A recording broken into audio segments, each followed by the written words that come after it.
ಇವತ್ತು ಬಿಯಾಂಡ್ ಲಿಮಿಟ್ಸ್ನ ಈ ವಿಶೇಷ ಕಾರ್ಯಕ್ರಮದಲ್ಲಿ ಒಬ್ಬ ಅದ್ಭುತ ಬರಹಗಾರ, ಅದ್ಭುತ ನಿರ್ದೇಶಕರನ್ನ ಕರ್ಕೊಂಡ್ಬಂದು ಇವತ್ತು ಕೂಡಿಸಿದ್ದೀನಿ. ಒಂದು ಸ್ವಲ್ಪ ಇಂಟ್ರೆಸ್ಟಿಂಗ್ ಸಬ್ಜೆಕ್ಟ್ಗಳನ್ನ ಸಿನಿಮಾ ಮಾಡಿ ಗೆದ್ದಂಥವರು, ಅದರ ಜೊತೆಗೆ ಒಳ್ಳೆ ಬರಹಗಾರರು. ಸಿನಿಮಾ ಮೇಲೆ ಒಂದು ವ್ಯವಸಾಯವನ್ನು ಮಾಡಿದ್ದಾರೆ, ಒಂದು ಅಧ್ಯಯನವನ್ನು ಮಾಡಿದ್ದಾರೆ, ಅದನ್ನ ಜನರಿಗೆ ಉಣಬಡಿಸುವಂತಹ ಪ್ರಯತ್ನವನ್ನು ಕೂಡ ಮಾಡಿದ್ದಾರೆ. One and only director Vamshi Ravindra ಅವರು. ಸೂಪರ್. ನೀವು ತಪ್ಪು ಮಾಡ್ತಿದ್ದೀರಾ. ಯೋಚನೆ ಮಾಡಿ ಏನ್ ಮಾಡ್ತೀರಾ ಅಂತ. ಸರ್, ಬೇಸಿಕಲಿ ಡೈರೆಕ್ಟರ್ ಆಗೋಕ್ಕಿಂತ ಮುಂಚೆ ಏನಾಗಿದ್ರಿ? ಆಕ್ಚುಲಿ ನಾನು ಸಿನಿಮಾ ರಂಗಕ್ಕೂ ನನಗೆ ಏನು ಸಂಬಂಧ ಇಲ್ಲ. ನನ್ನ ಪ್ಯಾಷನ್ ಅಷ್ಟು. ಚಿಕ್ಕನಿಂದ ಕತೆ ಬರೀತಾ ಇದೆ. ಸೊ ನಮ್ಮ ತಂದೆ ಟೀಚರ್ ಆಗಿದ್ರು. ಸೊ ಅವ್ರಿಗೇನು ಅಂದ್ರೆ ನನ್ನ ಮಗ ಟೀಚರ್ ಆಗಬೇಕು, ಅದು ಲೆಕ್ಚರ್ ಆಗಬೇಕು. ಮಠ ಅಂದ್ರೆ ಹೆಣ್ಣು ಹೊನ್ನು ಮಸ್ತಿ ಮೋಜು ಅಲ್ಲ. ಹಿಂಗೆ ನೀನು ಕೆಲಸ ಮಾಡು, ಯಾವ್ದಾದ್ರು ಕರೆಕ್ಟ್ ಸೆಲೆಕ್ಟ್ ಮಾಡ್ಕೋ ಇವಾಗ ಅಂತ. ಯಾಕಂದ್ರೆ ಅದು ಟರ್ನಿಂಗ್ ಪಾಯಿಂಟ್ ಅಂತ. ಡೈರೆಕ್ಟರ್ ಆಗ್ಬೋದು, ಏನ್ ಬೇಕಾದ್ರೂ ಆಗ್ಬೋದು, ಆರ್ಟಿಸ್ಟ್ ಆಗ್ಬೋದು, ಏನ್ ಬೇಕಾದ್ರು ಅಂತೂ ಕ್ಯಾಮ್ರಾ ಮುಂದಿರ್ತೀನಿ ಅನ್ನೋ ಥರದಲ್ಲಿ ನಾನು ಬೆಂಗಳೂರಿಗೆ ಬಂದೆ. ಬೆಂಗಳೂರಿಗೆ ಬಂದ್ಮೇಲೆ ಫಸ್ಟ್ ಮಾಮೂಲಿ ಆಸ್ ಯೂಶುವಲ್ ಬೆಂಗಳೂರು ಬಂದ ತಕ್ಷಣ ಸಿಗದೆ ನಮಗೆ ಸೆಟ್ ಬಾಯ್. ನನ್ನ ಪತ್ರಿಕೆಯಲ್ಲಿ ನಾನು ಸತ್ಯನೇ ಬರೆದಿರೋದು. ನಿಮ್ಮ ಸ್ವಾಮಿಗಳು ಏನೇನೋ ಅಲ್ಕ ಕೆಲಸ ಮಾಡಿದ್ರು ಅದನ್ನ ಮುಚ್ಚಾಕು ಅಂತೀಯಾ? ಅಂದ್ರೆ ಈ ಮೀಡಿಯಾದಲ್ಲಿ ಅಂದ್ರೆ ಪ್ರಿಂಟ್ ಮೀಡಿಯಾನ, ಡಿಜಿಟಲ್ ಮೀಡಿಯಾನ? ಪ್ರಿಂಟ್ ಮೀಡಿಯಾದಲ್ಲೂ ಮಾಡಿದೆ, ಡಿಜಿಟಲ್ ಮೀಡಿಯಾದಲ್ಲೂ. ಡಿಜಿಟಲ್ ಇರಲಿಲ್ಲ ಅವಾಗ, ಮಾಮೂಲಿ ಸ್ಯಾಟಲೈಟ್. ಯಾವ ಚಾನಲ್? ಮಾಡಿದೆ, ಸುಮಾರು ಚಾನಲ್ ಮಾಡಿದೆ ಸರ್. ರಿಪೋರ್ಟಿಂಗ್ ಮಾಡಿದೆ, ಪ್ರೋಗ್ರಾಮ್ ಪ್ರೊಡ್ಯೂಸಿಂಗ್ ಮಾಡಿದೆ. ಆಮೇಲೆ ಎಂಟರ್ಟೈನ್ಮೆಂಟ್ ಮನರಂಜನಾ ವಾಹಿನಿಗಳಲ್ಲಿ ಎಪಿಸೋಡ್ ಡೈರೆಕ್ಷನ್ ಮಾಡಿದೆ. ಸಿನಿಮಾ ಅಂದಾಗ ಏನಾಗುತ್ತೆ ಅಂದರೆ ನಿಮಗೆ ಫೈನಾನ್ಷಿಯಲಿ ಸಮಸ್ಯೆ. ಅವಾಗೆಲ್ಲ ಬೇಜಾರಾಗ್ಬಿಟ್ಟು ಹೋಗಿ ಯಾವುದೋ ಸೀರಿಯಲ್ ಎಪಿಸೋಡ್ ಡೈರೆಕ್ಟರ್ ಅದು ಇದು ಕೆಲಸ ಮಾಡ್ಬೋದು. ಒಂದು 6 ತಿಂಗಳು ಮಾಡಿದಾಗ ಏನಾಗುತ್ತೆ ಫೈನಾನ್ಷಿಯಲಿ ಸ್ವಲ್ಪ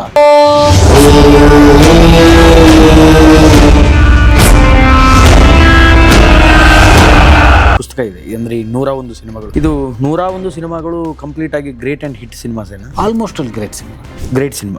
ಹಿಟ್ ಬಗ್ಗೆ ನಾನು ತಲೆ ಕೆಡಿಸ್ಕೊಂಡಿಲ್ಲ. ಅದು ಬೇಕಾದ್ರೆ ಇನ್ನೊಂದು ವಾಲ್ಯೂಮ್ ಮಾಡ್ಬೋದು.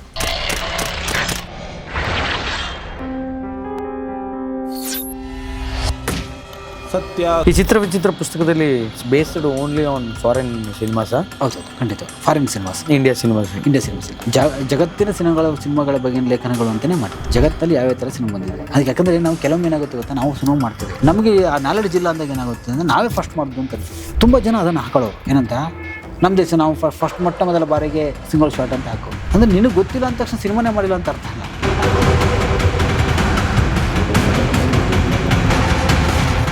ರೈಟರ್ಗಳಿಗೆ ಈಗ ಎಂಥ ಸಿಚುವೇಶನ್ ಇದೆ ಇಂಡಸ್ಟ್ರಿಯಲ್ಲಿ? ಯಾಕೆ ನಮ್ಮಲ್ಲಿ ಏನಾಗಿದೆ ಗೊತ್ತಾ ಸರ್, ರೈಟರ್ಗಳಿಗೆ ಇವತ್ತಿಂದಲ್ಲ ಯಾವತ್ತಿಂದನೂ ಇಲ್ಲ. ಯಾಕೆ ಅಂತ ಹೇಳ್ತಾರೆ ಕೇಳಿ ನಿಮಗೆ. ಸರ್, ವರ್ಷಕ್ಕೆ 200 ಸಿನಿಮಾ ಬರುತ್ತೆ, ಒಪ್ಕೋತೀರಾ? ಕನ್ನಡ 200 ಸಿನಿಮಾದಲ್ಲಿ ನೀವು ಸುಮ್ಮನೆ ನೋಡ್ಕೋದ್ರೆ 150 ಸಿನಿಮಾಗಳಲ್ಲಿ ಕತೆ, ಚಿತ್ರಕಥೆ, ಸಂಭಾಷಣೆ ಡೈರೆಕ್ಟರ್ದೇ ಇರುತ್ತೆ. ಸೊ ಆ ಡೈರೆಕ್ಟರ್ಗಳು ಬಂದ ತಕ್ಷಣ ಅವ್ರು ಕತೆ ಬರ್ಕೊಂಡೇ ಬರ್ತಾರೆ. ಯಾರೇ ಡೈರೆಕ್ಟರ್ ಬಂದ್ರು ಕೂಡ ಕತೆ ಬರ್ಕೊ ಬರ್ತಾರೆ. ತಪ್ಪು ಅಂತ ಹೇಳ್ತಿಲ್ಲ. ಬರ್ಕೊ ಬಂದ್ಮೇಲೆ ಇನ್ನೊಂದಷ್ಟು ರೈಟರ್ನ ಕೂರಿಸಿ ಡಿಸ್ಕಸ್ ಮಾಡೋ ಒಂದು ಸಂಸ್ಕೃತಿ ಇಲ್ಲ.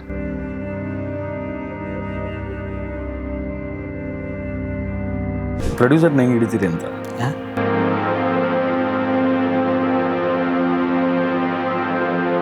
ಅಲ್ಲ, ಈಗ ಪ್ರೊಡ್ಯೂಸರ್ಸ್ ಹಂಗೆ ಹೇಳೋದು ತಪ್ಪು ಅಂತ ಅಂತೀರಾ ನೀವು? 100% ಸರ್. ತಪ್ಪು ಇಲ್ಲ. ನಮ್ಮ ಜೊತೆ ಕತೆ ಕೂತ್ಕೋಬೇಕು ಅಂತೀನಿ ನಾನು. ಅಲ್ಲ, ಈಗ ಸಿನಿಮಾ ಅನ್ನೋದು ಕಂಪ್ಲೀಟ್ಲಿ ಆರ್ಟ್ ಓರಿಯೆಂಟೆಡ್ ಅಥವಾ ಸಿನಿಮಾ ಅನ್ನೋದು ಬಿಸ್ನೆಸ್ ಸರ್. ಬಿಸ್ನೆಸ್ ಮಾಡೋಕ್ಕೆ ಬಂದವ್ರು ಬಿಸ್ನೆಸ್ ಸರ್. ಫುಲ್ ಫ್ಲೆಡ್ಜ್ ಆಗಿ ಸಿನಿಮಾ ರೆಡಿ ಮಾಡಿಕೊಂಡು ನಿರ್ದೇಶನಕ್ಕೆ ಇಳಿದಿದ್ದು ಯಾವುದು? ಫಸ್ಟ್ ಸಿನಿಮಾ ಯಾವ್ದು ಸರ್? ಫಸ್ಟ್ ಸಿನಿಮಾ ಬಂದ್ಬಿಟ್ಟು ನಾನು ಮಾರ್ಚ್ 23 ಅಂತ ಒಂದು ಸಿನಿಮಾ ಮಾಡಿದೆ. ಹೊಸಬ್ರನ್ನ ಹಾಕೊಂಡ? ಇಲ್ಲ, ಯಶಸ್ ಸೂರ್ಯ ಅಂತ ಹೀರೋ. ನನ್ನ ಮೊದಲ ಸಿನಿಮಾ ಅದು. ಹಲೋ ಇನ್ಸ್ಪೆಕ್ಟರ್, ಈ ಕ್ರಿಮಿನಲ್ಸ್ಗೆಲ್ಲ ಈ ಮಹಾಲಕ್ಷ್ಮಿ ಅವರು ಹೀರೋ ಅಷ್ಟೇ ಫೈಟ್ ಮಾಡೋರು, ಆಕ್ಷನ್ ಸೀಕ್ವೆನ್ಸ್ಗಳನ್ನೆಲ್ಲ ಮಾಡೋರು. ಹಿಂದೆ ದುರ್ಗೆ ನೋಡಿದೀವಿ, ಚಾಮುಂಡಿ ನೋಡಿದೀವಿ.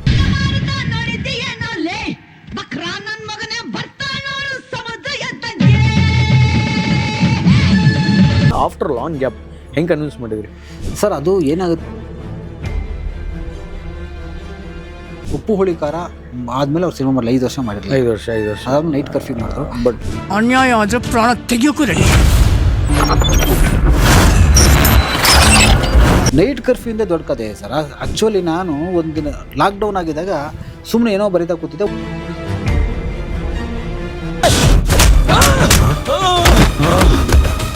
ಹೆಂಗೆ ಮಠ ಉಟ್ಕೊಂಡಿದ್ದು ಹೆಂಗೆ ಅಂದ್ರೆ ನೀವು ಧೈರ್ಯ ಮಾಡಿದ್ದು ಹೆಂಗೆ? ಇಲ್ಲ, ಹಂಗಲ್ಲ. ನಾವೇನೋ ಅಂದ್ರೆ ಎಲ್ಲ ಮ್ಯಾಲೆ ಕಲ್ಲ ಇಟ್ಟು ಮಠ ಕಟ್ಟ್ಯಾರಪ್ಪ ಮಂದಿ. ದೇವ್ರಿಗಿಲ್ಲಿ ಕೆಲ್ಸ ಇಲ್ಲ, ಮನ್ಸಾನೆ ದೇವ್ರು. ಮತ್ತು ಅದೇ ಕ್ಯಾರೆಕ್ಟರ್ಗಳನ್ನೆಲ್ಲ ಹಾಕೊಂಡಿದ್ದೀರಿ. ಈಗ ಸಂತೋಷ್ ದಾವಣಗೆರೆ ಅಂತ ಒಬ್ರು ಬಂದರು, ಆ ಸಿನಿಮಾದ ಮೇನ್ ಕ್ಯಾರೆಕ್ಟರ್ ಮಾಡೋರು. ಚಿಕ್ಕ ಪುಟ್ಟ ಪಾತ್ರ ಮಾಡಿದ ಸಿನಿಮಾದಲ್ಲಿ ಅವ್ರು ಬಂದ್ಬಿಟ್ಟು ನನಗೊಂದಿನ ಏನು ಹೇಳಿದ್ರು, ಸರ್ ಹಿಂಗೆ ನಾನೊಂದು ಸಿನಿಮಾ ಮಾಡಬೇಕು. ಕತೆ ಅವ್ರದ್ದೇನಾ? ಕತೆ ಅವ್ರದ್ದು. ಏನು ಯಾಕೆ ಸಿನಿಮಾ ಮಾಡ್ಕೊಂಡು? ಇಲ್ಲ ನಾನು ಒಂದು ಕೆಲಸ ಮಾಡಿದೆ.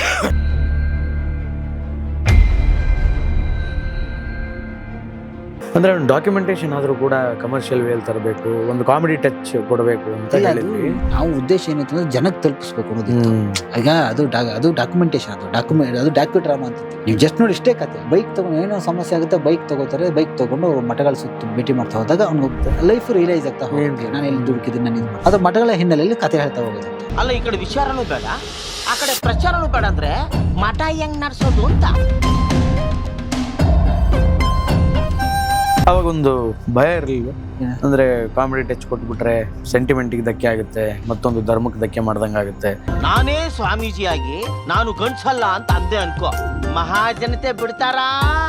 ಆಕ್ಚುಲಿ ನಾನು ಯಾಕಂದ್ರೆ ಇದೇ ತರ ಚಾಲೆಂಜ್ ಅನ್ನ ಹಿಂದೆ ಗುರುಪ್ರಸಾದ್ ಅವರು ಫೇಸ್ ಮಾಡಿದ್ರೇನೋ, ಅವ್ರೇನಾದ್ರು ಸಜೆಸ್ಟ್ ಮಾಡಿದ್ರೆ ಭಾರಿ ಡೇಂಜರು ಡೈರೆಕ್ಟ್ರೇ, ಇವೆಲ್ಲ ಮಾಡಬೇಡಿ ಅಂತ ಹೇಳಿದ್ರು. ಹೌದಾ? ಬಟ್ ನನಗೆ ಕ್ಲಾರಿಟಿ ಇತ್ತು, ಏನೂ ಆಗಲ್ಲ ಅಂತ.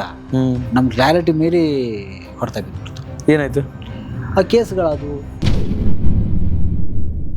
ಯಾವ ಕಾರಣಕ್ಕೆ? ಧರ್ಮ ವಿರೋಧಿ ಸಿನಿಮಾ ಅನ್ನೋ ಥರದಲ್ಲಿ ಟ್ರೈಲರಲ್ಲಿ ಏನು ಮಾಡೋದು ಸ್ವಲ್ಪ ನೆಗೆಟಿವ್ ಆಗಿದೆ ಅನ್ನೋ ಮಾಡಿದ್ವಿ. ನೀವು ತುಂಬ ಜನ ಬರ್ತಿದ್ದಾರೆ, ನಿನಗೆ ದಮ್ಮಿದ್ರೆ ಆ ಧರ್ಮದ ಬಗ್ಗೆ ಮಾಡೋ, ನಮ್ಮ ಧರ್ಮದ ಬಗ್ಗೆನೇ ಮಾಡ್ತೀಯ ನೀನು, ಹಾಗೆ ಹೇಗೆ ಅಂತ. ಆ್ಯಕ್ಚುಲಿ ನಾನು ತೋರಿಸಿರೋದಲ್ಲಿ ಮಠಗಳ ಮಹತ್ವ. ನನಗೆ 4-5 ಜನ ಮಠಾಧೀಶರು ಬೇಕು. ನಮ್ಮ ಜಾತಿಯಲ್ಲಿರೋ ಒಳಪಂಗಡನ ಇಬ್ಬಾಗ ಮಾಡಬೇಕು. ಇದನ್ನ ನಾವು ಮಾಡಿದ್ರೆ ರಾಜಕೀಯ ಅನ್ಸ್ಕೊಳ್ಳುತ್ತೆ. ಅದೇ ಜಾತಿ ಮಠಾಧೀಶರು ಮಾಡಿದ್ರೆ ಇವತ್ತು ಸಿನಿಮಾ ನೋಡಕ್ಕೆ ಜನ ಬರಬೇಕು ಅಂತ ಹೇಳಿ ಏನೇನೋ ಟ್ರಿಕ್ಗಳನ್ನ, ಏನೇನೋ ಇದನ್ನ ಡ್ರಾಮಾನ ಮಾಡಕ್ ಸ್ಟಾರ್ಟ್ ಮಾಡ್ಬಿಟ್ಟಿದ್ದಾರೆ ಸಿನಿಮಾದವರೇ. ಅದು ನೆಸೆಸಿಟಿ ಅಂತೀರಾ ನೀವು?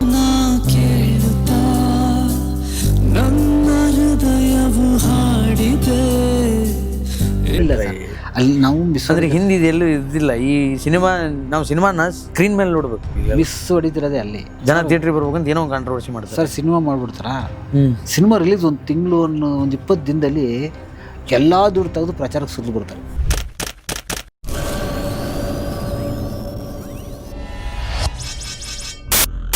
ಅದೇ ಸರ್, ಯಾಕಂದ್ರೆ ಪ್ಲ್ಯಾನ್ ಕಡಿಮೆ, ಕೊರತೆ, ಸೋರಿಕೆ ಜಾಸ್ತಿ. ಬಜೆಟ್ ಯಾಕೆ ಜಾಸ್ತಿ ಆಗಿದೆ? ಸೋರಿಕೆಯಿಂದ. ಯಾಕೆ ಬೇಗ ಮುಗಿಲ್ಲ ಅಂದ್ರೆ ಪ್ಲಾನಿಂಗ್. ಇವತ್ತು ದೊಡ್ಡ ದೊಡ್ಡ ಸಿನಿಮಾಗಳು, ಬಹುತೇಕ ಸಿನಿಮಾಗಳು ನೋಡಿ ಟ್ರೈಲರ್ ಡೈರೆಕ್ಟೇ ಮಾಡೋದು. ಶೂಟ್ ಮಾಡ್ತಾರೆ, ಮನೆಗೆ ತೊಗೊಂಡು ನೋಡ್ತಾರೆ, ಚೆನ್ನಾಗಿಲ್ಲ ಮತ್ತೆ ರೀಶೂಟ್ ಮಾಡ್ತಾರೆ. ನೀವು ಯಾವುದೇ ಸುಮಾರಷ್ಟು ಸ್ಟಾರ್ ಸಿನಿಮಾಗಳಾಗೋದು ಅವಾಗೆಲ್ಲ ಸರ್ ಶೂಟ್ ಮಾಡ್ಕೊಬಂದರೆ ಎಡಿಟಿಂಗ್ ಸ್ಟಾರ್ಟ್ ಆಗಿ ಎಡಿಟಿಂಗಿಂದ ಡಬ್ಬಿಂಗ್ ಮಾಡಿ ಹೋಗ್ಬಿಡೋದು ಸಿನಿಮಾ. ಇವಾಗ ಏನಾಗಿದೆ, ಈ ಡಿಜಿಟಲ್ ಆಗ್ಬಿಟ್ಮೇಲೆ ಮಾಡ್ತಾರೆ, ಬಂದು ನೋಡ್ತಾರೆ, ಚೆನ್ನಾಗಿಲ್ಲ ಮತ್ತೆ ಹೋಗ್ತಾರೆ, ಬಂದು ಮಾಡ್ತಾರೆ, ಈ ಥರದ್ದೇ ನಡೀತಾ ಇದೆ. ಹಾಗಾಗಿ ನಿಮಗೆ ಆಮೇಲೆ ಬಜೆಟ್ ಲೆಕ್ಕ ಇಲ್ವಲ್ಲ, ಬಿಸ್ನೆಸ್ ಪ್ಯಾಟ್ರನ್ನೇ ಬೇರೆ ಇರ್ತೀವಿ. ಬಿಫೋರ್ ರಿಲೀಸೇ ಅಲ್ಲಿ ಮಾರ್ಕೊಬಿಡ್ತಾರೆ. ಸ್ಟಾರ್ ಸಿನಿಮಾ ಮಾಡೋದೇ ಅದಕ್ಕೋಸ್ಕರ. ಅಲ್ಲಿ ಮಾರ್ಕೊಂಡು ಇಲ್ಲಿ ಮಾರ್ಕೊಂಡು ಏನೋ ಮಾಡ್ಕೊಂಡು ಅದು ರಿಕವರ್ ಮಾಡ್ಕೊಬಿಡ್ತಾರಲ್ಲ, ಆಗ ಸೋಲು ಅಂತ ಅನ್ಸೋದೇ ಇಲ್ಲ.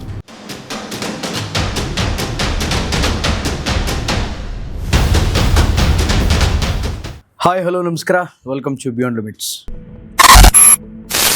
ಇವತ್ತು ಬಿಯಾಂಡ್ ಲಿಮಿಟ್ಸ್ನ ಈ ವಿಶೇಷ ಕಾರ್ಯಕ್ರಮದಲ್ಲಿ ಒಬ್ಬ ಅದ್ಭುತ ಬರಹಗಾರ, ಅದ್ಭುತ ನಿರ್ದೇಶಕರನ್ನ ಕರ್ಕೊಂಡ್ಬಂದು ಇವತ್ತು ಕೂಡಿಸಿದ್ದೀನಿ. ಇವತ್ತು ಅವ್ರ ಜೊತೆ ಒಂದಿಷ್ಟು ಗಳಿಗೆ ಕಾಲ ಮಾತಾಡೋಣ. ಯಾಕೆ ಇವ್ರನ್ನ ಕರ್ಕೊಂಡ್ಬಂದಿದ್ದೀನಿ ಅಂತಂದರೆ, ಒಂದು ಸ್ವಲ್ಪ ಇಂಟ್ರೆಸ್ಟಿಂಗ್ ಸಬ್ಜೆಕ್ಟ್ಗಳನ್ನು ಸಿನಿಮಾ ಮಾಡಿ ಗೆದ್ದಂಥವರು, ಅದರ ಜೊತೆಗೆ ಒಳ್ಳೆಯ ಬರಹಗಾರರು. ಒಂದು ವ್ಯವಸಾಯ ಇದೆ ಸಿನಿಮಾ ಮೇಲೆ, ಒಂದು ವ್ಯವಸಾಯವನ್ನು ಮಾಡಿದ್ದಾರೆ, ಒಂದು ಅಧ್ಯಯನವನ್ನು ಮಾಡಿದ್ದಾರೆ, ಅದನ್ನು ಜನರಿಗೆ ಉಣಬಡಿಸುವಂತಹ ಪ್ರಯತ್ನವನ್ನು ಕೂಡ ಮಾಡಿದ್ದಾರೆ. ಅದರ ಬಗ್ಗೆ ನೇರವಾಗಿ ಅವ್ರನ್ನೇ ಮಾತಾಡ್ಸೋಣ. It's one and only director Ravindra ಅವರು, ವಂಶಿ ರವೀಂದ್ರ ಅವರು. ಸರ್ ನಮಸ್ಕಾರ. ನಮಸ್ಕಾರ. ಕಾರ್ಯಕ್ರಮಕ್ಕೆ ಸ್ವಾಗತ. ಹೇಗಿದ್ದೀರಿ? ಸೂಪರ್. ಸರ್, ಬೇಸಿಕಲಿ ಡೈರೆಕ್ಟರ್ ಆಗೋಕ್ಕಿಂತ ಮುಂಚೆ ಏನಾಗಿದ್ರಿ? ಎಲ್ಲಿಯವರು? ಯಾವ ಊರಿಂದ ಬಂದ್ರಿ? ಏನು ಕನಸುಗಳನ್ನು ಹೊತ್ತು ಬೆಂಗಳೂರಿಗೆ ಬಂದ್ರಿ, ಅಥವಾ ಮೂಲತಃ ಬೆಂಗಳೂರವರೇನಾ? ಇಲ್ಲ, ಆ್ಯಕ್ಚುಲಿ ನಾನು ಬಂದ್ಬಿಟ್ಟು ಮೈಸೂರು ಪಕ್ಕ ನಂಜನಗೂಡಿಂದ ಒಳಗೆರೆ ಅಂತ ಒಂದು ಹಳ್ಳಿ, 9 ಕಿಲೋಮೀಟರ್ ಇದೆ ನಾವು ನಂಜನಗೂಡಿಂದ. ಆ್ಯಕ್ಚುಲಿ ನಾನು ಸಿನಿಮಾ ರಂಗಕ್ಕೂ ನನಗೇನು ಸಂಬಂಧ ಇಲ್ಲ, ನನಗೊಂದು ಫ್ಯಾಷನ್ ಅಷ್ಟೇ. ನಾನು ಚಿಕ್ಕನಿಂದ ಕತೆ ಬರಿತಾ ಇದ್ದೆ. ಸೊ ನಮ್ಮ ತಂದೆ ಟೀಚರ್ ಆಗಿದ್ದರು. ಸೊ ಅವ್ರಿಗೇನು ಅಂದರೆ ನನ್ನ ಮಗ ಟೀಚರ್ ಆಗಬೇಕು, ಅದು ಲೆಕ್ಚರ್ ಆಗಬೇಕು ಅಂತ. ಸೊ ಹಾಗಾಗಿ ನಾನು BSc B.Ed MSc ಮ್ಯಾಥಮೆಟಿಕ್ಸ್ ಮಾಡಿದೆ. ಸೊ MSc ಮ್ಯಾಥಮೆಟಿಕ್ಸ್ ಎಲ್ಲ ಮಾಡಾಗ್ಬಿಟ್ಮೇಲೆ ನನಗೆ ಯಾವಾಗಲೂ ನಾನು ಓದುವಾಗ ಸುಮ್ಮನೆ ಓದ್ತಾ ಇದ್ದೆ ಅಷ್ಟೇ, ಸುಮ್ಮನೆ ಓದ್ಬೇಕಂತ ನಮ್ಮ ಅಪ್ಪನ ಆಸೆ ಅಂತ. ಬಟ್ ನನ್ನ ಕಾನ್ಸಂಟ್ರೇಷನ್ ಎಲ್ಲ ಇದ್ದದ್ದು ಇಲ್ಲ ಡೈರೆಕ್ಟರ್ ಆಗಬೇಕು ಅಂತ, ಇಲ್ಲ ಕತೆಗಾರ ಆಗಬೇಕು ಅಂತ. ಅಂತೂ ಆ ಕನ್ವೆನ್ಷನಲ್ಲಿ ಏನಿದೆ ವರ್ಕ್ ಅದು ಬಿಟ್ಟು ಅಂದರೆ ಯಾವಾಗ ಅದು ಎಕ್ಸಾಕ್ಟ್ ಆಗಿ ಬಂದಿದೆ? ಎಕ್ಸಾಕ್ಟ್ ಆ್ಯಕ್ಚುಲಿ ಹೆಚ್ಚು ಕಡಿಮೆ ನನಗೆ ಗೊತ್ತದ್ದು PUCಲಿ. ನಾನು ಹೆಚ್ಚು ಕಡಿಮೆ 8ನೇ ಕ್ಲಾಸಲ್ಲಿ ಒಂದು ಕತೆ ಬರೆದೆ, ಒಂದು ಪತ್ರಿಕೆಯಲ್ಲಿ ಪ್ರಕಟ ಆಗಿತ್ತು. ಅದಾದ ನಂತರ ಕಂಟಿನ್ಯೂಸ್ ಆಗಿ ಮೈಸೂರಲ್ಲಿ ಪ್ರಜಾನುಡಿ ಆಂದೋಲನ ಅಂತ ಪತ್ರಿಕೆಗಳು ಬರ್ತಾವೆ, ಅಲ್ಲಿ ಕಥೆಗಳು ಪ್ರಕಟ ಆಗ್ತಾಯಿದ್ವು. ಅದಾದ ನಂತರ ಮೈಸೂರಿಗೆ ಬಂದಾಗ ನಾನು ಹಾಸ್ಟೆಲಲ್ಲಿದ್ದೆ. ಹಾಸ್ಟೆಲಲ್ಲಿದ್ದಾಗ ಪ್ರತಿ ವಾರ ಏನು ಮಾಡೋಕ್ಕೆ ಕೆಲಸ ಇರಲಿಲ್ವಲ್ಲ, ಅಲ್ಲಿ ಕೂಡ ಕತೆ ಬರಿತಾ ಹೋಗ್ತಿದೆ. ಆವಾಗ ಕನ್ನಡಪ್ರಭ, ಜನವಾಹಿನಿ, ಸಂಯುಕ್ತ ಕರ್ನಾಟಕ, ಎಲ್ಲ ಕಡೆ ನನ್ನ ಕತೆ ಪ್ರಕಟ ಆಗ್ತಾಯಿದ್ವು. ಸೊ ಹಾಗೆ ನನಗೆ ಆ ಪತ್ರಿಕೋದ್ಯಮ ಸೆಳೆತಾ ಇತ್ತು. ಬಟ್ ಏನಾಗ್ತಿತ್ತು ಅಂದರೆ ನಮ್ಮ ಮನೇಲಿ ಏನು ಅಂದರೆ ಲೆಕ್ಚರೋ ಮಾಸ್ಟ್ರೋ ಆಗಬೇಕು ಅನ್ನೋ ಒಂದು ಅವರ ಇಂಟೆನ್ಷನ್ ಇತ್ತು. ಹಾಗಾಗಿ BSc ಆಯಿತು, B.Ed ಮುಗಿಸಿದೆ. B.Ed ಮುಗಿಸ್ಮೇಲೆ MSc ಮ್ಯಾಥಮೆಟಿಕ್ಸ್ ಮಾಡು ಅಂತಂದರು. ಸೊ ಅಲ್ಲಿಗೂ ಬಂದೆ ಯೂನಿವರ್ಸಿಟಿಗೆ. ಬಟ್ ಅದೆಲ್ಲ ಆಗ್ಬಿಟ್ಮೇಲೆ ನನಗೆ ಒಂದು ಟೈಮ್ ಬಂದು ವಾಟ್ ನೆಕ್ಸ್ಟ್ ನನ್ನ ಮುಂದೆ 2 ದಾರಿ ಇತ್ತು. ಯಾವಾಗ MSc ಮ್ಯಾಥಮೆಟಿಕ್ಸ್ MSc ಆದಮೇಲೆ ಏನು ದಾರಿ ಅಂದರೆ, ಒಂದು ಸಿನಿಮಾ ರಂಗ ಅಥವಾ ಸಿನಿಮಾ ರಂಗಕ್ಕೋ ಪತ್ರಿಕೋದ್ಯಮಕ್ಕೆ ಎಲ್ಲಿಗೋ ಒಂದು ಕಡೆ ಹೋಗಬೇಕು, ಇಲ್ಲ ನೀಟಾಗಿ ಕೆಲ್ಸಕ್ಕೆ ಹೋಗ್ಬೇಕು ಅಂತ. ಸೊ ಎಲ್ಲ ನನಗೇನು ಅಂದ್ರೆ ನನ್ನ ಫ್ರೆಂಡ್ಸ್ ಎಲ್ಲ ಅವರೆಲ್ಲ ಆ್ಯಕ್ಚುಲಿ ನನ್ನ ಕ್ಲಾಸ್ಮೇಟ್ಸ್ ಎಲ್ಲ ಜಾಬ್ ಎಲ್ಲ ತೊಗೊಂಡ್ಮೇಲೆ ಅವರು ಹೇಳ್ತಾಯಿದ್ರು ನನಗೆ, ಹೀಗೆ ನೀನೊಂದು ಕೆಲಸ ಮಾಡು, ಯಾವುದಾದ್ರು ಕರೆಕ್ಟಾಗಿ ಸೆಲೆಕ್ಟ್ ಮಾಡ್ಕೊ ಇವಾಗ ಅಂತ. ಯಾಕಂದರೆ ಅದು ಟರ್ನಿಂಗ್ ಪಾಯಿಂಟ್ ಅಂತ. ನಾನು ತುಂಬ ಜನ ಏನು ಹೇಳೋರು, 1-2 ವರ್ಷ ಕೆಲಸ ಮಾಡು, ಫೈನಾನ್ಷಿಯಲಿ ಸ್ವಲ್ಪ ಇದಾಗುತ್ತೆ, ಆಮೇಲೆ ಇಷ್ಟ ಬಂದ ಕಡೆ ಹೋಗು, ಈ ಥರದ್ದೆಲ್ಲ ಒಂದಷ್ಟು ಸಜೆಷನ್ ಕೊಟ್ಟರು. ಬಟ್ ನನಗನ್ನಿಸ್ತದೇನಪ್ಪ, ನಾವು ಬೇರೆ ಕಡೆ ಡಿವೇಟ್ ಮಾಡಿದ್ರೆ, ಬೇರೆ ಕಡೆ ನಾವೇನಾದ್ರು ಬಂದ್ವಿ ದಾರಿ ಬಿಟ್ವಿ ಅಂತಂದರೆ ಬಹುಶಃ ಆ ಕಮಿಟ್ಮೆಂಟ್ಗಳಿಗೆ ನಾವು ವಾಪಸ್ ಬರಲಿಕ್ಕಾಗಲ್ಲ ಅನಿಸ್ತು. ಅಂದರೆ ಬೇರೆ ಕಡೆ ಅಂದರೆ ಯಾವುದು? ಅಕಾರ್ಡಿಂಗ್ ಟು ಈಗ ಲೆಕ್ಚರ್ ಪೋಸ್ಟು ಅಥವಾ ಟೀಚರ್ ಆಗೋ, ಆದರೆ ಇಲ್ಲಿ ಸಿನಿಮಾ ಮಾಡೋಕ್ಕಾಗಲ್ಲ ಅನ್ನೋಕ್ಕಿಂತ ಹೆಚ್ಚಿಗೆ ನೀವು ಒಂದು ಕಡೆ ದಾರಿಗೆ ಹೋದ್ಮೇಲೆ ನಿಮಗೆ ಮುಂದೆ ಹೋಗೋಣ ಅಂತ ಅನಿಸ್ತಾ ಇರುತ್ತೆ. ಸೊ ಹಾಗಾಗಿ ನಾನೇನು ಮಾಡಿದೆ, ನಾನು ಫರ್ಮ್ ಡಿಸಿಷನ್ ತೊಗೊಂಡು ಇಲ್ಲ, ನಾನು ಇದು ಈ ಥರ ಮೀಡಿಯಾದಲ್ಲಿ ಇರ್ತೀನಿ. ಪತ್ರಿಕೋದ್ಯಮ ಇರ್ಬೋದು, ವಿಜುವಲ್ ಮೀಡಿಯಾ ಇರ್ಬೋದು, ಡೈರೆಕ್ಟರ್ ಆಗ್ಬೋದು, ಏನು ಬೇಕಾದ್ರೂ ಆಗ್ಬೋದು, ಆರ್ಟಿಸ್ಟ್ ಆಗ್ಬೋದು, ಏನು ಬೇಕಾದ್ರೂ ಅಂತೂ ಕ್ಯಾಮ್ರಾ ಮುಂದೆ ಇರ್ತೀನಿ ಅನ್ನೋ ಥರದಲ್ಲಿ ನಾನು ಬೆಂಗಳೂರಿಗೆ ಬಂದೆ. ಬೆಂಗಳೂರಿಗೆ ಬಂದಮೇಲೆ ಫಸ್ಟು ಮಾಮೂಲಿ ಆ್ಯಸ್ ಯೂಶ್ವಲ್ ಬೆಂಗಳೂರು ಬಂದ ತಕ್ಷಣ ಸಿಗೋದೇ ನಮಗೆ ಸೆಟ್ ಬಾಯ್ ಆಲ್ಮೋಸ್ಟ್ ನಮ್ಮಂಥವ್ರಿಗೆ. ಯಾಕಂದರೆ ಇಲ್ಲಿ ಬಂದ ತಕ್ಷಣ ಯಾರೂ ಕಾಂಟ್ಯಾಕ್ಟ್ ಇರೋಲ್ಲ, ಯಾರೂ ಭೇಟಿ ಮಾಡೋಕ್ಕಾಗಲ್ಲ. ಈಸಿಯಾಗಿ ಹೋಗೋದು ಅಂದರೆ ಸೆಟ್ ಬಾಯಾಗಿ ಕೆಲಸ ಸಿಗುತ್ತೆ. ಅದಾದ ನಂತರ ಅಸಿಸ್ಟೆಂಟ್ ಡೈರೆಕ್ಟರ್, ರೈಟ್ರಾಗಿ ಎಂಟ್ರಿ ಆದೆ. ರೈಟ್ರಾಗಿ ಸುಮಾರಷ್ಟು ಕೆಲಸಗಳು ಮಾಡ್ತಾಯಿದ್ದೆ. ಆಮೇಲೆ ಒಂದಷ್ಟು ಮೀಡಿಯಾಗಳಲ್ಲಿ ಕೆಲಸ ಮಾಡಿದೆ. ಅದಾದ ನಂತರ ಕಿರುತೆರೆಯಲ್ಲಿ ಕೆಲಸ ಮಾಡಿದೆ. ಆಮೇಲೆ ಡೈರೆಕ್ಟ್ ಸಿನಿಮಾಗೆ ಬಂದೆ. ಅಂದರೆ ಈ ಮೀಡಿಯಾದಲ್ಲಿ ಅಂದರೆ ಯಾವ ಚಾನಲಲ್ಲಿ? ಪ್ರಿಂಟ್ ಮೀಡಿಯಾನ, ಡಿಜಿಟಲ್ ಮೀಡಿಯಾನ? ಪ್ರಿಂಟ್ ಮೀಡಿಯಾದಲ್ಲೂ ಮಾಡಿದೆ, ಡಿಜಿಟಲ್ ಇರಲಿಲ್ಲ ಅವಾಗ, ಮಾಮೂಲಿ ಸ್ಯಾಟಲೈಟ್ ಮೀಡಿಯಾ. ಅದ್ರಲ್ಲಿ ಯಾವ ಚಾನಲಲ್ಲಿ ಮಾಡಿದೆ? ಸುಮಾರು ಚಾನಲ್ ಮಾಡಿದೆ ಸರ್. ಹೌದಾ? ರಿಪೋರ್ಟಿಂಗ್ ಮಾಡಿದೆ, ಪ್ರೋಗ್ರಾಮ್ ಪ್ರೊಡ್ಯೂಸಿಂಗ್ ಮಾಡಿದೆ. ಆಮೇಲೆ ಎಂಟರ್ಟೈನ್ಮೆಂಟ್ ಮನರಂಜನಾ ವಾಹಿನಿಗಳಲ್ಲಿ ಎಪಿಸೋಡ್ ಡೈರೆಕ್ಷನ್ ಮಾಡಿದೆ. ಒಂದು 106 ಎಪಿಸೋಡ್ಸ್ ಮಾಡಿದೆ. ಅದು ಬೋರಿಂಗ್. ಅದು ಫಸ್ಟ್ ಬಿಗಿನಿಂಗಲ್ಲಿ ಮಾಡ್ತಾಯಿದ್ವಿ, ಫೈನಾನ್ಷಿಯಲಿ ಚೆನ್ನಾಗಿರುತ್ತೆ ಅದು, ಆಮೇಲಿಂದ ಬೋರ್ ಆಗುತ್ತೆ. ಸೊ ಯಾಕೋ ಸಿನಿಮಾ ಅಂದಾಗ ಏನಾಗುತ್ತೆ ಅಂದರೆ ನಿಮಗೆ ಫೈನಾನ್ಷಿಯಲಿ ಸಮಸ್ಯೆ ವರ್ಕ್ ಮಾಡುವಾಗ. ಅವಾಗೆಲ್ಲ ಬೇಜಾರಾಗ್ಬಿಟ್ಟು ಹೋಗಿ ಯಾವುದೋ ಒಂದು ಸೀರಿಯಲ್ ಎಪಿಸೋಡ್ ಡೈರೆಕ್ಟ್ರು ಅದು ಇದು ಕೆಲಸ ಮಾಡ್ಬಿಡೋದು. ಒಂದು 6 ತಿಂಗಳು ಮಾಡಿದಾಗ ಏನಾಗುತ್ತೆ, ನಾವು ಫೈನಾನ್ಷಿಯಲಿ ಸ್ವಲ್ಪ ಸ್ಟ್ರಾಂಗ್ ಆಗ್ತೀವಿ. ಡೈಲಿ ಪೇಮೆಂಟ್ ಬೋರಿಂಗ್ ಸ್ಟಾರ್ಟ್ ಆಗುತ್ತೆ, ಮತ್ತೆ ವಾಪಸ್ ಇಲ್ಲಿ ಬಂದು ಸ್ಟ್ರಗಲ್ ಮಾಡೋದು. ಸೊ ಹಾಗೆ ಈ ಥರ ಬಂತು. ಅಂದರೆ ಚಿಕ್ಕ ವಯಸ್ಸಿಂದ ಬರಿತಾ ಇದ್ರಿ ಅಂತ ಹೇಳಿದ್ರಿ, ಬರವಣಿಗೆಯಲ್ಲಿ ಒಳ್ಳೆ ಪಕ್ವತೆ ಇತ್ತು. ಬಟ್ ಬರಿಬೇಕು ಅಂದರೆ ಅಷ್ಟೇ ಓದಬೇಕು. ಯಾರ ಪುಸ್ತಕಗಳನ್ನು ಭಾಳ ಓದ್ತಾ ಇದ್ರಿ ಸರ್? ಪುಸ್ತಕ ಓದುವುದು ಆ್ಯಕ್ಚುಲಿ ಏನಾಯಿತು ಅಂದರೆ, ನಾನು ನಮ್ಮ ಮಾವ ಒಬ್ಬರಿದ್ದರು. ಅವರು ಪುಸ್ತಕದ, ನಮ್ಮ ತಾಯಿ ತಮ್ಮ ಗೋವಿಂದ ಅಂತ, ನಮ್ಮ ಮನೇಲಿ ಎಲ್ಲಾದ್ರೂ ನಾವೆಲ್ಲ ಪುಸ್ತಕ ಓದೋರು. ಯಾಕಂದ್ರೆ ನಮ್ಮಪ್ಪ ಟೀಚರ್ ಆಗಿದ್ರು. ಆವಾಗ ಬೇರೆ ಎಂಟರ್ಟೈನ್ಮೆಂಟ್ ಇರಲಿಲ್ಲ, TV ಎಲ್ಲ ಕಡಿಮೆ ಇತ್ತು ಅವಾಗ. ಸೊ ಹಾಗೆ ಅವ್ರು ಏನು ಮಾಡೋರು, ಅವ್ರು ಸ್ಕೂಲಿಂದ ಒಂದಷ್ಟು ಬುಕ್ಸ್ ತಂದು ಮನೆಗೆ ಇಡೋರು. ನಮ್ಮಮ್ಮ ಓದೋರು. ನಮ್ಮಮ್ಮ 4ನೇ ಕ್ಲಾಸ್ ಅಷ್ಟೇ ಓದಿರೋದು. ಅವ್ರು ಪುಸ್ತಕ ತುಂಬ ನಾವೆಲ್ಸ್ ಓದೋರು. ಸೊ ಹಾಗೆ ನಾನು ಪುಸ್ತಕ ಓದ್ತಾ ಇದ್ವಿ. ಹಾಗೆ ನಮ್ಮ ಮಾವ ಇದ್ದರು. ಅವರು ಏನಂದ್ರೆ ಎಲ್ಲ ಮ್ಯಾಗ್ಝಿನ್ ಓದೋರು, ಎಲ್ಲ ಕಾದಂಬರಿ ಓದೋರು. ಅವ್ರ ಜೊತೆ ಡಿಸ್ಕಸ್ ಮಾಡೋರು. ಸೊ ನನಗೆ ಗೊತ್ತಿರೋಂಗೆ ಬಹುಶಃ ನಾನು 6ನೇ ಕ್ಲಾಸಲ್ಲಿ ಫಸ್ಟ್ ಕಾದಂಬರಿ ಓದಿದೆ ಅಂತ ಅನಿಸುತ್ತೆ. ಫುಲ್ ಒಂದು ದೊಡ್ಡ ಪುಸ್ತಕ ಅದು, ಇನ್ನೂ ಚೆನ್ನಾಗಿ ನೆನಪಿದೆ, ಅರ್ಪಣ ಅಂತ. ಅರ್ಪಣೆ ಓದಿದ ನಂತರ SL ಭೈರಪ್ಪ ಅವ್ರ ಕಾದಂಬರಿ ಶುರು ಮಾಡಿದೆ. 6ರಿಂದ 7 ಬರೋವರೆಗೆ ಹೆಚ್ಚು ಕಮ್ಮಿ ಅವತ್ತಿಗೆ ರಿಲೀಸ್ ಆಗಿದ್ದಂತಹ SL ಭೈರಪ್ಪನವ್ರ ಅಷ್ಟೂ ಕಾದಂಬರಿ ಓದಿದೆ ಎಲ್ಲ. ಅದಾದ್ಮೇಲೆ 7ರಿಂದ 8, 9 ಸ್ಕೂಲಲ್ಲಿದ್ದ ಎಲ್ಲ ಪುಸ್ತಕಗಳು ಓದೆ. ಆಮೇಲೆ ನಂಜನಗೂಡಿಗೆ ಓದಕ್ಕೆ ಬಂದ್ಮೇಲೆ ಅಂದ್ರೆ ನನಗೆ ಬೇರೆ ಕೆಲಸ ಇರಲಿಲ್ಲ. ಅಲ್ಲಿ ಲೈಬ್ರರಿ ಇತ್ತು. ಆ ಪಬ್ಲಿಕ್ ಲೈಬ್ರರಿಗೆ ಹೋದ್ಮೇಲೆ ಎಲ್ಲ ಪುಸ್ತಕಗಳನ್ನ ತಗೊಂಡು ಓದ್ತಾ ಇದ್ದೆ. ಸುಮಾರು 2 ವರ್ಷದಲ್ಲಿ ಏನಾಯಿತು, ಹೆಚ್ಚು ಕಡಿಮೆ ಲೈಬ್ರರಿಲಿದ್ದ ಎಲ್ಲ ಪುಸ್ತಕ ಮುಗಿಸ್ಬಿಟ್ಟೆ. ಸೊ ನನಗೆ ಎಂಡಮುರಿ ವೀರನಾಥಿಂದ ಹಿಡಿದು, ರವಿ ಬೆಳಗೆರೆಯಿಂದ ಹಿಡಿದು, ಸಾಯಿಸುತ್ತೆ, ಉಷಾನವರತ್ತರಾಮು, ಕೊಮ್ಮನಪಲ್ಲಿ ಗಣಪತಿರಾವು, ಕೊಮ್ಮೂರು ವೇಣುಗೋಪಾಲರಾವು, ತಾರಾಸರು, ಆನಕರು, ಶಿವರಾಮ್ ಕಾರಂತರು, ಯಾರ್ಯಾರು ಇದ್ದಾರೆ ಎಲ್ಲರಿಗೂ ಓದ್ಬಿಟ್ಟೆ ಸರ್. ಲೈಬ್ರರಿ ಇರೋದಲ್ಲ ಯಾರು ನೀವು ಬಹುಶಃ ನನ್ನ ಇವತ್ತಿನ ಕಂಟೆಂಪ್ರರಿ ರೈಟರ್ಗಳನ್ನ ಒಂದಷ್ಟು ಬಿಟ್ಟರೆ, ಅವತ್ತಿನ ಕಾಲದ ಹೆಚ್ಚು ಕಡಿಮೆ 1990ವರೆಗೆ, 1990, 95, 96ವರೆಗೆ ಯಾರ್ಯಾರು ಬರೆದಿದ್ದಾರೆ ಮೇಯ್ನಾಗಿ ಅವ್ರದ್ದೆಲ್ಲ ಒಂದಲ್ಲ ಎರಡಲ್ಲ ಕಾದಂಬರಿ ಓದಿರ್ತೀವಿ, ಒಂದಲ್ಲ ಒಂದೆರಡೆಲ್ಲ ಕತೆ ಓದಿರ್ತೀವಿ ಸರ್. ಭೈರಪ್ಪವ್ರ ಪುಸ್ತಕ ಓದಿದ್ದೀನಿ ಅಂತ ಹೇಳಿದ್ರಿ. Yes sir. ಅನೇಕ ಜನರಿಗೆ ಡೈರೆಕ್ಷನ್ ಮಾಡೋರಿಗೆ ಭೈರಪ್ಪನವರು ಒಂದು ಸಬ್ಜೆಕ್ಟ್ ಅನ್ನ ಡೈರೆಕ್ಟ್ ಮಾಡಬೇಕು ಅನ್ನೋ ಒಂದು ಆಸೆ ಇರುತ್ತೆ ಕೆಲವರಿಗೆ. ಅಂದ್ರೆ ಆ ಪುಸ್ತಕದ ಒಂದು ಏನು ಆಳ ಆಗಲ ಗೊತ್ತಾದಾಗ ಸೊ ಯಾರು ಪ್ರಯತ್ನ ಮಾಡಿಲ್ಲ. ಕೆಲವು ಆರ್ಟ್ ಫಿಲಿಮ್ಸ್ ಅಥವಾ ನ್ಯಾಷನಲ್ ಅವಾರ್ಡ್ ಬರುವಂತಹ ಸಿನಿಮಾಗಳು ಭೈರಪ್ಪನವರ ಕತೆ ಮೂಲಕ ಹೊರ ಬಂದಿದೆ. ನಾಯಿ ನೆರಳು ನೋಡಿದೀವಿ, ಮಂದ್ರ ನೋಡಿದೀವಿ, ಮತದಾನ. ಸೊ ತಮಗೆ ಭೈರಪ್ಪನವರ ಯಾವ ಒಂದು ನಾವೆಲ್ ಸಿನಿಮಾ ಮಾಡಬೇಕು ಅಂತ ಅನಿಸಿದೆನಾ? ಆ್ಯಕ್ಚುಲಿ ಏನಾಗುತ್ತೆ ಅಂದರೆ, ನಾನು ಸಿನಿಮಾ ನೋಡಿ ಬೆಳೆದಿದ್ದೆ ಕಮರ್ಷಿಯಲ್, ಓದಿದ್ದು ಸಾಹಿತ್ಯ. ಸೊ ನನಗೆ ಇವತ್ತು ಕೂಡ ಸಾಹಿತ್ಯ ಓದ್ತೀನಿ. ಆರ್ಟ್ ಫಾರ್ಮ್ ಫಿಲಮ್ ಏನಂತೀವಿ, ಕಲಾತ್ಮಕ ಚಿತ್ರಗಳು ನನಗೆ ನೋಡ್ಲಿಕ್ಕೆ ಇಷ್ಟ, ಮಾಡ್ಲಿಕ್ಕೆ ಯಾಕೋ ಸೇರೋದಿಲ್ಲ. ಯಾಕೆಂದರೆ ನಾವು ಪ್ರತಿಯೊಂದು ಸಿನಿಮಾ ಮಾಡ್ಕೊಂಡು ನನಗೆ ಆಸೆ ಏನಪ್ಪ ಅಂತಂದರೆ 4 ಜನ ನೋಡಲಿ ಅಂತ. ಈಗ ಅದೇ ಆರ್ಟ್ ಓರಿಯೆಂಟೆಡ್ ಸಿನಿಮಾನ ಕಮರ್ಷಿಯಲ್ಗೆ ಕನ್ವರ್ಟ್ ಮಾಡಕ್ ಬರಲ್ವಾ? ಅಂದ್ರೆ ಆ ಸ್ಟೋರಿ ಲೈನ್ ಅನ್ನು ಇಟ್ಕೊಂಡು ಬಹುಶಃ ಬರ್ಬೋದು ಸರ್, ಅದ್ರ ಒಪ್ಪಲ್ಲ. ಈಗ ಜನ ಒಪ್ಪಲ್ಲ ಅಂತೀರಾ? ಜನ ಒಪ್ತಾರೆ ಇಲ್ಲಿ ಹೋಗುತ್ತೆ. ಅದನ್ನ ಪ್ರಯೋಗ ಮಾಡೋದಕ್ಕೆ ಫಸ್ಟ್ ಇನ್ವೆಸ್ಟರ್ ಬೇಕು, ಒಬ್ಬ ನಿರ್ಮಾಪಕ ನಿಂತ್ಕೋಬೇಕು. ಆಮೇಲೆ ಅಂತ ಕತೆಗಳನ್ನ ತುಂಬಾ ಜನಕ್ಕೆ ತಲುಪಿಸ್ಬೇಕು ಅಂದ್ರೆ ಒಬ್ಬ ಸ್ಟಾರ್, ಗೊತ್ತಿರುವ ನಟ ಇರಬೇಕು. ಅಂದ್ರೆ ಪ್ರಯತ್ನ ಪಡ್ಬೇಕಲ್ಲ ಸರ್. ಯಾಕಂದ್ರೆ ಗಟ್ಟಿ ಕತೆನ ನೀವು ರೆಗ್ಯುಲರ್ ಆಗಿ ಯಾರೋ ಸೂಪರ್ ಇಟ್ಕೊಂಡು ಮಾಡ್ತು ಅಂತಂದ್ರೆ ಎಷ್ಟು ಜನಕ್ಕೆ ತಲುಪುತ್ತೆ? ಅದು ಕಷ್ಟ, ತಲುಪಿಸೋದು ಕಷ್ಟ. ಇಲ್ಲ ಅಂತ ಲೆವೆಲ್ಗೆ ಪ್ರಚಾರ ಮಾಡಬೇಕು. ಆಮೇಲೆ ಕೆಲವೊಮ್ಮೆ ಕಮರ್ಷಿಯಲ್ ಆಸ್ಪೆಕ್ಟ್ ಇಲ್ದಿದ್ದಾಗ ಮಾಸ್ ಜನಕ್ಕೆ ತಲುಪಲ್ಲ ಅದು. ಈಗ ನೋಡಿ, ಇವ್ರದ್ದೆಲ್ಲ ಗಟ್ಟಿ ಕಥೆಯ ಸಿನಿಮಾಗಳೇ. ಹಂಗನ್ಬಿಟ್ಟು ಕಾದಂಬರಿ ಸಿನಿಮಾಗಳಾಗಿಲ್ಲ ಅಂತಲ್ಲ, ಅಂತ ಬಂದ್ಬಿಟ್ಟು ಕಾದಂಬರಿನೇ. ಸೊ ಪಕ್ಕಾ ಕಮರ್ಷಿಯಲ್ ಸಿನಿಮಾ ಅದು. ಆ ಥರದ ಸಿನಿಮಾಗಳಿವೆ. ಹಾಲಿವುಡಲ್ಲಿ ಹೆಚ್ಚು ಕಡಿಮೆ ಬರೋ ಸಿನಿಮಾಗಳೆಲ್ಲ ಕಾದಂಬರಿ ಆಧಾರಿತ. ಜುರಾಸಿಕ್ ಪಾರ್ಕ್ ಇರ್ಬೋದು ಎಲ್ಲ. ಆದರೆ ನಮ್ಮಲ್ಲಿ ಏನಾಗಿದೆ ಅಂದರೆ, ನಾವು ಅದನ್ನ ಬೈಫರ್ಗೆಟ್ ಮಾಡ್ಬಿಟ್ಟಿದ್ವಿ. ಕಾದಂಬರಿ ಆಧಾರಿತ ಸಿನಿಮಾ ಅಂತಂದರೆ ಅದು ಕಮರ್ಷಿಯಲ್ ಅಲ್ಲ ಅಂತ. ಬಟ್ ಹಾಗಿಲ್ಲ, ಕಮರ್ಷಿಯಲ್ ಆಗಿ ಮಾಡಬಹುದಾದ ಸಿನಿಮಾಗಳು, ಕಾದಂಬರಿಗಳು ಇವೆ. ಮತ್ತು ಸಾಹಿತ್ಯದ ಟಚ್ ಇದೆ, ಇರಲೇಬೇಕು ಅಂತ ನಾವು ನಂಬ್ಕೊಂಡು ಬಂದಿದ್ದು. ಬಟ್ ಇವತ್ತಿನ ಕಾಲಘಟ್ಟದಲ್ಲಿ ನಾನು ಯಾರ್ಯಾರು ಕತೆ ಹೇಳ್ತೀನಿ ಅಂದರೆ ಅವ್ರಿಗೆ ಕತೆ ಬೇಕಾಗಿಲ್ಲ. ಅವ್ರೇನಾದ್ರೆ ಒಂದು ಫಾರ್ಮುಲಾಟಿಕ್ ಕತೆಗಳು ಬೇಕು ಅವ್ರಿಗೆ. ಒಂದು ಫಾರ್ಮುಲಾ ಇರಬೇಕು ಅಂತ ರೆಗ್ಯುಲರ್ ಆಗಿ. ಅದು ಬಿಟ್ಟು ಬೇರೆ ಏನೋ ಮಾಡ್ತೀವಿ ಅಂತ ಹೊರಟಾಗಿ ಏನಾಗುತ್ತೆ, ಕೆಲವೊಮ್ಮೆ ನಾವು ಹಿಂದೆ ಉಳ್ಕೋಬೇಕಾಗುತ್ತೆ. ಆ ಥರದ್ದಾಗುತ್ತೆ. ಹಾಗೆ ನಾನು ಎಸ್ ಎಲ್ ಭೈರಪ್ಪನವರ ಕಾದಂಬರಿಗಳು ಅವೆಲ್ಲ ಓದಿದಾಗ ನಾನು ಯಾವತ್ತೂ ಅವ್ರು ಸಿನಿಮಾ ಮಾಡ್ಬೇಕು ಅಂತ ಅನ್ಕೊಳ್ಳಿಲ್ಲ. ಆ ಕಥನ ಅದೊಂಥರ ಕೆಲವೊಂದು ಏನಾಗುತ್ತೆ ಅಂದರೆ, ಆ ದೃಶ್ಯಮಾದ ಸ್ಕ್ರಿಪ್ಟ್ ಟು ಸ್ಕ್ರೀನ್ ಅಂತೀವಿ ನಾವು, ಅಥವಾ ಬುಕ್ ಟು ಸ್ಕ್ರೀನ್ ಅಂತ. ಒಂದು ಪುಸ್ತಕದಿಂದ ಒಂದು ಕಾದಂಬರಿಯನ್ನು ಸಿನಿಮಾಗೆ ತರಬೇಕು ಅಂತಂದ್ರೆ ತುಂಬ ಅಧ್ಯಯನ ಬೇಕು, ಒಂದು ತುಂಬ ಲಿಬರ್ಟಿ ಬೇಕು. ಪುಸ್ತಕನೇ ತೆಗೆದು ಸಿನಿಮಾ ಮಾಡಿದ್ರೆ ಅಷ್ಟು ಎಫೆಕ್ಟಿವ್ ಆಗಿರಲ್ಲ, ಇರೋ ಚಾನ್ಸಸ್ ಕಡಿಮೆ ಇರ್ತದೆ.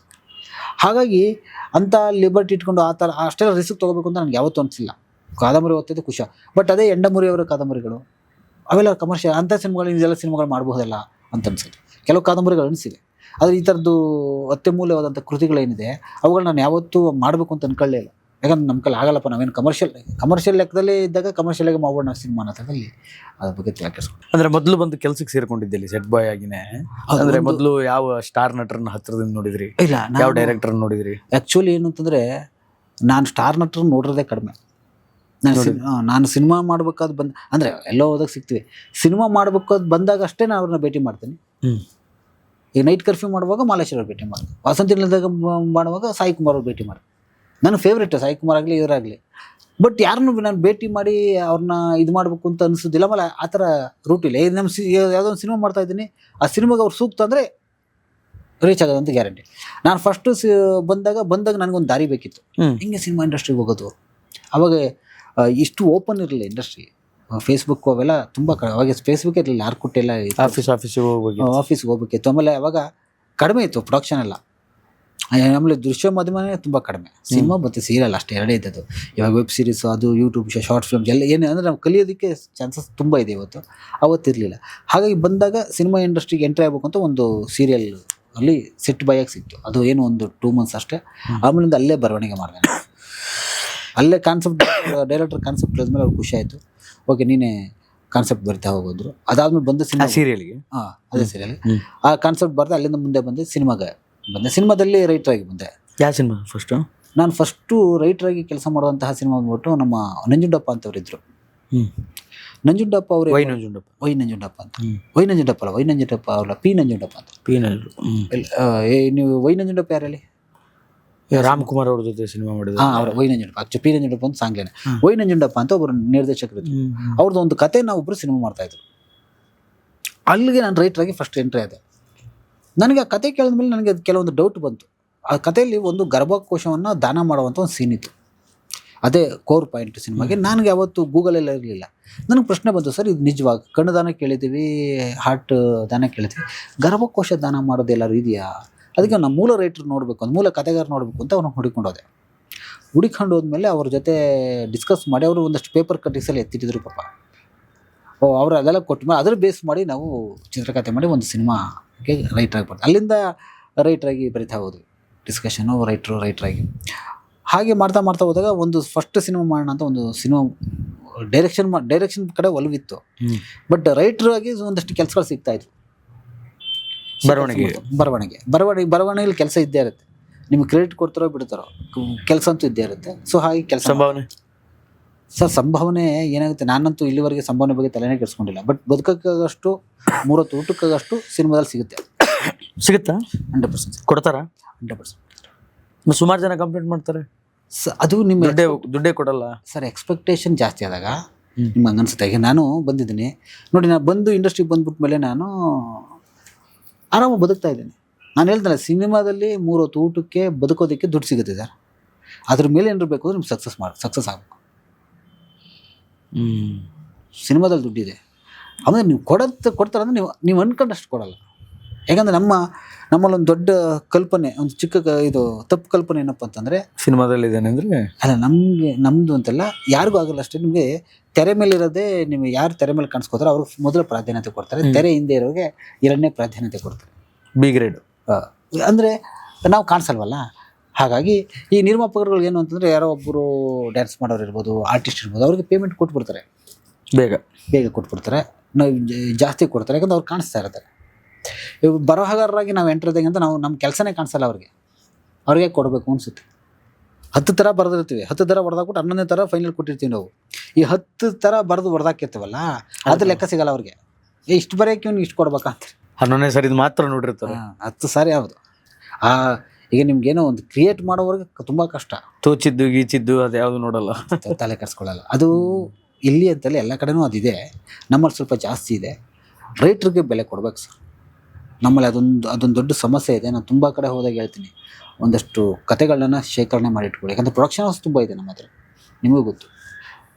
ನಾನು ಕೇಳ್ಪಟ್ಟಾಗೆ ನಮ್ಮ ವಜ್ರೇಶ್ವರಿ ಕಂಬೈನ್ಸು, ಪೂರ್ಣಿಮಾ ಎಂಟರ್ಪ್ರೈಸಸ್ ಏನು ಅಣ್ಣವ್ರ ಕಂಪ್ನಿಗಳಿದ್ವು, ಅಲ್ಲಿ ಅಮ್ಮವರು ಪರ್ವತಮ್ಮವ್ರು ಇದ್ದಾಗ ಕಾದಂಬರಿಗಳನ್ನ ಓದಿಸಿ ಅದನ್ನು ಪಕ್ಕಕ್ಕೆ ಎತ್ತಿ ಇಡ್ತಾ ಇದ್ರಂತೆ. ಈ ಕತೆ ಅವ್ರಿಗಾಗುತ್ತೆ ಖಂಡಿತವಾಗೂ.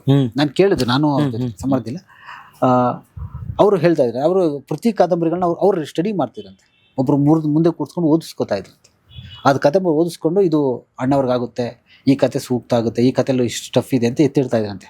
ಎನ್ರಗಳಿತು, ಧ್ರುವ ಥರ ಅವೆಲ್ಲ ಕಾದಂಬರಿಗಳು ಹಾಗೇನೇ ಸಿನಿಮಾಗಳಂತ. ಅಂದರೆ ಒಂದು ಪ್ರೊಡಕ್ಷನ್ ಹೌಸ್ಲಿ ಆ ಥರ ಕತೆಗಳನ್ನ ಪೇರಿಸಿಡಬೇಕು.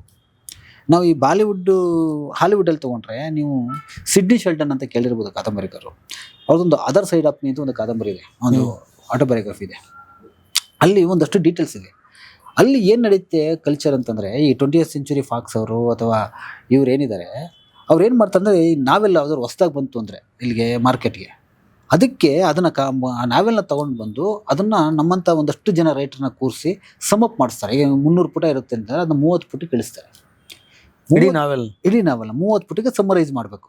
ಆ ಸಮ್ಮರೈಸ್ ಮಾಡಿದ್ಮೇಲೆ ಅದನ್ನು ತೆಗೆದು ಇಟ್ಕೊಂಡು ಅದನ್ನು ಅವರ ಸ್ಕ್ರೀನ್ ಪ್ಲೇ ಡಿಪಾರ್ಟ್ಮೆಂಟ್ಗೆ ಕಳಿಸ್ತಾರೆ. ಅಂದರೆ ಎಲ್ಲರೂ ಇಂಡಿವಿಜುವಲ್ ಆಗಿ ಸಮ್ಮರೈಸ್ ಮಾಡ್ತಾರೆ. ಒಂದು ಟೀಮ್ ಇದೆ ಸರ್. 20th Century Fox ಒಂದು ಟೀಮ್ ಇದೆ, ಡ್ರೀಮ್ ವರ್ಕ್ಸ್ ಒಂದು ಟೀಮ್ ಇದೆ. ಆ ಟೀಮ್ದು ಏನು ಕೆಲಸ ಅಂದರೆ, ಹೊಸ ಕಾದಂಬರಿ ಬರ್ತಿದ್ದಂಗೆ ಅದನ್ನು ತೆಗೆದು ಸಮ್ಮರೈಸ್ ಮಾಡ್ತಾರೆ. ಸಮ್ಮರೈಸ್ ಮಾಡಿ ಇನ್ನೊಂದು ಟೀಮಿಗೆ ಕಳಿಸ್ತಾರೆ. ಇದು ಸಿನಿಮಾ ಆಗಬಹುದಾ, ಸಿನಿಮಾ ಮಾಡ್ಲಿಕ್ಕೆ ಲಾಯಕ ಹೌದು ಅನ್ನಿಸ್ತಾರೆ. ಅದೇನು ರೈಟ್ಸ್ ತೊಗೋತಾರೆ, ರೈಟ್ಸ್ ತೆಗೆದು ಇಟ್ಕೋತಾರೆ. ಆ ಥರ ಅವರು ಕತೆಗಳನ್ನ ಸ್ಟೋರ್ ಮಾಡ್ತಾರೆ. ನಮ್ಮಲ್ಲಿ ಏನಾಗ್ತಿದೆ, ನಮ್ಮಲ್ಲಿ ಪ್ರೊಡಕ್ಷನ್ ಹೌಸ್ಗಳು ಕತೆಗಳು ಸ್ಟೋರ್ ಮಾಡಲ್ಲ, ಬರೀ ಆರ್ಟಿಸ್ಟ್ ಕಾಲ್ ಶೀಟ್ ಮಾತ್ರ ತೆಗೆದಿಟ್ಕೊಂಡಿರ್ತಾರೆ. ಸೊ ಅದು ತಪ್ಪಲ್ಲ, ಬಟ್ ಕತೆಗಳನ್ನ ಸ್ಟೋರ್ ಮಾಡ್ಕೋಬೇಕು. ಯಾಕಂದರೆ ನಮ್ಮಲ್ಲಿ ತುಂಬ ಜನ ರೈಟರ್ಸ್ ಇದ್ದಾರೆ. ನಾನು ಗೊತ್ತಿರೋಂಗೆ ರೈಟರ್ಸನ್ನು ಕರೆಸಬೇಕು. ಪ್ರತಿ ಒಂದು ಟೀಮ್ ಮಾಡಬೇಕು. ಒಂದಷ್ಟು ಕತೆಗಳನ್ನ ಮಾಡಿಸಿ ಇಡ್ತಾ ಹೋಗ್ಬೇಕು. ಯಾಕಂದ್ರೆ ಪ್ರೊಡಕ್ಷನ್ ಹೌಸ್ ಅಂದರೆ ಸಿನಿಮಾ ಕಂಟಿನ್ಯೂಸ್ ಮಾಡ್ತಾ ಇರ್ತಾರೆ. ಕತೆಗಳನ್ನ, ಪ್ರಾಮಿಸಿಂಗ್ ಕತೆಗಳನ್ನ ಅವರು ಸ್ಟೋರ್ ಮಾಡ್ಕೊತಂದರೆ ಪಟ್ಪಟ ಅಂತ ಸಿನಿಮಾ ಮಾಡ್ತಾ ಹೋಗೋದು. ಆಮೇಲೆ ಅವರ ಪ್ರೊಡಕ್ಷನ್ ಕಂಪ್ನಿ ನಿಮ್ಗೆ ನೋಡಿ, ಈಗ ಅಣ್ಣವ್ರ ಕಂಪ್ನಿ ಯಾಕೆ ಅಷ್ಟು ಡಿಫ್ರೆಂಟ್ ಆಗಿರೋ ಸಿನಿಮಾಗಳು ಬಂದವು, ಅಷ್ಟು ಸದಾಭಿರುಚಿಯ ಸಿನಿಮಾಗಳು ಬಂದವು.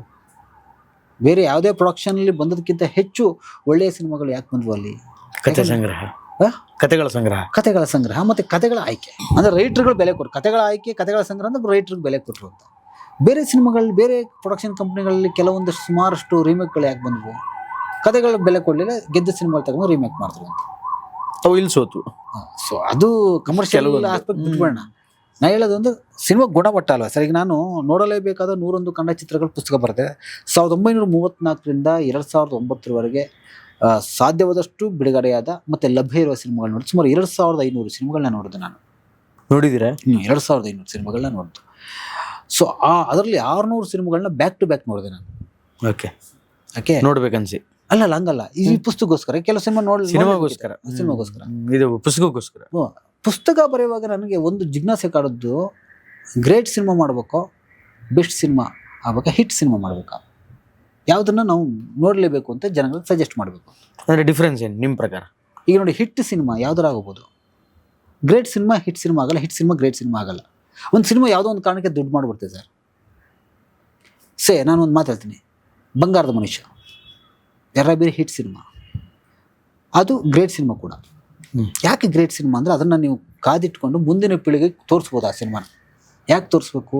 ಆ ಸಿನಿಮಾದಲ್ಲಿ ಒಂದು ಮೆಸೇಜ್ ಇದೆ, ಇನ್ಸ್ಪಿರೇಷನ್ ಇದೆ.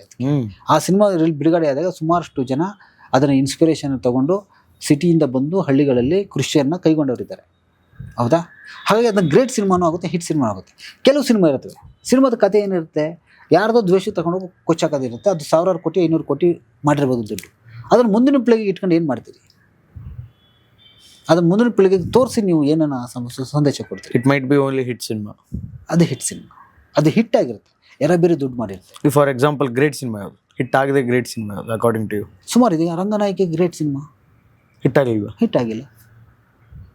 ಸುಮಾರು ಇದೆ, ಆ ಥರ ಲಿಸ್ಟ್ ಮಾಡಿ ತುಂಬ ಸಿನಿಮಾಗಳಿವೆ. ತುಂಬ ರಂಗನಾಯಕಿ ಹೇಳೋದು. ಸೊ ಆವತ್ತಿನ ಕಾಲಘಟ್ಟದಲ್ಲಿ ನನಗೆ ಗೊತ್ತಿರಂಗೆ, ಯಾಕಂದ್ರೆ ನಾವು ನೋಡಿಲ್ಲ, ನಾವು ಫಾರ್ ಹಣದಲ್ಲಿ ಅಷ್ಟು ಗಳಿಕೆ ಮಾಡಲಿಲ್ಲ ಅವತ್ತು.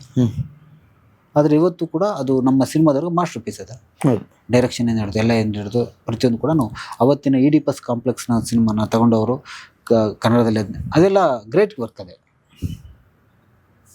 ಹಾಗೆಯೇ ಸುಮಾರಷ್ಟು ಸಿನಿಮಾ ಸಜೆಷನ್ ನಾವು ಎಕ್ಸಾಂಪಲ್ ಕೊಡ್ಬೋದು. ಹಿಟ್ ಸಿನಿಮಾಗಳು ಅಂದಾಗ ಇವು ಬರ್ತವೆ, ಸುಮಾರು ಹಿಟ್ ಸಿನಿಮಾಗಳು ಬರ್ತವೆ. ರೀಮೇಕ್ ಆಗಿರ್ಬೋದು, ಬೇರೆ ಹಿಟ್ ಆಗಿಬಿಟ್ಟಿರುತ್ತೆ, ರೀಮೇಕ್ ಆಗಿರುತ್ತೆ. ನಮ್ಮ ಸ್ವಂತ ದುಡ್ಡು ಮಾಡಿರುತ್ತೆ ಅಷ್ಟೇ, ದುಡ್ಡು ಮಾಡಿರುತ್ತೆ, ಸ್ವಂತಿಕೆ ಇರಲ್ಲ ಕಥೆಗಳಲ್ಲಿ. ಅವುಗಳನ್ನು ನೀವು ಸಿನಿಮಾಟಿಕ್ ಗುಣಮಟ್ಟ, ಸಿನಿಮಾದಲ್ಲಿ ಗುಣಮಟ್ಟ ಇದ್ದು ಒಳ್ಳೆ ಕಥೆ ಇದ್ದು ಅದನ್ನು ತೋರಿಸೋಣ ಮುಂದಕ್ಕೆ.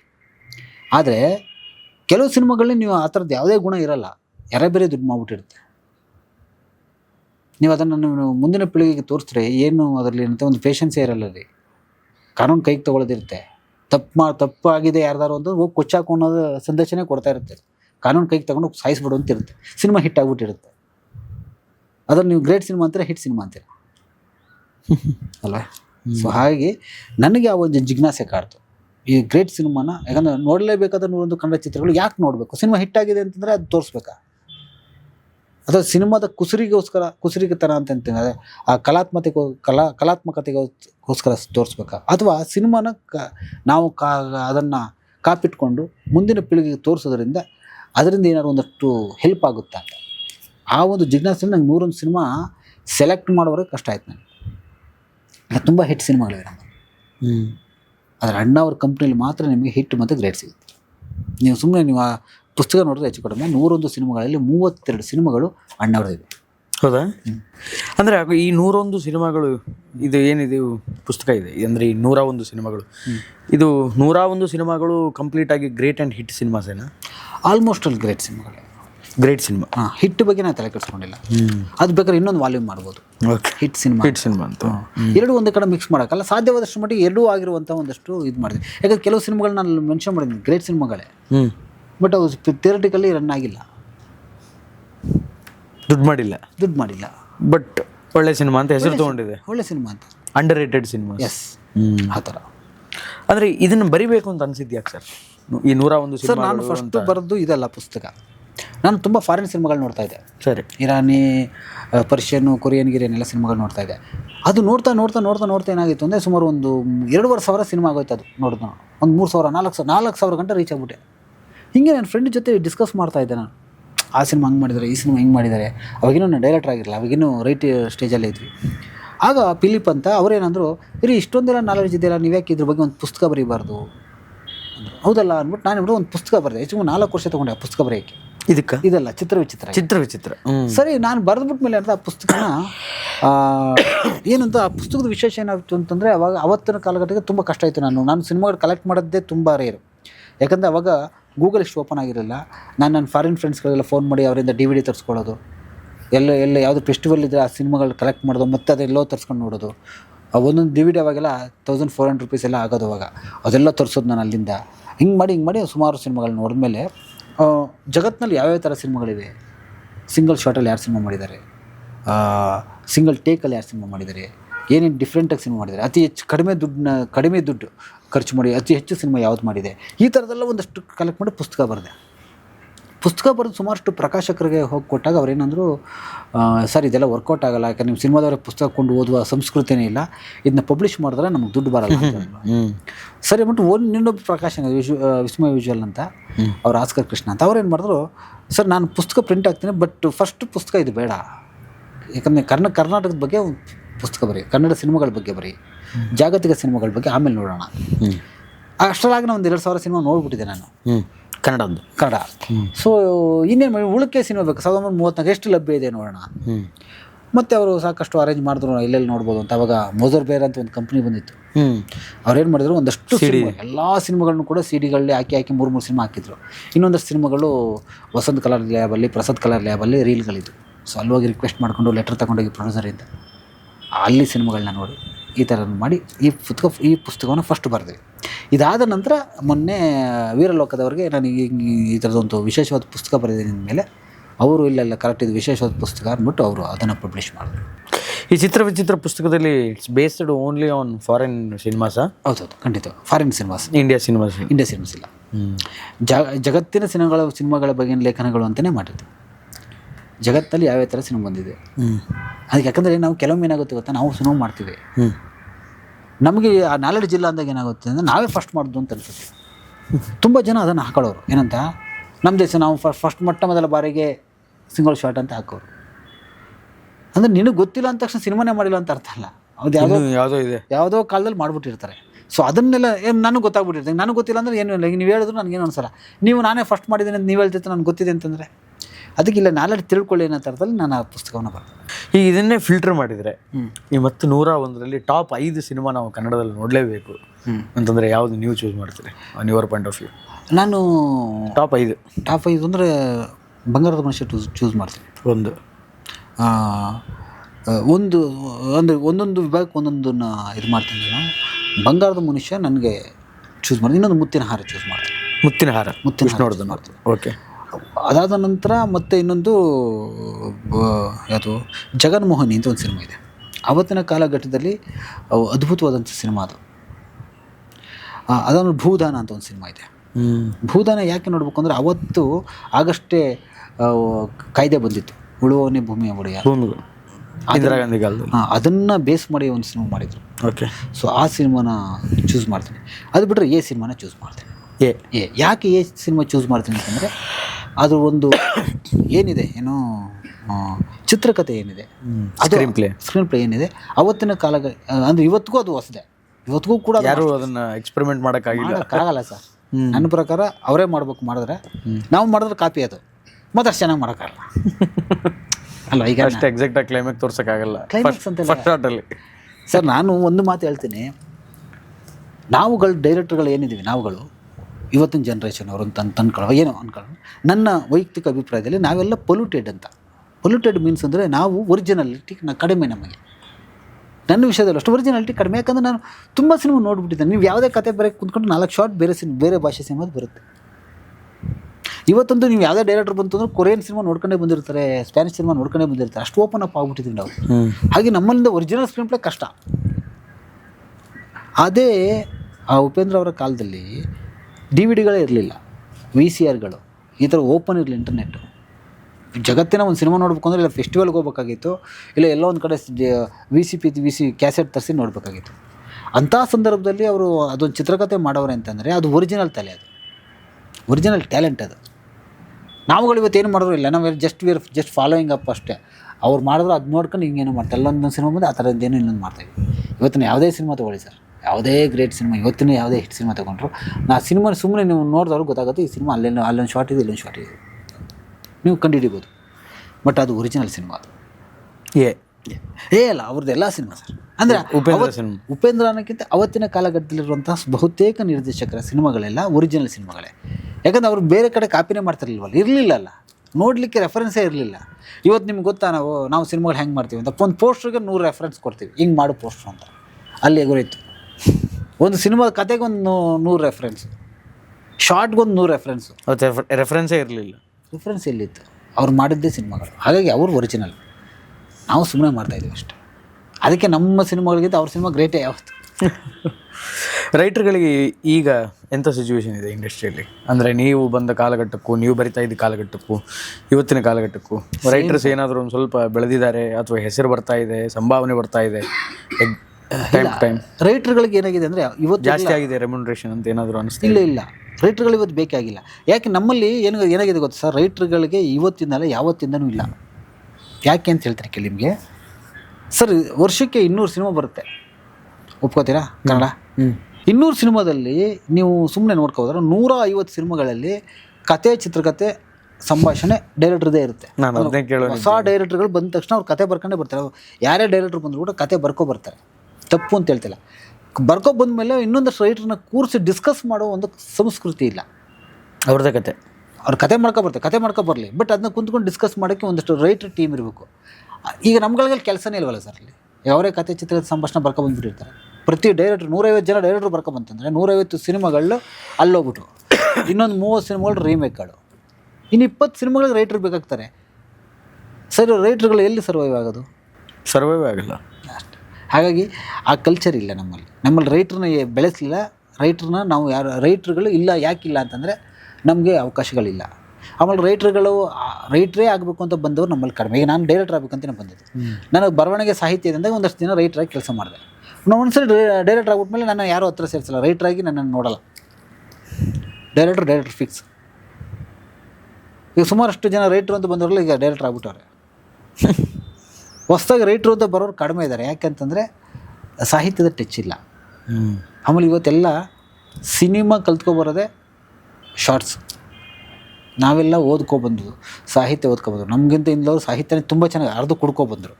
ನಾವು ಅಟ್ಲೀಸ್ಟ್ ಓದ್ಕೊಬಂದ್ವಿ. ಇವತ್ತು ಬರೋರು shorts, Korean movies, Spanish movies style ಅದೆಲ್ಲ ನೋಡ್ಕೊಂಡು ಅವರು ಟೆಕ್ನಿಕಲಿ ತುಂಬ ಅಡ್ವಾನ್ಸಾಗಿ ಬರ್ತಾರೆ. ಸಾಹಿತ್ಯದಲ್ಲಿ ಕಡಿಮೆ. ಹಾಗೆ ರೈಟ್ರು ಸಾಧ್ಯವೇ ಇಲ್ಲ. ರೈಟ್ರು ಇವತ್ತು ಅಷ್ಟು ಒಳ್ಳೆ ಪೊಸಿಷನ್ ಇಲ್ಲವೇ ಇಲ್ಲ. ಅಂದರೆ ಈಗ ಲಿಟ್ರಸಿ ಕಡಿಮೆ ಇದೆ, ಟೆಕ್ನಿಕಲಿ ಜಾಸ್ತಿ ಇದೆ. ಟೆಕ್ನಿಕಲಿ ತುಂಬ ಚೆನ್ನಾಗಿದ್ದಾರೆ. ಸಾಹಿತ್ಯ ಇಲ್ಲವಲ್ಲ. ನೀವು ಯಾವ ಸಿನಿಮಾ ತಗೊಂಡ್ರು ಸಾಹಿತ್ಯ ಕಡಿಮೆನೇ, ಗೊತ್ತಿಲ್ಲ, ಸಾಹಿತ್ಯ ತುಂಬ ಕಡಿಮೆ. ಅಕಾರ್ಡಿಂಗ್ ಟು ನಿಮ್ಮ ಪ್ರಕಾರ ಒಬ್ಬ ಡೈರೆಕ್ಷನ್ ಮಾತ್ರ ಮಾಡಬೇಕಾ, ಅಥವಾ ಈಗ ನೀವು ಹೇಳಿದ್ರಲ್ಲ ಕತೆ, ಚಿತ್ರಕಥೆ, ಸಂಭಾಷಣೆ, ಅದು ಇದು ಆಳು ಮುಳು ಎಲ್ಲ ಹಾಕೊಂಡು ಲಾಸ್ಟಿಗೆ ಅವ್ರು ಹೆಸರು ಹಾಕೊಂಡ್ಬರ್ತಾರೆ? ಡೈರೆಕ್ಟರ್ ಎಲ್ಲ ಮಾಡೋ ಅವಶ್ಯಕತೆ ಇದೆನಾ ಡೈರೆಕ್ಷನ್ ಅಲ್ಲ ಜೊತೆಗೆ? ಕೆಲವೊಮ್ಮೆ ಏನಾಗುತ್ತೆ ಅಂದರೆ ಡೈರೆಕ್ಟ್ರ್ ಹಿಂಗೆ ಬೇಕು ಅಂತ ಆಗುತ್ತೆ. ಮಾಡ್ಬೋದು. ಆ ಟ್ಯಾಲೆಂಟ್ ಇದ್ದರೆ ಖಂಡಿತವಾಗಿ ಮಾಡ್ತಾರೆ. ಮಾಡಿ ಗೆದ್ದವರಿದ್ದಾರೆ, ಅಭಿನಯ ಮಾಡು ಗೆದ್ದವರಿದ್ದಾರೆ. ಸೊ ಹಾಗೆ ಅದು ತಪ್ಪು ಅಂತೇಳ. ಒಂದು ಚರ್ಚೆಗೆ ರೈಟ್ರ್ಗಳನ್ನ ಏನಕ್ಕೆ ಇಟ್ಕೋಬೇಕು ಅಂದ್ರೆ ನನಗೆ ಗೊತ್ತಾ ಸರ್, ಪ್ರತಿಯೊಬ್ಬರಿಗೆ ರೈಟ್ರ್ಗಳು ಅಂದ ತಕ್ಷಣ ಕತೆ ಹುಟ್ಟಾಕೋರು ಅಷ್ಟಂತಲ್ಲ, ಚರ್ಚೆ ಮಾಡೋರು.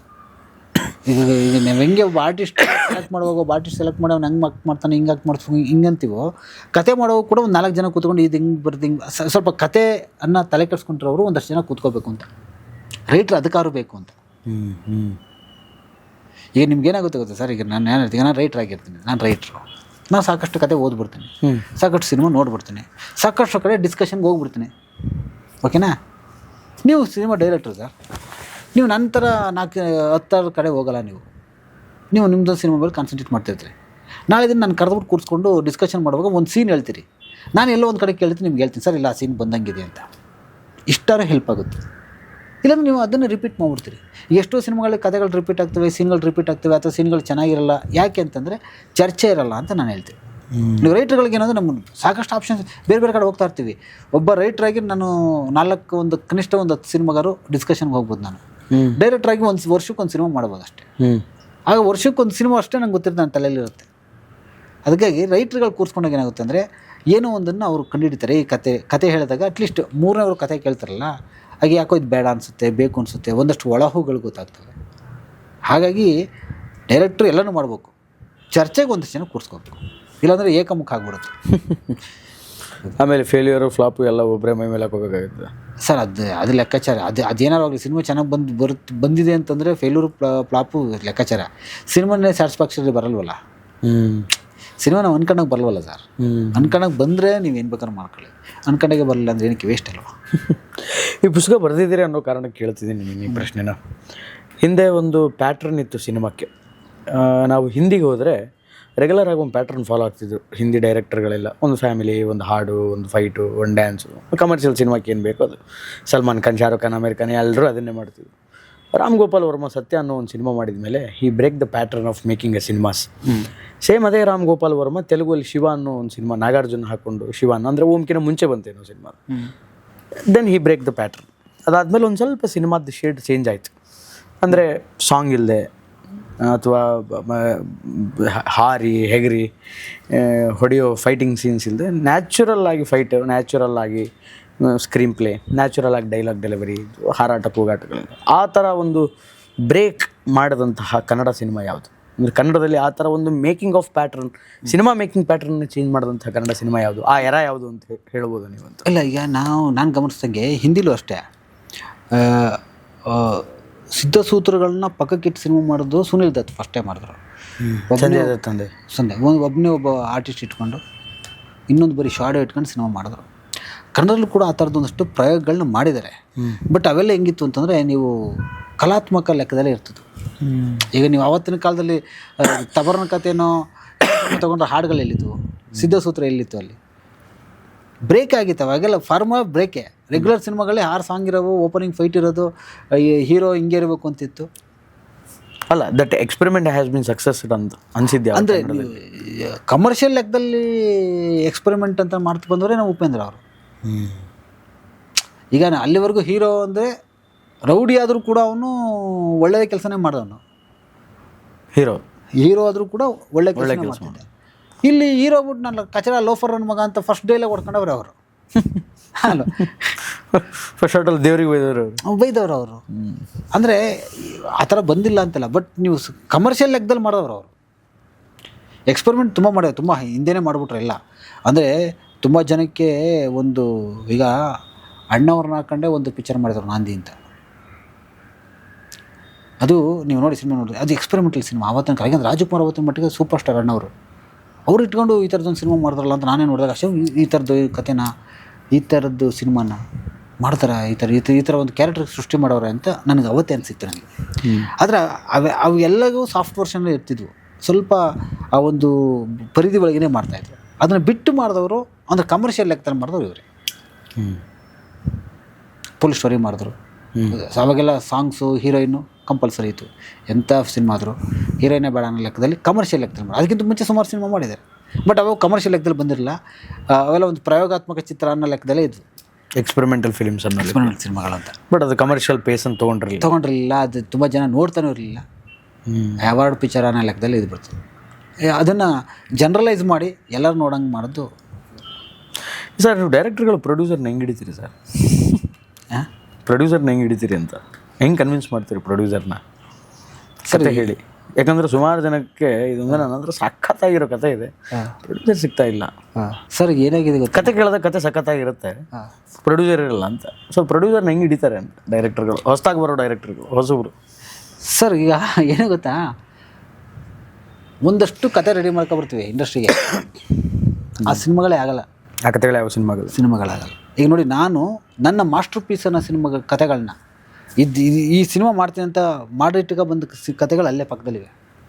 ಇನ್ನೂ ಸಿನಿಮಾಗಿಲ್ಲ, ಆಗಲ್ಲ. ಯಾಕಂದರೆ ನಾವು ಇಂಡಿವಿಜುವಲ್ ಆಗಿ ಇಂಡಿಪೆಂಡೆಂಟ್ ಆಗಿ ನಮ್ಮ ಮೈಂಡ್ ಸೆಟ್ಲ್ ಮಾಡಿದಂತಹ ಸಿನಿಮಾಗಳು, ಮಾಡಿದಂಥ ಕತೆಗಳಿಗೆ ಬಜೆಟ್ ಇರುತ್ತೆ. ಅದಕ್ಕೆ ಒಬ್ಬ ಇಮ್ಯಾಜಿನೇಷನ್ ಎಲ್ಲ, ಎಷ್ಟಾರು ಬಜೆಟ್ ಇರಲಿ, ಅದು ಇಮ್ಯಾಜಿನೇಷನ್ ಮಾಡ್ಕೊಂಡು ಬಂದುಬಿಡ್ತೀವಿ.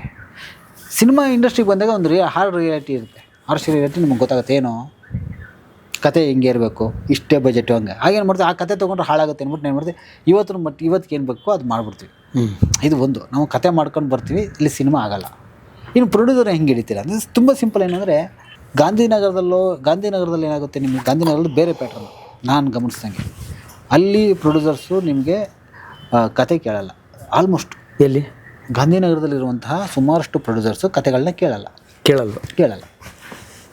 ಅವರು ಏನು ಮಾಡ್ತಾರೆ ಅಂತಂದರೆ ಅವರು ಪಕ್ಕ ಬಿಸ್ನೆಸ್ ವ್ಯವಹಾರಿಸ್ತಾರೆ.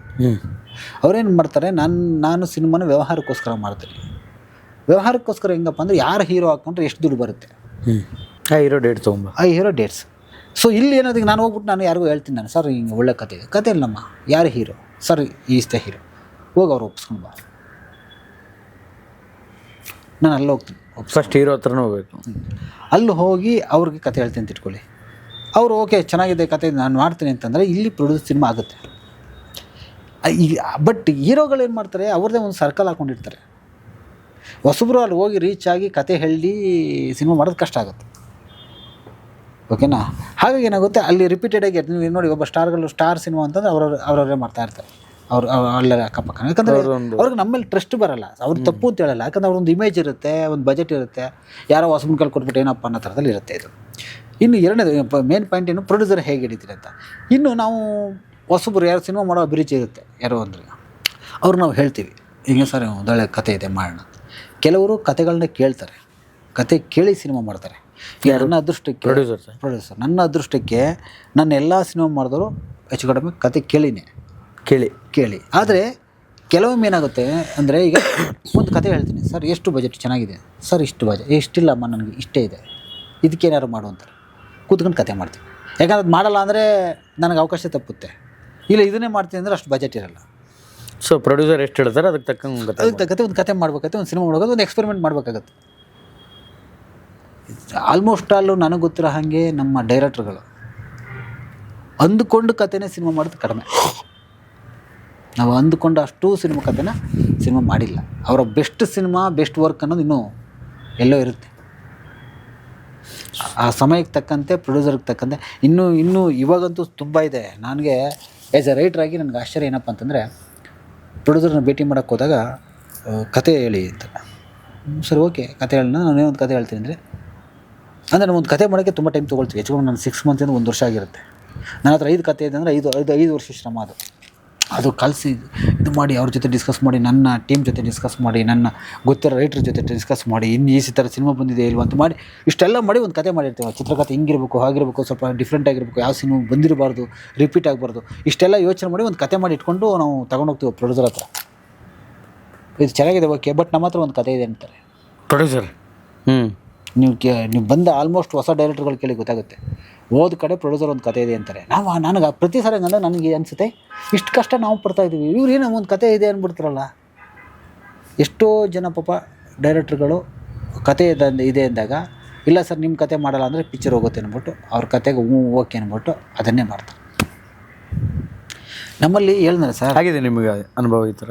ನನಗೆ ಆಗಿಲ್ಲ, ಯಾಕಂದ್ರೆ ನಾನು ಒಪ್ಪಿಲ್ಲ ಸರ್, ಇಲ್ಲ ಸರ್ ನಾ ಈ ಕತೆ ಅಲ್ಲ ನಿಮಗೆ ಹೇಳಿದ್ದಾರೆ.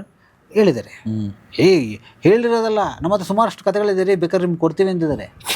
ನಾನು ತುಂಬ ತಲೆ ಕೆಡ್ಸ್ಕೊಬಿಟ್ಟಿದ್ದೀನಿ. ಏನಪ್ಪ ಈ ಕತೆ ಮಾಡಿದ ಇಷ್ಟು ಸುಲಭ, ನಾವೇ ಇಷ್ಟು ತಲೆ ಕೆಡ್ಸ್ಕೊತಾ ಇದ್ದೀವಿ ನಾವು ಇಂಡಸ್ಟ್ರಿಯವರು. ಕೇಳಬೇಕಿಲ್ಲ ಅಲ್ಲ ಏನು ಹೆಂಗೆ ಸಿಗುತ್ತೆ ಸರ್ ನಿಮ್ಮ ಕತೆ ಅಲ್ಲ, ನಾವು ಇಂಡಸ್ಟ್ರಿ ತಲೆ ಕೆಡ್ಸ್ಕೊಂಡು ಅವ್ರು ಏನು ಗೊತ್ತಾರೆ, ಏನು ಮಾಡ್ತಾ ಇರ್ತಾರೆ. ಅವರು 1 ಅಕ್ಷರ ಪೆನ್ ಹಿಡ್ಕೊ ಬರೆದವರೇ ಅಲ್ಲ. ನಮ್ಮ ಹತ್ರ ಬೇಜಾನ್ ಕತೆಗಳಿವೆ, ಕೊಡ್ತೀವಿ ನಿಮಗೆ ಅಂತಾರೆ. ಹೇಳಿದ್ರೆ ಒಂದು ರೆಗ್ಯುಲರ್ ಪ್ಯಾಟರ್ನ್ ಕತೆ ಹೇಳ್ಬಿಡ್ತಾರೆ, ಅವ್ರು ಹಿಂಗೆ ಬರಬೇಕು, ಹಂಗೆ ಬರಬೇಕು ಸರ್, ಹಂಗಿರ್ಬೇಕು ಕತೆ ಅಂತ. ಅವ್ರಿಗೆ ಹೊಸದೇ ಅದು ಅಂತ 1000 ಪಿಕ್ಚರ್ ಬಂದಿರುತ್ತೆ, ಅವ್ರು ನೋಡಿರಲ್ಲ.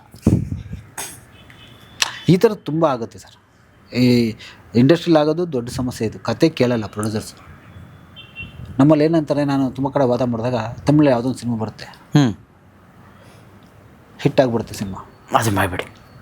ಅದು ನಮ್ಗೆ ರೆಫರೆನ್ಸ್ ತೋರಿಸ್ತಾರೆ, ನೋಡ್ರಿ ಆ ಸಿನಿಮಾ ಹಿಂಗಿದೆ, ನೀವು ಆ ಥರ ಕತೆ. ಸರ್ ಕತೆನೇ ಕೇಳಲ್ವಲ್ಲ ನೀವು. ಅವ್ರು ಅಟ್ಲೀಸ್ಟ್ ಕತೆ ಕೇಳ್ತಾರೆ, ನೀವು ಕತೆ ಕೇಳ್ಬೇಕು ತಾನೆ. ನಿಮ್ಮ ಹತ್ರ ಬಂದರೆ ನಮ್ಮ ಕತೆ ನಮ್ಗೆ ಅರ್ಥ ಆಗಲ್ಲಮ್ಮ ಅಂತೀರಿ, ಇತ್ತಿದ್ದು ಅಂತೀರಿ, ಏನಿಲ್ವಲ್ಲಮ್ಮ ಮಜಾ ಅಂತೀರಿ.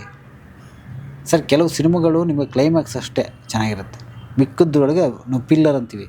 ಬರೀ ಆ ಸಿನಿಮಾ ಕತೆಗೆ ಕ್ಲೈಮ್ಯಾಕ್ಸು ಪೂರಕವಾಗಿ ಕತೆ ಹೆಣಿತಾ ಹೋಗಿರ್ತಾರೆ.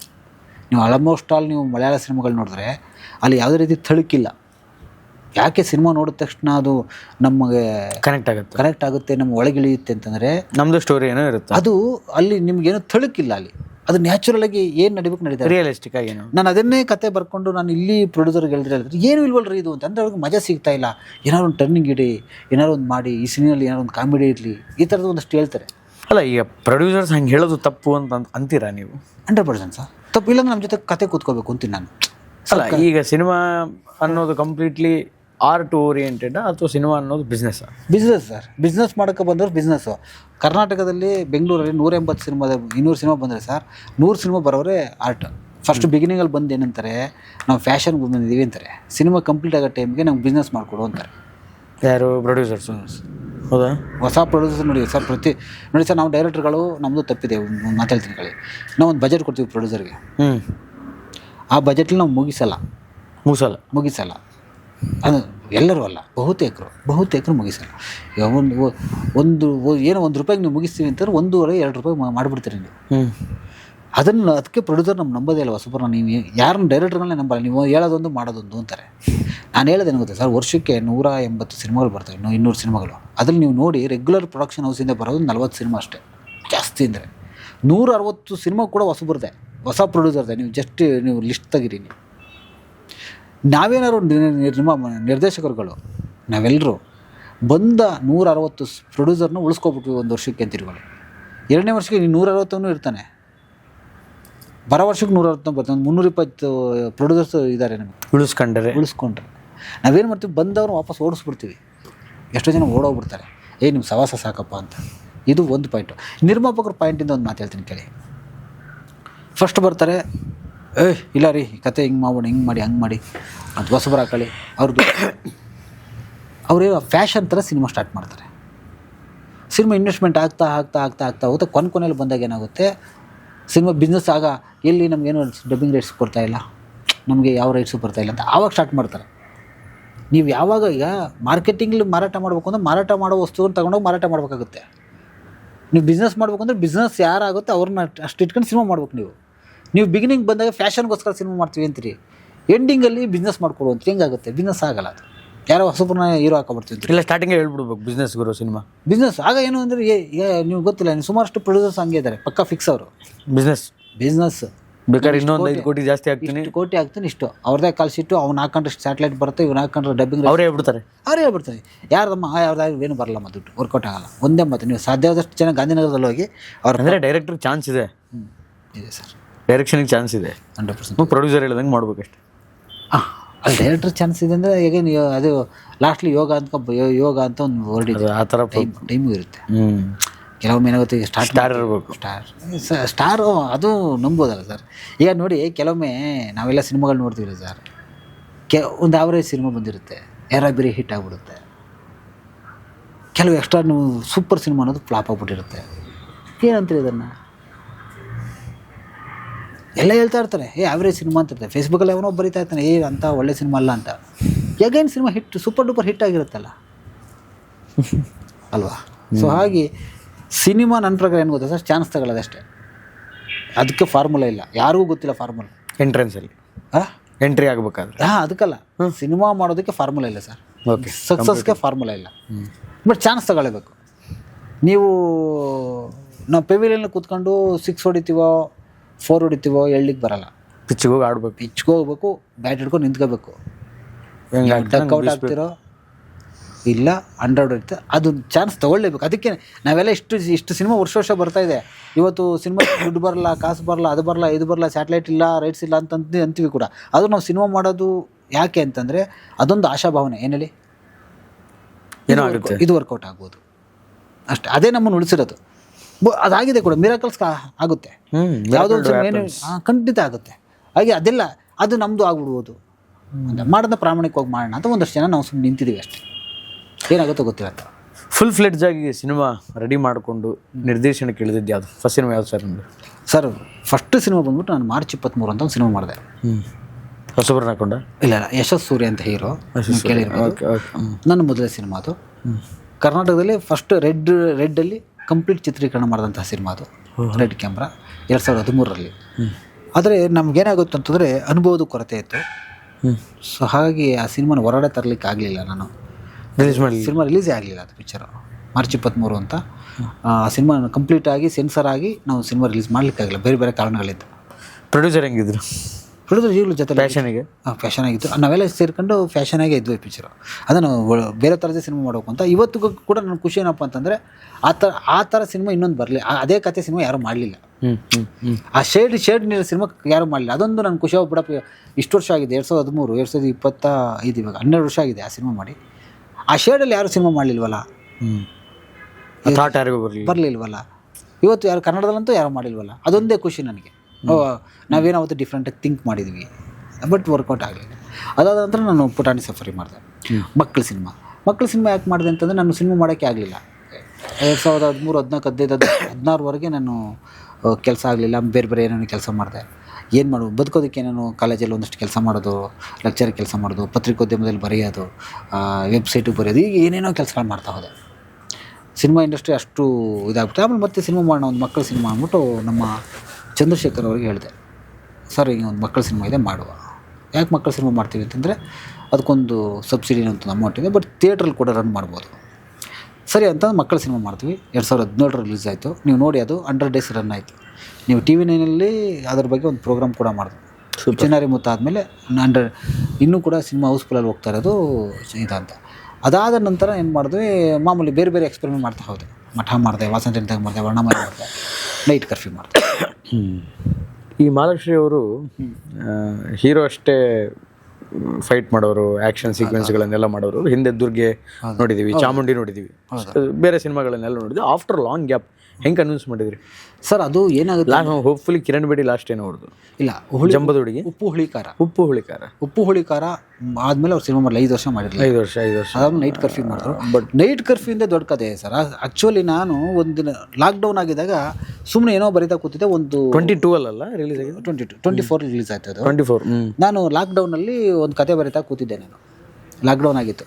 ಆಗ ನಿರ್ಮಾಪಕ ಚಂದ್ರಶೇಖರ್ ಅವರು ನಂಗೆ ಫೋನ್ ಮಾಡಿದ್ರು, ಏನು ಮಾಡ್ತಿದ್ರಿ ಡೈರೆಕ್ಟ್ರೇ ಅಂತ. ಸರ್ ಹಿಂಗೆ ಏನೋ ಒಂದು ಕತೆ ತಲೆಗೆ ಬಂತು ಮಾಡ್ತಾರೆ, ಅದು ಹೈದ್ರಾಬಾದ್ ಯಾವುದೊಂದು ಲಿಸ್ಟು. ಸರಿ ಬನ್ನಿ ಮಾತಾಡುವ ಅಂದ್ರೆ. ಅವಾಗ ಬೆಳಗ್ಗೆ ಹೊತ್ತು ಓಡಾಡೋಂಗಿರಲಿಲ್ಲ ನಾವು. ಅದು 10 ಗಂಟೆ ಒಳಗೆ ಓಡಾಡಬೇಕು, ಸಂಜೆ 6 ಗಂಟೆ ಮೇಲೆ ಕ್ವಾರಂಟೈನ್ ಆಗಿ. ಸರಿ ನಾನು ಬೈಕ್ ತೊಗೊಂಡು ಅವ್ರ ಮನೆಗೆ ಹೋಗಿ ಡಿಸ್ಕಸ್ ಮಾಡಿ ಹಿಂಗೆ ಸರ್ ಅಂತ, ಚೆನ್ನಾಗಿದೆ ಮಾಡುವ ಅಂತ. ಒಂದು ಲೋ ಬಜೆಟ್ ಸಿನಿಮಾ ಮಾಡೋಣ ಸರ್, ಇದು ಸುಮ್ಮನೆ ನೈಟ್ ಕರ್ಫ್ಯೂ ಒಂದು ನೈಟಲ್ಲಿ ನಡೆಯೋಕತ್ತೆ, ಬೆಳಿಗ್ಗೆ ಸಂಜೆವರೆಗೂ ಅಂತ. ಸರ್ ಸ್ಕ್ರಿಪ್ಟ್ ಪೂರ್ತಿ ಮಾಡ್ಕೊಬನ್ನಿ ಅಂತ. ಅವಾಗೇನು ಕೆಲಸನೂ ಇರಲಿಲ್ಲ. ಸರಿ ಕಂಪ್ಲೀಟ್ ಸ್ಕ್ರಿಪ್ಟ್ ಮಾಡ್ಕೊಂಡು, ಬೌಂಡ್ ಸ್ಕ್ರಿಪ್ಟ್ ಮಾಡ್ಕೊಂಡು ತಗೊಂಡು ಅವ್ರು ಕೊಟ್ಟೆ. ಅವ್ರು ನೀಟಾಗಿ ಕೂತು ಓದಿದ್ರು. ಚಂದ್ರಶೇಖರ್ ಅವರು ಓದ್ಮೇಲೆ ಚೆನ್ನಾಗಿದೆ ಈ ಸಿನಿಮಾ ಮಾಡೋಣ. ಸರ್ ಏನು ಬಜೆಟ್ ಆಗ್ಬೋದು? ಸರ್ ಹಿಂಗೆ ಸ್ಮಾಲ್ ಬಜೆಟಲ್ಲಿ ಮಾಡೋಣ. ಓಕೆ. ಬಟ್ ಆ ಟೈಮಲ್ಲಿ ಏನಾದರೂ ಭೋಗೇಂದ್ರ ಅವರು, ಜಯಣ್ಣ ಭೋಗೇಂದ್ರ ಅವ್ರು ಏನಂದರು, ಹೊಸಬ್ರು ಹಾಕೊಂಡು ಮಾಡಿದ್ರೆ ನಿಮ್ಗೆ ಅಷ್ಟೊಂದು ವರ್ಕೌಟ್ ಆಗೋಲ್ಲ, ನೀವೊಂದು ಕೆಲಸ ಮಾಡಿ, ಯಾರು ಸ್ವಲ್ಪ ಗೊತ್ತಿರೋರು ಹಾಕೊಂಡು ಮಾಡೋಣ. ಹಿಂಗೆ ಡಿಸ್ಕಷನ್ ಬಂದಾಗ ಏನಾಯಿತು, ಒಬ್ಬ ಧೀರನ್ ರಾಮ್ಕುಮಾರ್ ಅವರಿದ್ದಾರೆ, ಅವ್ರನ್ನ ಹೀರೋ ಹಾಕೊಂಡು ಮಾಡೋಣ ಅಂತ ಒಂದು ಚರ್ಚೆ ಆಯಿತು. ಅವ್ರ ಜೊತೆ ಡಿಸ್ಕಷನ್ ಮಾಡಿದ್ವಿ, ಓಕೆ ಆಯಿತು. ಫೋಟೋಶೂಟ್ ಕೂಡ ಮಾಡಿದ್ವಿ. ಫೋಟೋಶೂಟ್ ಆದಮೇಲೆ ನೀವು ಇವತ್ತು ಕೂಡ ಬೆಂಗಳೂರು ಮಿರರ್ ಟೈಪ್ ಮಾಡ್ತು, ಇದು ಟೈಮ್ಸ್ ಆಫ್ ಇಂಡಿಯಾ ಗೂಗಲ್ ಹೊಡಿತು ಅಂತಂದರೆ ನಮ್ಮ ಸಿನಿಮಾನೇ ಬರುತ್ತೆ ಫಸ್ಟ್. ಬಟ್ ಅದಾಗಲಿಲ್ಲ. ಆಮೇಲಿಂದ ಧೀರನ್ ಅವ್ರ ಜೊತೆ ನಾವು ಸಿನಿಮಾ ಆಗಲ್ಲ, ಅದು ಫೋಟೋಶೂಟ್ ಅಷ್ಟೇ ಆಯಿತು. ಆ ನಂತರದ್ದು ಬೇರೆ ಏನೋ ಇದಾಗಿ ಆಗಲಿಲ್ಲ. ಅದಾದಂತ ಯಾರಿಗೆ ಸಿನಿಮಾ ಮಾಡೋದು, ಅದೇ ಸ್ಟೋರಿ, ಅದೇ ಕತೆ, ಅದೇ ಆ ಸಿನಿಮಾ. ಬೇರೆ ಯಾರು ಕತೆ ಮಾಡಿ, ಯಾಕಂದ್ರೆ ಪಾಪ ಅವರು ಆ ಟೈಮಲ್ಲಿ ಶೂಟಿಂಗ್ ಇತ್ತು. ಅದು ಬಜರಂಗಿ 2 ಸಿನಿಮಾ ರಿಲೀಸ್ ಇತ್ತು, ಸಂಜೆ 6 ಗಂಟೆಗೆ ಶೂಟಿಂಗ್ ಇತ್ತು. ಅವತ್ತು ಅಪ್ಪ ಅವರು ಹೋಗ್ಬಿಟ್ರು. ಆಗ ಅವರು ಸ್ವಲ್ಪ ಅಪ್ಸೆಟ್ ಆದರು. ಅಪ್ಸೆಟ್ ಆಗಿ ಯಾಕೋ ಈ ಮೂಡ್ ಸರಿಯಿಲ್ಲ, ಬೇಡ ಅಂತ. ಸರಿ ಉಂಟು. ಅದಾದ್ಮೇಲೆ ಬೇರೆ ಯಾರು ಕೈಲಿ ಸಿನಿಮಾ ಮಾಡಿಸೋಣ ಅಂತಂದಾಗ ನಿರ್ಮಾಪಕರ ಆವಾಗ ಯಾವ ಸ್ಟೇಜಿಗೆ ಬಂದಿದ್ರು ಅಂತಂದರೆ, ಸ್ವಲ್ಪ ಹೊಸಬರು ಬೇಡ, ಗೊತ್ತಿರೋ ಮುಖಕ್ಕೆ ಮಾಡುವ ಅಂತ. ಆಮೇಲಿಂದ ಸುಮಾರಷ್ಟು ಹೀರೋಗಳ ಹತ್ರ ಹೋಗಿದ್ವಿ. ಒಂದಕ್ಕೊಂದು ಸೆಟ್ ಆಗಲಿಲ್ಲ. ಕೆಲವೊಂದು ಅವ್ರ ಇದು ಗೊತ್ತಾಗಲಿಲ್ಲ, ಕೆಲವರಿಗೆ ಬೇರೆ ಥರ ಏನೋ ಸ್ಟೋರಿ ಸೆಟ್ ಆಗಲಿಲ್ಲ. ಈ ಥರದ್ದೇನೋ ಒಂದಷ್ಟಾಗಿ ಸುಮಾರು ಒಂದು 8-10 ಹೀರೋಗಳು. ಹೌದಾ? ಹೌದು. ಯಾರ ಹತ್ರ ಹೋಗಿದ್ವಿ? ಹೋಗಿದ್ವಿ. ರಮೇಶ್ ಅರವಿಂದ್ ಕತೆ ಹೇಳಿದ್ದೆ ನಾನು. ಓಕೆ. ಪಾಪ ಅವ್ರದ್ದು ಕತೆ ಎಲ್ಲ ಓಕೆ ಆಗಿತ್ತು, ಬೇರೆ ಕಾರಣಗಳಿಂದ ಅದು ಇದಾಗ್ಬಿಡ್ತು. ರಿಷಿಗೆ ಹೇಳಿದ್ದೆ, ರಿಷಬ್ ಶೆಟ್ಟಿ ಅವ್ರಿಗೂ ಫೋನ್ ಮಾಡಿದ್ದೆ ನಾನು. ಆಗ ಅವ್ರು ಇನ್ನೂ ಕಾಂತಾರ ಮಾಡಿರಲಿಲ್ಲ. ಅವರಿಲ್ಲ, ನನಗೆ ನಾನು ರುದ್ರಪ್ರಯಾಗ ಕೈಯಲ್ಲಿದ್ದೀನಿ, ಇನ್ನೂ ಶಿವಣ್ಣ ಅವ್ರ ಕತೆ ಹೇಳಿದ್ದೀನಿ, ನನಗೆ 25 ದಿನ ಡೇಟ್ಸ್ ಕೊಟ್ಟು ನಾನೇ ಒಂದು ಸಿನಿಮಾ ಮಾಡ್ಕೋತೀನಿ ಅನ್ನೋ ಥರದಲ್ಲಿ ಅವ್ರು ಮಾತಾಡಿದರು. ಸುಮಾರಷ್ಟು ಜನ ಕೇಳ್ತೀವಿ ನಾವು ಕತೆ. ಕೊನೆಯಲ್ಲಿ ಹೆಗೇನು ಭೋಗೇಂದ್ರ ಅವರೇ ನಮಗೆ ಐಡಿಯಾ ಕೊಟ್ಟರು, ಒಂದು ಕೆಲಸ ಮಾಡಿ, ಈಗ ಫೀಮೇಲ್ ಓರಿಯೆಂಟೆಡ್ ಮಾಡಿಬಿಡಿ. ಇದು ನಾನು 2 ವರ್ಷದ ಕತೆ ಬರ್ತಿದ್ದೆ ಇವಾಗ. ಆ್ಯಕ್ಚುಲಿ ಫೀಮೇಲ್ ಓರಿಯೆಂಟೆಡ್ ಅದು ಅವ್ರಿಗೆ ಗೊತ್ತಿತ್ತು ಅವರಿಗೆ. ನೀವಾಗ ಒಂದು ಕೆಲಸ ಮಾಡಿ, ಈ ಮೇಲ್ ಓರಿಯೆಂಟೆಡ್ ಪಕ್ಕಕ್ಕೆ ಇಟ್ಬಿಟ್ಟು ಫೀಮೇಲ್ ಓರಿಯೆಂಟೆಡ್ ಮಾಡಿಬಿಡಿ. ಸರಿ, ಯಾರ ಕೈಲಿ ಮಾಡಿಸೋಣ ಅಂದಾಗ ಹಾಗೇನು ಫೀಮೇಲ್ ಒಂದು 2-3 ಹೆಸರುಗಳು ಬಂದವು. ಬಟ್ ಫೈಟಿಂಗ್ ಮಾಡೋಂಥವ್ರು, ಆ್ಯಕ್ಷನ್ ಇಮೇಜ್ ಇರೋರು ಬೇಕು ಅಂದಾಗ ಮಾಲೇಶ್ವರ ಅವ್ರು ಆಗ್ತಾರೆ, ಬಟ್ ಹೋಗಿ ಮಾತಾಡಿ ಅಂತ. ನಾವು ಫಸ್ಟು ಹೋದಾಗ ಮಾಲೇಶ್ವರ ಅವ್ರು ಒಪ್ಪಲಿಲ್ಲ. ಯಾವುದು ಅಂದರೆ ಪಾಪ ಆಗ್ತಾನೆ ರಾಮ ಅವ್ರು ಹೋಗ್ಬಿಟ್ಟಿದ್ರು, ಇದೇ ಕೊರೋನಾದಲ್ಲಿ ಹೋಗಿದ್ರು. ಸರಿ ಅಂದ್ಬಿಟ್ಟು ನಾವು ಹೋಗಿ ಮಾತುಕತೆ ಆಡಿ ಸಿನಿಮಾ ಮಾಡೋಣ ಅಂತಂದಾಗ ಫಸ್ಟು ಅವರು ಒಂದೆರಡು ಮೀಟಿಂಗ್ವರೆಗೂ ಅವರು ಕನ್ವಿನ್ಸ್ ಆಗಲಿಲ್ಲ. ಆಮೇಲೆ ಸ್ಟೋರಿ ಹೇಳಿದ್ಮೇಲೆ ಅವ್ರು ಒಪ್ಕೊಂಡ್ರು, ಅವ್ರು ಚೆನ್ನಾಗಿದೆ ಅಂತ. ಯಾಕಂದರೆ ಅವ್ರಿಗೆ ಮತ್ತೆ ಒಂದು ಪ್ರಶ್ನೆ ಕಾಡ್ತು, ಅಯ್ಯೋ ರಾಮನು ಅದರಲ್ಲೇ ಹೋಗ್ಬಿಟ್ಟವ್ರೆ ಸರ್, ಮತ್ತೆ ನಾವು ಈ ಸಿನಿಮಾ ಮಾಡಬೇಕಾ, ನಮ್ಮ ಮಕ್ಕಳು ಬೇಡ ಅಂತವ್ರೆ ಅಂತ. ಮತ್ತೆ ಹೋಗಿ ಕನ್ವಿನ್ಸ್ ಮಾಡೋದಾಯ್ತು. ಇಲ್ಲ ಮೇಡಮ್ ಆ ಥರ ಅಲ್ಲ, ಯಾಕಂದರೆ ಇದೊಂದು ಡಾಕ್ಯುಮೆಂಟು. ನಾನು ಅಂದ್ಕೊಂಡಿದ್ದೇನೆ ಅಂದರೆ ನೈಟ್ ಕರ್ಫ್ಯೂಸೇ ವಿಜುವಲ್ ಡಾಕ್ಯುಮೆಂಟ್ರಿ ಅಂತ ಒಂದಿಷ್ಟ. ಯಾಕೆ ಅಂತಂದರೆ ಒಂದು ರಾತ್ರಿ ನಡೆಯೋದು ಅನ್ನೋಕ್ಕಿಂತ ಹೆಚ್ಚಾಗಿ ಒಂದು ಅದ್ಭುತವಾದಂಥ ಅದು ಅದ್ಭುತವಾಗಿದ್ರು ಕೂಡ ಅದು ಇನ್ನೊಂದ್ಸರಿ ಬರೋದು ಬೇಡ. ಒಂದು ಲಾಕ್ಡೌನು, ಜನ ಯಾರು ಹೊರಗಡೆ ಓಡಾಡೋಂಗಿಲ್ಲ. ಪ್ರೆಸೆಂಟ್ ಸಿಚುವೇಶನ್ ಏನಿದೆ ಅದು 100 ವರ್ಷದಿಂದ ಆಗಿತ್ತು 1921ರಲ್ಲಿ, 75ರಲ್ಲಿ, 1920 1920 ಆಗಿತ್ತು ಈ ಲಾಕ್ಡೌನ್ ಅನ್ನೋದು. 100 ವರ್ಷಗಳ ನಂತರ ಇದಾಗಿದೆ. ಮತ್ತೆ ಈಗ ನಾವು ಇವತ್ತು ಮುಂದಿನ ಜನ್ರೇಷನ್ ಅವ್ರಿಗೆ ನಾವು ಯಾವ ಥರ ಕೂತ್ಕೊಂಡು ಇಲ್ಲ ಅವಾಗ ಆ ಟೈಮಲ್ಲಿ ನಾವು ಹೊರಗಡೆನೆ ಬರ್ತಾ ಇರಲಿಲ್ಲ, ಮನೆ ಒಳಗೆ ಇದ್ವಿ 3 ತಿಂಗಳು ಅಂದರೆ ಯಾರೂ ನಂಬಲ್ಲ. ಈ ಒಂದು ವಿಜುವಲ್ ಡಾಕ್ಯುಮೆಂಟ್ರಿ ಆಗುತ್ತೆ. ಮುಂದೊಂದು ದಿನ ಸಿನಿಮಾ ರೆಫರೆನ್ಸ್ ತೊಗೊಂಡು ಈ ಸಿನಿಮಾ ನೋಡುವಾಗ ಹಿಂಗೆಲ್ಲ ಆಗಿತ್ತಾ ಅವತ್ತು, ಯಾರು ಹೊರಗಡೆನೇ ಬರ್ತಾ ಇರಲಿಲ್ವಾ, ಜನ ಓಡಾಡಂಗಿಲ್ವಾ ಅಂತಂದ ಒಂದು. ಆ್ಯಕ್ಚುಲಿ ನೀವು ಹೇಳಿದಾಗ ನಂಗೆ ಐ ಫೀಲ್ ರಿಗ್ರೆಟ್. 1975 ಎಮರ್ಜೆನ್ಸಿ ಆಗಿತ್ತಲ್ಲ, ಇವತ್ತು ಎಮರ್ಜೆನ್ಸಿ ಬಗ್ಗೆ ಕೇಳಿದರೆ ನಮಗೆ ಒಬ್ಬೊಬ್ಬರು ಒಂದೊಂದು ಥರ ಕಥೆ ಹೇಳ್ತಾರೆ. ಹೌದು, ವಿಜುವಲೈಸೇಷನ್ಸ್ ಏನಾದರೂ ಸಿಕ್ಕಿದ್ದಿದ್ರೆ ಎಷ್ಟು ಅನುಕೂಲ ಆಗಿರೋದು ನಮಗೆ ಅದ್ರ ಬಗ್ಗೆ ತಿಳ್ಕೊಳ್ಳೋಕ್ಕೆ. ಅಲ್ವೇ, ಯಾಕೆ ಜೈಲಿಗೆ ಹಾಕಿದ್ರು, ಯಾಕೆ ಕರೆಂಟ್ ತೆಗಿತಿದ್ರು, ಯಾಕೆ ಲೈಟ್ ಆಫ್ ಮಾಡ್ತಿದ್ರು, ಮನೆಯಿಂದ ಯಾಕೆ ಹೊರಗಡೆ ಬರಬೇಡ ಅಂತಿದ್ರು ಅವೆಲ್ಲ ಅಂತ ಈಗ ನಮಗೆ ಬಹಳ ಅದ್ರದ್ದು ಕಾತಂಕ ಇಲ್ಲ. ಆ್ಯಕ್ಚುಲಿ ನೋಡಿ, ವರ್ಲ್ಡಲ್ಲಿ ಸುಮಾರು ಸಿನಿಮಾ ಮಾಡ್ರು ಸೆಕೆಂಡ್ ವರ್ಲ್ಡ್ ವಾರ್ ಬಗ್ಗೆ ಎಲ್ಲ. ನಮ್ಮಲ್ಲಿ ಅದ ವಿಜುವಲ್ ಡಾಕ್ಯುಮೆಂಟ್ರಿ ಕಡಿಮೆ ಆಯಿತು. ಅದು ಬರೀ ಡಾಕ್ಯುಮೆಂಟ್ರಿ ಮಾಡಿಟ್ರೆ ಜನಕ್ಕೆ ತಲುಪಲ್ಲ. ಅದೊಂದು ಕಮರ್ಷಿಯಲ್ ಸಿನಿಮಾದಲ್ಲಿ ಸೇರಿಸ್ಬಿಟ್ರೆ ಅದಕ್ಕೆ ಜನ ನೋಡ್ತಾರೆ ಅನ್ನೋ ಕಾರಣಕ್ಕೆ ನಾನು ಅವ್ರ ಮೇಡಮ್ಗೆ ಹೇಳಿದೆ, ಮೇಡಮ್ ಇದೊಂದು ಸಿನಿಮಾ ಯಾವತ್ತಿಗೂ ಬೇಕಾಗುತ್ತೆ, ಇವತ್ತೇನಾಗುತ್ತೋ ಗೊತ್ತಿಲ್ಲ ರಿಸಲ್ಟ್ ನನಗೆ, ಇನ್ನು 10-20 ವರ್ಷ 50 ವರ್ಷಕ್ಕೆ ಇದೊಂದು ಸಿನಿಮಾ ವಿಜುವಲ್ ಡಾಕ್ಯುಮೆಂಟ್ರಿ. ಲಾಕ್ಡೌನ್ನ ಡಾಕ್ಯುಮೆಂಟೇಷನ್ ನೀವು ಇರ್ತೀರಿ ಅಂತ ಅವ್ರಿಗೆ ಒಪ್ಸಿದ್ಮೇಲೆ ಅವ್ರು ಒಪ್ಕೊಂಡ್ರು. ಆಮೇಲೆ ಸೂಪರ್, ಅವ್ರು ಒಂದ್ಸರಿ ಒಪ್ಪೋದ್ಮೇಲೆ ಮುಗೀತು ಸರ್. ಒಳ್ಳೆ ಬಿಸ್ನೆಸ್ ಮಾಡ್ತಾರೆ ಸಿನಿಮಾ ಅಂದರೆ ಲಾಸ್ ಅಂತೂ ಆಗಲಿಲ್ಲ. ಓಕೆ, ಚೆನ್ನಾಗಾಯ್ತು ಸಿನಿಮಾ. ಸರ್, ಕನ್ನಡದಲ್ಲಿ ಬಹಳ ದೊಡ್ಡ ಪ್ರಮಾಣದ ಹೆಸರು ಮಾಡಿರೋ ಸಿನಿಮಾ ಮಠ. ಜಗ್ಗೇಶ್ ಅವ್ರ 100ನೇ ಸಿನಿಮಾ. ಒಬ್ಬ ಅದ್ಭುತ ಡೈರೆಕ್ಟರ್ ನಮ್ಮ ಕನ್ನಡ ಇಂಡಸ್ಟ್ರಿಗೆ ಇಂಟ್ರಡ್ಯೂಸ್ ಆಗ್ತಾರೆ, that is one and only Guruprasad ಅವರು. ನಿಜವಾಗ್ಲೂ sir, when I feel depressed Math cinema ತೆಗಿದ್ದೆ open ಮಾಡ್ತೀನಿ ನಾನಲ್ಲ ಸುಮಾರು ಜನ. ನನಗೆ ಈಗಲೂ ಆ ಸಿನಿಮಾ ಹೆಂಗಂದ್ರೆ ಸ್ಟಾರ್ಟಿಂಗಿಂದ ಎಂಡಿಂಗ್ವರೆಗೂ ಬಾಯಾಗಿದೆ ಸಿನಿಮಾ. ಹೌದು, ಅಂದರೆ ಅಷ್ಟು ಮಜವಾಗಿದೆ ಸಿನಿಮಾ. ಹೌದು, ಅಂದರೆ ಅದೂ ಹಂಗೆ, ಈ ಕಮರ್ಷಿಯಲ್ ಸಿನಿಮಾನು ಅನ್ನಂಗಿಲ್ಲ, ಈ ಕಡೆ ಆರ್ಟ್ ಸಿನಿಮಾನು ಅನ್ನಂಗಿಲ್ಲ, ಈ ಕಡೆ ಎಕ್ಸ್ಪೆರಿಮೆಂಟಲ್ ಸಿನಿಮಾನು ಅನ್ನಂಗಿಲ್ಲ. ಗ್ರೇಟ್ ಸಿನಿಮಾ ಅದು ಹಾಗೆ. ಬಟ್ ಆ ಸಿನಿಮಾ ಅದು ನಾನು ಯಾವಾಗಲೂ ಅಂದ್ಕೊಳ್ತಾ ಇದ್ದಿದ್ದೇನೆಂದರೆ ಎಕ್ಸ್ಟ್ರಾರ್ಡಿನರಿ ಸಿನಿಮಾ. ಮತ್ತು ಇದ್ರ ಸೀಕ್ವೆಲ್ ಏನಾದರೂ ಮಾಡಿದರೆ ಗುರುಪ್ರಸಾದ್ ಅವರೇ ಮಾಡಬೇಕು, ಮಾಡ್ತಾರೇನೋ ಗೊತ್ತಿಲ್ಲ, ನೋಡೋಣ ಅಂದ. ಅಷ್ಟ್ರಾಗ ಮತ್ತು ನೀವು ಮಠ 2 ಮಾಡಿದ್ರಿ. ಹೆಂಗೆ ಮಠ 2 ಉಟ್ಕೊಂಡಿದ್ದು ಹೆಂಗೆ ಸರ್? ಅಂದರೆ ನೀವು ಧೈರ್ಯ ಮಾಡಿದ್ದು ಹೆಂಗೆ ಆ ಟೈಟಲ್ಗೆ? ಇಲ್ಲ ಹಂಗಲ್ಲ, ನಾವೇನೋ ಅಂದರೆ ನನಗೆ ಒಬ್ಬರು ಬಂದರು, ಮತ್ತು ಅದೇ ಕ್ಯಾರೆಕ್ಟರ್ಗಳನ್ನೆಲ್ಲ ಹಾಕೊಂಡಿದ್ರಿ. ಈಗ ಸಂತೋಷ್ ದಾವಣಗೆರೆ ಅಂತ ಒಬ್ಬರು ಬಂದರು, ಆ ಸಿನಿಮಾದ ಮೇನ್ ಕ್ಯಾರೆಕ್ಟರ್ ಮಾಡೋರು. ಚಿಕ್ಕ ಪುಟ್ಟ ಪಾತ್ರ ಮಾಡಿದ ಸಿನಿಮಾದಲ್ಲಿ ಅವ್ರು ಬಂದುಬಿಟ್ಟು ನನಗೊಂದಿನ ಏನು ಹೇಳಿದ್ರು, ಸರ್ ಹಿಂಗೆ ನಾನೊಂದು ಸಿನಿಮಾ ಮಾಡಬೇಕು, ನಾನು ಏನು ಅಂತಂದು ಹೇಳಿ. ಇಲ್ಲ ನನಗೊಂದು ಸಿನಿಮಾ ಮಾಡಿಕೊಡಿ ನೀವು. ಕತೆ ಅವ್ರದ್ದೇನಾ? ಕತೆ ಅವ್ರದ್ದೇ. ಯಾಕೆ ಸಿನಿಮಾ ಮಾಡ್ಕೊಳ್ಳಿ? ಇಲ್ಲ ನಾನು ಒಂದು ಕೆಲಸ ಮಾಡಿದೆ, ನಾನು ಬೈಕ್ ತೊಗೊಂಡು 597 ದಿನ 5,000ಕ್ಕೂ ಹೆಚ್ಚು ಮಠಗಳನ್ನ ಭೇಟಿ ಮಾಡಿದ್ದೀನಿ. ಅವರ ಬೈಕ್ ತೊಗೊಂಡು ನನ್ನ ಹತ್ರ ಡಾಕ್ಯುಮೆಂಟ್ ಇದೆ, ಅದನ್ನು ಬೇಸ್ ಮಾಡಿ ನನಗೊಂದು ಸಿನಿಮಾ ಮಾಡಿಕೊಡಿ ಅದು. ನನಗೆ ಫಸ್ಟ್ ಆಶ್ಚರ್ಯ ಆಯಿತು, ಒಬ್ಬ ವ್ಯಕ್ತಿ ಬೈಕ್ ತೊಗೊಂಡು 5,000 ರೆಕಾರ್ಡು, ಬಟ್ 15,000ಕ್ಕೆ ಹೆಚ್ಚು ಮಠಗಳನ್ನ ಭೇಟಿ ಮಾಡಿದ್ದೀನಿ. ಒಂದು ಜಾತಿಯ ಒಂದು ಪಂಗಡದ ಮಠ ಮಾತ್ರ ನಾವು ಕಾನ್ಸಂಟ್ರೇಟ್ ಮಾಡೋಣ. ನಾನು ಎಲ್ರಿ ತಗೊಬಂಡ್ರಿ ಡಾಕ್ಯುಮೆಂಟೇಷನ್ನು ಅಂತ ನಾನು ಅಂದೆ. ಅವರೆಲ್ಲ ತಗೊಂಬಂದು ಕೊಟ್ಟು ಇದು ಯಾವ್ಯಾವ ಮಠಕ್ಕೆ ಹೋಗಿದ್ರು, ಯಾವ ಡೇಟಲ್ಲಿ, ಅಲ್ಲಿ ಸಿಗ್ನೇಚರು ಎಲ್ಲ ಅದನ್ನು ಆಧರಿಸಿ ಅವರು 30 ಪುಸ್ತಕ ಬರೆದಿರು, ಮಠ ಮಾರ್ಗದರ್ಶನ ಅಂತ. ಅವರೇ ಅದಕ್ಕೆ ಅವ್ರಿಗೆ ಗೌರವ ಡಾಕ್ಟರೇಟ್ ಸಿಕ್ಕಿತ್ತು. ಶಬಾಷ್. ಅವರ ಪುಸ್ತಕಗಳನ್ನ ಆಧರಿಸಿ 3 ಜನ PhD ತೊಗೊಂಡಿದ್ರು. ಓಹ್ ಸರ್, ಇದನ್ನು ಸಿನಿಮಾ ಮಾಡಬೇಕು ಅಂತ ನನ್ನ ಹತ್ರ ಬಂದರು. ನಾನು ಇದನ್ನು ಸಿನಿಮಾ ಹೆಂಗೆ ಮಾಡೋದು? ನಾನು ಮೋಟರ್ ಸೈಕಲ್ಸ್ ಡೈರೀಸ್ ಅಂತ ಒಂದು ಸಿನಿಮಾ ನೋಡಿದೆ ನಾನು. ಚೆಗುವೇರಾ ಅವರು ಕೂಡ ಬೈಕ್ ತಗೊಂಡು ಕ್ಯೂಬಾ ಬಂದು ಕ್ರಾಂತಿಕಾರರಾಗ್ತಾರೆ. ಇದು ಸಿನಿಮಾದ ನಾನು ಇವನು ಹಿಂಗೆಲ್ಲ ಮಾಡಿರಲ್ಲ. ಆಮೇಲೆ ಜಸ್ಟ್ ಇಮ್ಯಾಜಿನ್ ಮಾಡ್ಕೊಳ್ಳಿ, ನೀವು 5,000 ಮಠನ ನೀವು ಭೇಟಿ ಮಾಡೋಕ್ಕದ ನೀವು ದೊಡ್ಡ ಥಿಂಗ್ ಅದು ಬೈಕಲ್ಲಿ ಹೋಗ್ಬಿಡೋದಿಲ್ಲ. 597 ದಿನ 597 ಡೇಸ್. ಅದಕ್ಕೆ ನಂಗೆ ಎಕ್ಸೈಟಿಂಗ್ ಆಗಿ ಮಾಡೋಣ ಈ ಸಿನಿಮಾ ಅಂದ್ಬಿಟ್ಟು ನೀವೇನೇನು ಅನುಭವಿಸ್ತೀರೋ ಅದೆಲ್ಲ ಬರ್ಕೊಡಿ ಸೀನ್ಗಳನ್ನ, ಯಾಕಂದ್ರೆ ನಾನದೇನೂ ಇಲ್ಲ ಇದರಲ್ಲಿ ಅಂತ. ಅವರು ಒಂದು 200 ಸೀನ್ಗಳನ್ನ ಬರ್ಕೊಟ್ರು, 200 ಘಟನೆಗಳನ್ನ ಹೊರಟಾಗಿನಿಂದ ವಾಪಸ್ ಬರೋವರೆಗೆ ಇದನ್ನ ಏನು ಬೇಕಾದ್ರು ಮಾಡಿ. ಸೊ ಅವರೇ ಕರ್ಕೊಂಡೋಗಿ ನಿರ್ಮಾಪಕರು ರಮೇಶ್ ಅಂತ ಆರ್ ಟಿ ನಗರದವರು ಅವ್ರಿಗೆ ಪರಿಚಯ ಮಾಡಿಸಿದ್ರು. ತುಂಬ ಒಳ್ಳೆ ಪ್ರೊಡ್ಯೂಸರು. ಅವರು ಕೂಡ ಇವ್ನು ಇಷ್ಟೊಂದೆಲ್ಲ ಸಾಧನೆ ಮಾಡಿದ್ದಾನೆ, ನಮ್ಮ ಕಡೆಯಿಂದ ಅವನ ಸಾಧನೆಗೆ ಒಂದು ಚಿಕ್ಕ ಇದು ಮಾಡಿ ಸಿನಿಮಾನ ಅಂತ ಗ್ರೀನ್ ಸಿಗ್ನಲ್ ಕೊಟ್ಟರು. ಶಾಬಾಷ್. ಸರಿ, ಮಠಗಳ ಬಗ್ಗೆ ಸಿನಿಮಾ ಮಾಡ್ತಿದ್ವಿ. ಒಬ್ಬ ಹೀರೋ ಇಲ್ಲಿಂದ ಮಲೆ ಮಹದೇಶ್ವರ ಬೆಟ್ಟದಿಂದ ಹೋಗ್ತಾನೆ. ಅವು ಬೀದರ್ನ ಔರಾದಲ್ಲಿ ಅವನ ಜರ್ನಿ ಎಂಡ್ ಆಗುತ್ತೆ. ಬೀದರ್ನ ಔರಾದ್ ಒಂದು ತುತ್ತ ತುದಿ, ಮಲೆ ಮಹದೇಶ್ವರ ಬೆಟ್ಟದಿಂದ ಸಿನಿಮಾ ಸ್ಟಾರ್ಟ್ ಆಗುತ್ತೆ. ಇದ್ರ ಮಧ್ಯದಲ್ಲಿ ಎಲ್ಲ ಜಿಲ್ಲೆಗಳನ್ನೂ ಭೇಟಿ ಮಾಡ್ಕೊತಾ ಹೋಗ್ತಾವೆ. ಅಲ್ಲಿ ಏನೇನು ಘಟನೆಗಳು ನಡೀತಾ ಹೋಗ್ತವೆ. ಇದು ಸಿನಿಮಾದ ಕತೆ, ಇಟ್ಸ್ ನಾಟ್ ಫಿಕ್ಷನ್, ಇದು ನಡೆದ ಕತೆ. ಅವನು ನೋಡ್ತಾ ಹೋಗ್ತಾನೆ. ಸರಿ, ನಾನು ಇದನ್ನು ಡಿವೈಡ್ ಮಾಡಿಕೊಂಡೆ. ಅನ್ನದಾಸೋಹ, ಅಕ್ಷರ ದಾಸೋಹ, ಆಶ್ರಯ ದಾಸೋಹ, ಈ ಮೂರನ್ನು ಕೂಡ ನಾವು ಮಠಗಳು ಮಾಡ್ತಾ ಬಂದಿವೆ.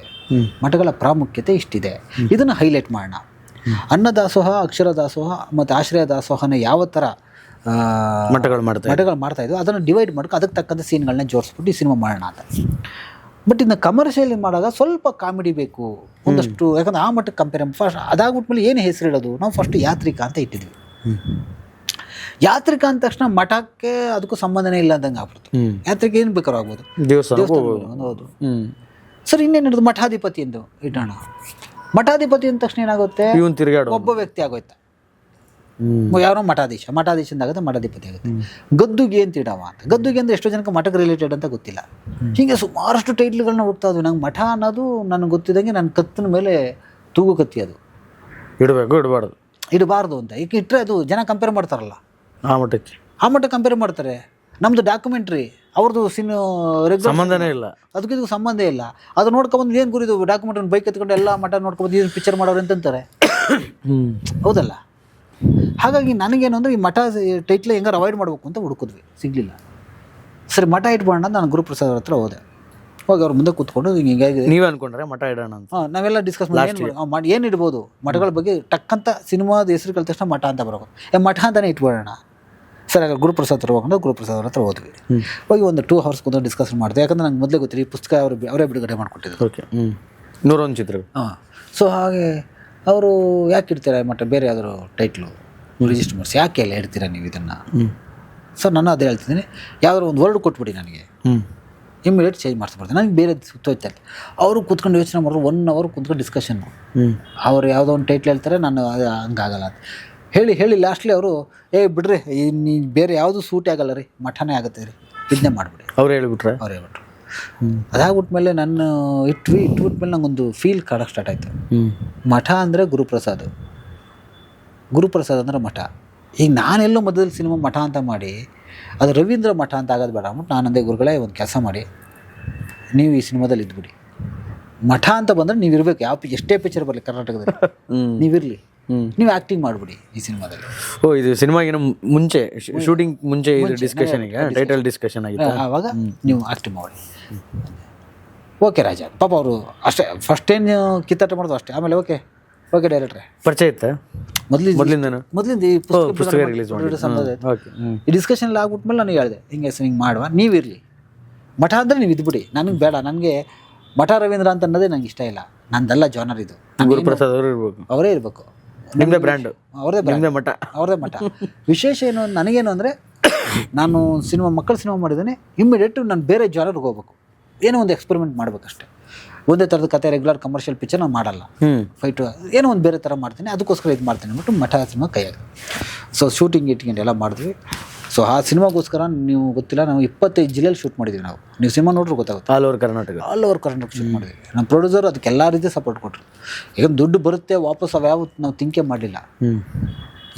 ಏನು ಈ ಸಿನಿಮಾ ಒಂದು ಡಾಕ್ಯುಮೆಂಟ್. ಅಗೈನ್ ಅವನು ಬೈಕ್ ತಗೊಂಡು 5,000 ಮಠ ಭೇಟಿ ಮಾಡ್ತಾನೆ. ನಾವು ಆ ಸಿನಿಮಾಗೋಸ್ಕರ 800 ಮಠ ಭೇಟಿ ಮಾಡಿದ್ದೀವಿ, 800 ಲೊಕೇಶನ್ ನೋಡಿದ್ದೀವಿ. ನೀವು ಆ ಸಿನಿಮಾದಲ್ಲಿ ಒಂದೊಂದು ಸೀನ್ಲಿ 4 ಮಠ ಶೂಟ್ ಮಾಡಿದ್ದೀವಿ. ಚಿತ್ರದುರ್ಗ ಮಠದಿಂದ ಹಿಡಿದು ಎಲ್ಲ ಮಠದಲ್ಲೂ ನಮ್ಗೆ ಸಪೋರ್ಟ್ ಕೊಟ್ಟರು. ಯಾಕಂದರೆ ನೀವು ಹೋಗಿ ನಮ್ಮ ಹೀರೋ ಹೋಗ್ಬಿಟ್ಟು ಎಲ್ಲ ಕಡೆ ಪುಸ್ತಕನ ಬರೆದಿದ್ರಲ್ಲ, ಎಲ್ಲ ಮಠಗಳು ಪರಿಚಯ ಇತ್ತು.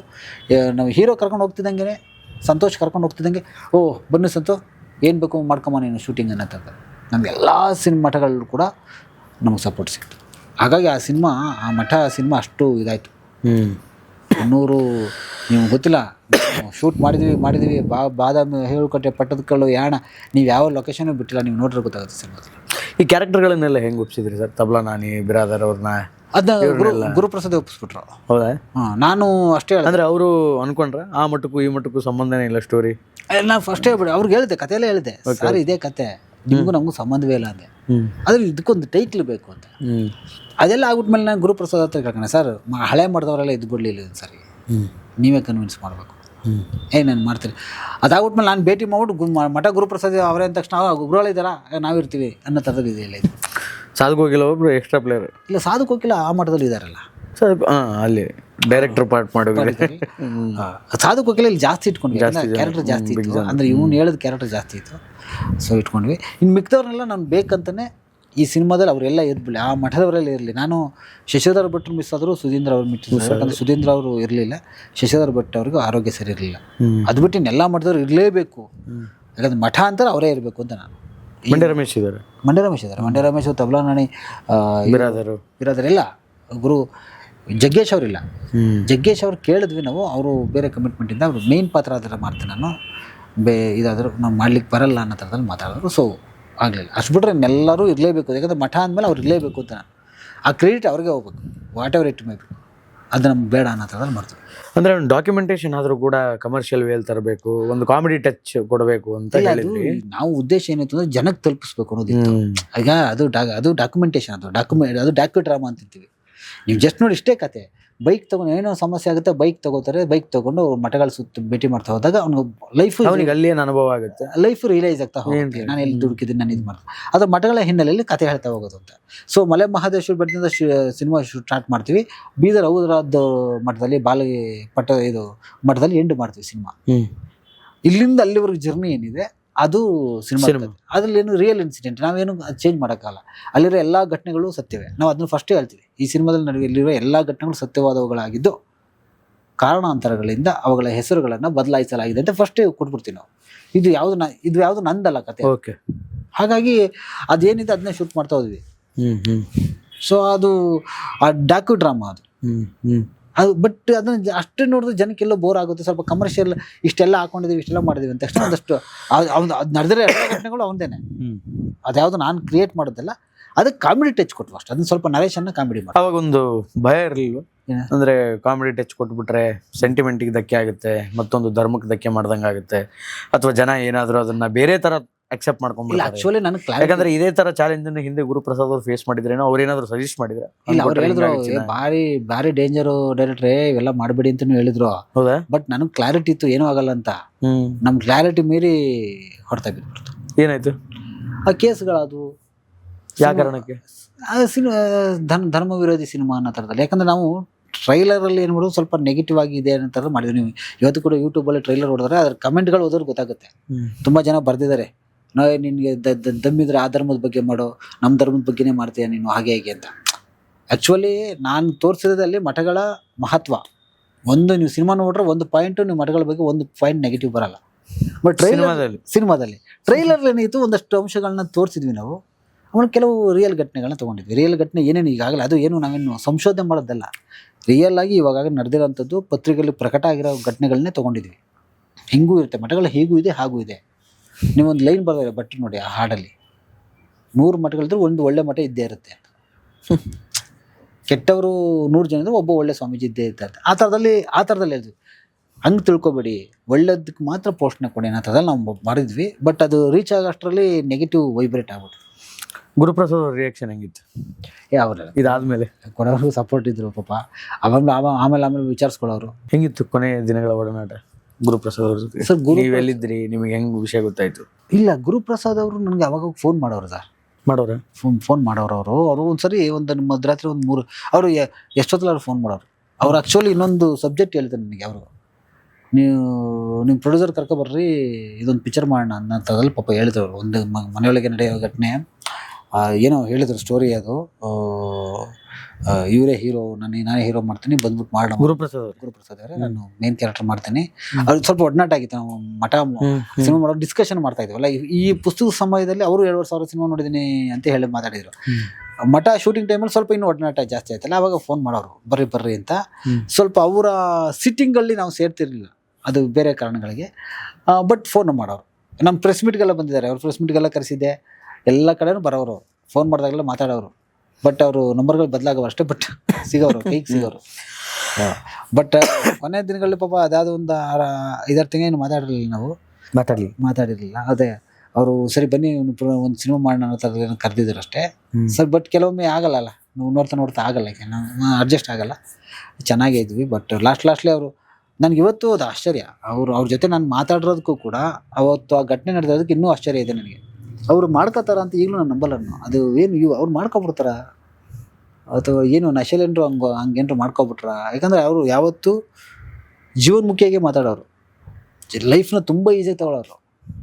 ಯಾವತ್ತು ಸೀರಿಯಸ್ ತಗೊಳ್ಳೆ ಅಯ್ಯಪ್ಪ ಅನ್ನೋರು ಇಲ್ಲ, ಭಯನೇ ಇರಲಿಲ್ಲ, ಕೇರೇ ಮಾಡ್ತಿರ್ಲಿಲ್ಲ. ನಮಗೆ ಭಯ ಆಗುತ್ತೆ, ಅವ್ರು ತಲೆನೇ ಕೆಡ್ಸ್ಕೊತಾ ಇರಲಿಲ್ಲ. ಈ ಕೊನೆಯ ದಿನಗಳಲ್ಲಿ ಅಂದರೆ ಅವರು ಹೋದ್ಮೇಲೆ ಸುಮಾರು ಜನ ಏನೇನೋ ಮಾತಾಡಿದ್ರು. ನಿಜವಾಗ್ಲೂ ಹಂಗಿದ್ರೆ ಗುರುಪ್ರಸಾದ್ ಅವರು ನೀವು ನೋಡಿದಾಗ ಯಾವ ಥರ ಅಂದರೆ ಲಾಸ್ಟಿಗೆ ಭಾಳ ವ್ಯಸನಕ್ಕೆ ಗುರಿಯಾಗಿದ್ರು, ಡೈರೆಕ್ಷನ್ ಮೇಲೆ ಕಾನ್ಸಂಟ್ರೇಷನ್ನೇ ಇರಲಿಲ್ಲ. ಅದು ಗೊತ್ತಿಲ್ಲ ಸರ್, ಕೆಲಸದ ಮೇಲೆ ಕಾನ್ಸಂಟ್ರೇಷನ್ ಇಲ್ಲ, ಅದು ಗೊತ್ತಿಲ್ಲ. ಬಟ್ ಅವರು ಒಂದಂತೂ ನಿಜ, ಅವರು ಲೇಟ್ ಮಾಡೋರು. ಸೊ ನಾನು 9 ಗಂಟೆಗೆ ಬರ್ತೀನಿ ಅಂದ್ರೆ 12 ಗಂಟೆ 1 ಗಂಟೆಗೆ ಬರೋರು. ಹೌದಾ? ಅವರು ಅನ್ಕೊಂಡಂಗೆ ನಡ್ಕೋತಾ ಇರಲಿಲ್ಲ, ಅದಂತೂ ಸತ್ಯ. ಯಾಕಂದ್ರೆ ನನ್ನ ಅನುಭವದಲ್ಲಿ ಅದು ಬಿಟ್ಟರೆ ಎಲ್ಲ ಸೂಪರ್. ಅವರು ನಾವು ಅದಕ್ಕೆ ಫಿಕ್ಸ್ ಆಗ್ಬಿಟ್ಟಿದ್ವು, ಇವ್ರು ಬರೋದು 1 ಗಂಟೆಗೆ ಅಂತ. ನಾನು ನಾಳೆ 9 ಗಂಟೆಗೆ ಇರ್ತೀನಿ ಡೈರೆಕ್ಟ್ರೆ ಅನ್ನೋರು. ಬರ್ತೀರಿ, ವ್ಯಸನ ಇತ್ತು ಅಂದರೆ ಸೆಟ್ಟಲ್ಲಿ ಹಂಗೆ ಬರ್ತಿದ್ದೆ. ಸೆಟ್ಟಿಗೆ ಬಂದ್ಬಿಟ್ರೆ ಸೂಪರು, ಡಿಸ್ಕಷನ್ ಮಾಡೋರು, ಕುತ್ಕೊಳ್ಳೋರು, ನಗ್ನಗ್ತಾ ಮಾತಾಡೋರು, ಇದೇ ಬೇಕು ಅದೇ ಬೇಕು ಅಂತಿರ್ಲಿಲ್ಲ. ಇದ್ದಷ್ಟೊತ್ತು ನಗಿಸ್ಬಿಡೋರು, ಅವರು ಎಲ್ಲರೂ ನಗಿಸ್ಬಿಡೋರು ಇದ್ದಷ್ಟೊತ್ತು. ಅದು ಸಮಸ್ಯೆ ಇಲ್ಲ. ಎಲ್ಲ ಉಡಾಫೆ ಈಸಿಯಾಗೆ ಮಾತಾಡೋರು, ಎಲ್ಲ ಚೆನ್ನಾಗಿ ಮಾಡ್ಕೊಡೋರು ಪಾಪ. ಆದರೆ ಹೇಳಿದ್ನಲ್ಲ ನೀವು, ಅವ್ರು ಕುಳಿತ್ಕೊಬಿಟ್ರೆ ತುಂಬ 10 ಗಂಟೆ ಅದೇ ಚಟದಲ್ಲಿರೋರು ಅಂತ. ಯಾಕಂದ್ರೆ ಮಧ್ಯರಾತ್ರಿ ಅವ್ರು ಮಲಗೋದೇ 3-4 ಗಂಟೆ ಆಗ್ತದೆ. ನಾನು ತುಂಬ ಸಲ ಕೆಲಸ ನೀವೇ ನಾನು 9 ಗಂಟೆಗೆ ಬರ್ತೀನಿ ಅಂತೀರಿ, ನೀವು ನೋಡಿದ್ರೆ 3 ಗಂಟೆ ಬರ್ತೀರಿ, 2 ಗಂಟೆಗೆ ಬರ್ತೀನಿ, 12 ಗಂಟೆಗೆ ಬರ್ತೀರಿ. ಯಾಕೆ ಅಂತಂದರೆ ರಾತ್ರಿ ಸ್ವಲ್ಪ ಅಂದರೆ ಪಕ್ಕದಲ್ಲಿರೋರು ಹೇಳೋರು ನನಗೆ, ಇಲ್ಲ ರಾತ್ರಿ ಸ್ವಲ್ಪ ಲೇಟಾಗಿ ಮಲಗಿದ್ರು, ಅದಿತ್ತು ಅದು. ಎಷ್ಟು ದಿನ ಹೋಗಿ ಸರ್ ಥಿಯೇಟ್ರಲ್ಲಿ ಸಿನಿಮಾ? ಸರ್ ಸಿನಿಮಾ ರಿಲೀಸ್ ಆಯಿತು, ಮಠ 2 4 ದಿನಕ್ಕೆ ಸಿನಿಮಾ ನಾವು ಬ್ಯಾನ್ ಆಯಿತು. ಅದು ಬ್ಯಾನ್ ಆಯ್ತಾ? ಅದು ಫಸ್ಟೇ ಸೆನ್ಸರ್ ಕೊಟ್ಟಿರಲಿಲ್ಲ ನಮಗೆ. ಸೆನ್ಸರ್ಗೆ 3 ತಿಂಗಳು ತೊಗೊಂಡಿದ್ದೀವಿ ನಾವು. ಸೆನ್ಸರ್ 2 ಸರಿ ನಿಷೇಧ ಮಾಡಿದ್ದಾರೆ, ಈ ಸಿನಿಮಾಗೆ ಸರ್ಟಿಫಿಕೇಟ್ ಕೊಡಂಗಿಲ್ಲ ಅಂತ. ಹೌದಾ? ಅದು ರೀಸನ್ ಏನಂತಂದ್ರೆ ಧರ್ಮಕ್ಕೆ ಸಂಬಂಧಪಟ್ಟಂತಹ ಅಲ್ಲ. ಈಗ ನೀವೇ ಹೇಳಿದ್ರಿ ನಾವು ಎಲ್ಲೂ ಅಪಮಾನ ಮಾಡಿಲ್ಲ, ಎಲ್ಲೂ ಅವಮಾನ ಮಾಡಿಲ್ಲ ಅಂತ. ಸೆನ್ಸಾರ್ ಬೋರ್ಡ್ ಅವ್ರು ಕಂಪ್ಲೀಟ್ ಸಿನಿಮಾ ನೋಡಿರ್ತಾರಲ್ಲ, ಅವ್ರಿಗೆ ಏನು ಅನ್ನಿಸ್ತು ಅಂತ ಅವ್ರು ಹೇಳಿದ್ರು. ಈಗ ಒಬ್ಬ ಸ್ವಾಮೀಜಿ, ಸಾಧು ಕೋಕಿಲದೊಂದು ಕ್ಯಾರೆಕ್ಟರ್ ಇತ್ತು ರೀ. ಅವರು ಸಾಧು ಕೋಕಿಲ ಸ್ವಾಮೀಜಿ ಏನಪ್ಪ, ಅವರು ಸ್ವಾಮೀಜಿ ಏನು ಅಂದರೆ ಸ್ವಲ್ಪ ಹೆಣ್ಮಕ್ಳನ್ನ ಸ್ವಲ್ಪ ಎಲ್ಲ ನೋಡೋ ಸರಿ ಆಯಿತು. ಅದನ್ನು ನೀವು ಬೇಡ ಅಂತ ಫಿಲ್ ತೆಗೆದಾಕಿ, ನೀವು ಅವಹೇಳನ ಮಾಡ್ದಂಗೆ ಆಗುತ್ತೆ. ಲಾಸ್ಟ್ಲು ಒಳ್ಳೇದಾಗುತ್ತೆ ಕ್ಯಾರೆಕ್ಟರ್, ಅಲ್ಲಿವರೆಗೆ ಅನ್ನೋ ಥರದಲ್ಲಿ ಇತ್ತು ಅದು. ಒಂದು ಲಾಸ್ಟ್ಲು ಒಂದು ಆಪ್ಷನ್ ಕೊಟ್ಟರು ನೀವು, ಪ್ರತಿಯೊಂದು ಖಾಕಿ ಕಲರ್ನು ಕೂಡ ಅದು ಕಾವಿ ಕಲರ್ನ ಚೇಂಜ್ ಮಾಡ್ಬಿಡಿ ಅಂತ. ಗುರುಪ್ರಸಾದ್ ಅವರು ಇದನ್ನು ಮಾಡಿದ್ರೇನು? ಇಲ್ಲ ಹೌದು, ಅವಾಗ ಚೆನ್ನಾಗಿತ್ತು. ಅಲ್ಲ, ಅವ್ರು ಅದಕ್ಕೆ ಕಾವಿ ಇರಬಾರ್ದು ಅನ್ನೋ ಕಾರಣಕ್ಕೇನೆ ಡ್ರೆಸ್ಸಿನ ಸ್ಯಾಚುರೇಷನ್ ಸ್ವಲ್ಪ ಕಡಿಮೆ ಸ್ಪರ್ಶಬಹುದು. ಇಲ್ಲ ನಾವು ಇಲ್ಲ ಅಂತ ನಾವು ಮಾಡಲ್ಲ ಅಂತ ಹೇಳಿದ್ರೆ ನಾವು ಯಾಕೆ ಮಾಡಬೇಕು?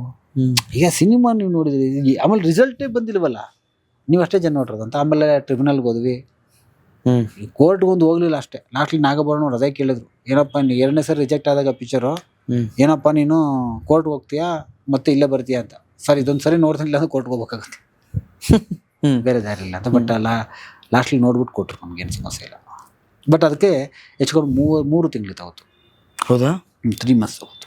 3 ಸರಿ ಸೆನ್ಸರ್ ಆಯ್ತು picture. What after 4th day sir? 4ನೇ ದಿನಕ್ಕೆ ಬ್ಯಾನ್ ಆಗುತ್ತೆ ಅಂತ. ಇಲ್ಲ, ಅದೇನಾಗಿತ್ತು ಅಂದ್ರೆ ಪ್ರೊಡ್ಯೂಸರ್ ಹೆಂಗ್ ರಿಯಾಕ್ಟ್ ಆದ್ರು? ಇಲ್ಲ, ಅವರೆಲ್ಲ ಸರ್ ಜೊತೆಲಿ ಇದ್ವಲ್ಲ, ಏನಾಗ್ತದೆ ಅಂತ ಗೊತ್ತಿತ್ತು. ಆಮೇಲೆ ಗಲಾಟೆ ಆಗುತ್ತೆ ಅಂತ ಗೊತ್ತಿತ್ತು. ನಮಗೆ ಕೆಲವು ಸಮಸ್ಯೆಗಳಾದವು. ಒಂದು, ಸ್ವಾಮೀಜಿಗಳು ಒಂದಷ್ಟು ಜನ ಕೇಸ್ ಹಾಕಿದ್ರು, ಧರ್ಮ ವಿರೋಧಿ ಸಿನಿಮಾ ಅನ್ನೋ ಥರದಲ್ಲಿ. ಅದನ್ನು ಬಿಡಿಸ್ಕೋಬೇಕು ಅನ್ನೋ ಟೈಮಲ್ಲಿ ನಮಗೇನು ಅಂದರೆ, ನಮಗೆ ಒಂದು 50 ಜನ ಸ್ವಾಮೀಜಿ ವಿರುದ್ಧ ಆದರೆ ಸರ್, ನಮ್ಗೆ 500 ಜನ ಸ್ವಾಮೀಜಿ ನಮ್ಮ ಪರ ಇದ್ರು. ನಮಗೆ ಖುಷಿ ಆದ್ದೇನಪ್ಪ, 50 ಜನ ಸ್ವಾಮೀಜಿನ ವಿರುದ್ಧ ಕೇಸಲ್ಲಿ ನಡೀತಾ ಇದ್ದು, 500 ಸ್ವಾಮೀಜಿಗಳು ನಮ್ಗೆ ಸಪೋರ್ಟ್ ಮಾಡ್ತಾ ಇದ್ರು. ಇಲ್ಲಿಂದ ಹೆಚ್ಚು ನಾವು ಎಲ್ಲೆಲ್ಲಿ ಶೂಟ್ ಮಾಡಿದ್ವಿ ಅಲ್ಲೆಲ್ಲ ನಮ್ಗೆ ಸಪೋರ್ಟ್ ಇತ್ತು. ಹೌದಾ? ಅವೆಲ್ಲ ನಮ್ಗೆ ಪ್ರೆಸ್ ಮೀಟ್ ಅವರು ನಮಗೆಲ್ಲ ಸಪೋರ್ಟ್ ಮಾಡ್ತಿದ್ರು. ಪ್ರೆಸ್ ಮೀಟ್ ಮಾಡಿ ಅಲ್ಲಿಯ ಜನಗಳಿಗೆ ಹೇಳಿ ಅವರು ಪ್ರಚಾರ ಕೊಡ್ಲಿಕ್ಕೆ ರೆಡಿ ಇದ್ರು. ಬಟ್ ನಮ್ಮ ದುರದೃಷ್ಟಕ್ಕೆ ಏನೋ ಫಸ್ಟ್ ಇದೊಂದು ಸಮಸ್ಯೆ ಆಯಿತು, ಈ ಸ್ವಾಮಿಗಳ ಕೇಸು. ಇನ್ನೊಂದು ಆಯಿತು, ಇನ್ನೊಂದು ಮೇನ್ ಸ್ವಾಮೀಜಿಗಳು ಫೋಕ್ಸೋ ಕೇಸಲ್ಲಿ ಒಳಗಡೆ ಹೋಗ್ಬಿಟ್ರು. ಆವಾಗ ಆಯ್ತಲ್ಲ, ಆವಾಗ ಏನಾಯಿತು ಅಂತಂದರೆ ಯಾರು ಮೀಡಿಯಾ ಮುಂದೆ ಬರಲಿಕ್ಕಾಗಲಿಲ್ಲ. ಸ್ವಾಮಿಗಳು ಏನಂದ್ರೆ ನಾವು ಎಲ್ಲ ಕಡೆ ನಾವು ಹೆಚ್ಚು ಕಡಿಮೆ ನಾವು ಒಂದು 60ರಿಂದ 70 ಮಠದಲ್ಲಿ ಪ್ರೆಸ್ ಮೀಟ್ ಅಂತ ಇಟ್ಕೊಂಡಿದ್ವಿ, ಎಲ್ಲ ರಾಜ್ಯದಲ್ಲೂ ಅಥವಾ ಎಲ್ಲ ಜಿಲ್ಲೆಗಳಲ್ಲೂ.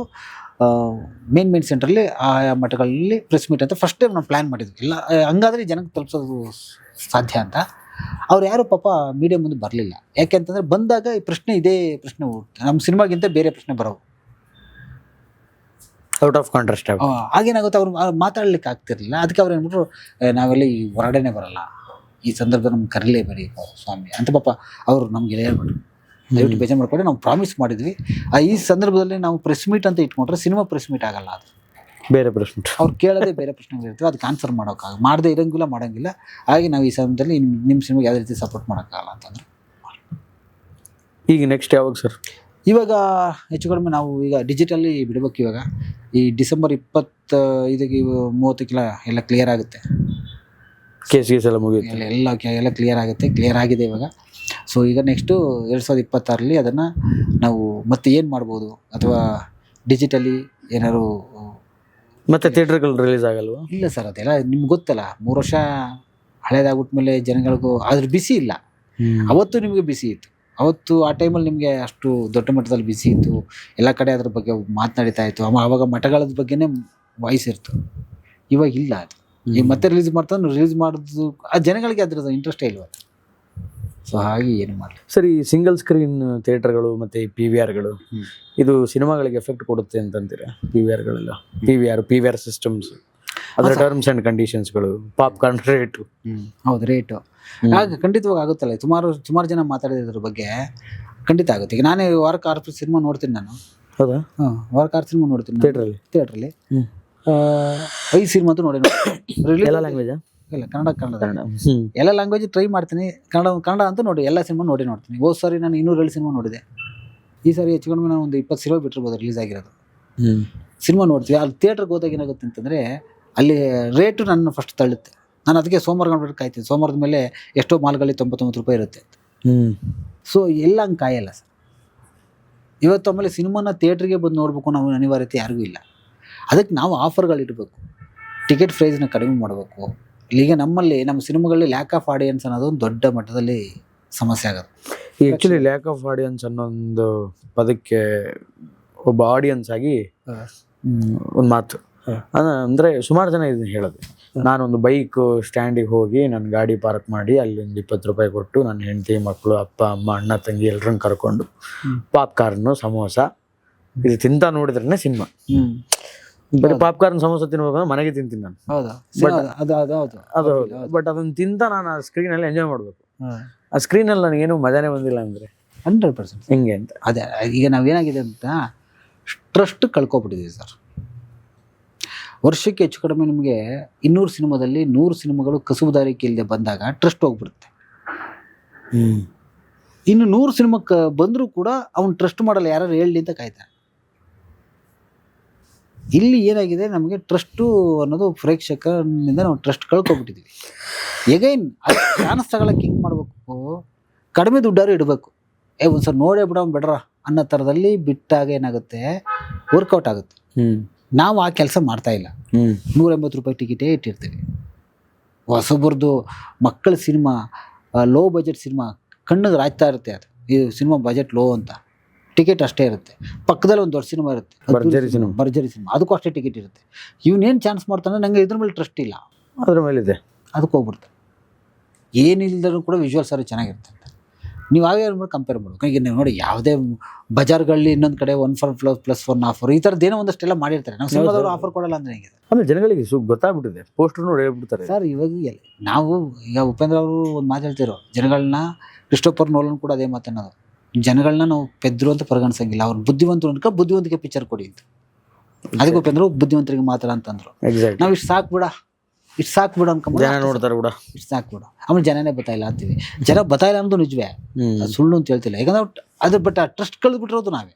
OTT ಅದು ಎಲ್ಲೋ ಒಂದ್ ಕಡೆ ಹೊಡೆತ ಬಿತ್ತು ಅಂತ ಅನ್ಸುತ್ತಾ? ಸರಿ ಎಲ್ಲ OTT ಎಲ್ಲ ಬರ್ತಾರೆ. ಬಟ್ ಇವೆಲ್ಲ ನಮಗೆ ಪೂರಕವೇ, ಹಾಳು ಮಾಡ್ಕೊಂಡವ್ರು ನಾವೇ ಸರ್. ನಮಗೆ OTT ಸ್ಯಾಟಲೈಟ್ ರೈಟ್ಸ್ ಇವೆಲ್ಲ ನಮ್ಗೆ ಪೂರಕ ಅಲ್ವಾ ಸರ್? ಇವತ್ತು ಸಿನಿಮಾ ನೋಡುಗರ ಸಂಖ್ಯೆ ಕಡಿಮೆ ಆಗಿದೆ, ಜನ ಜಾಸ್ತಿ ಆಗಿದೆ ಸರ್?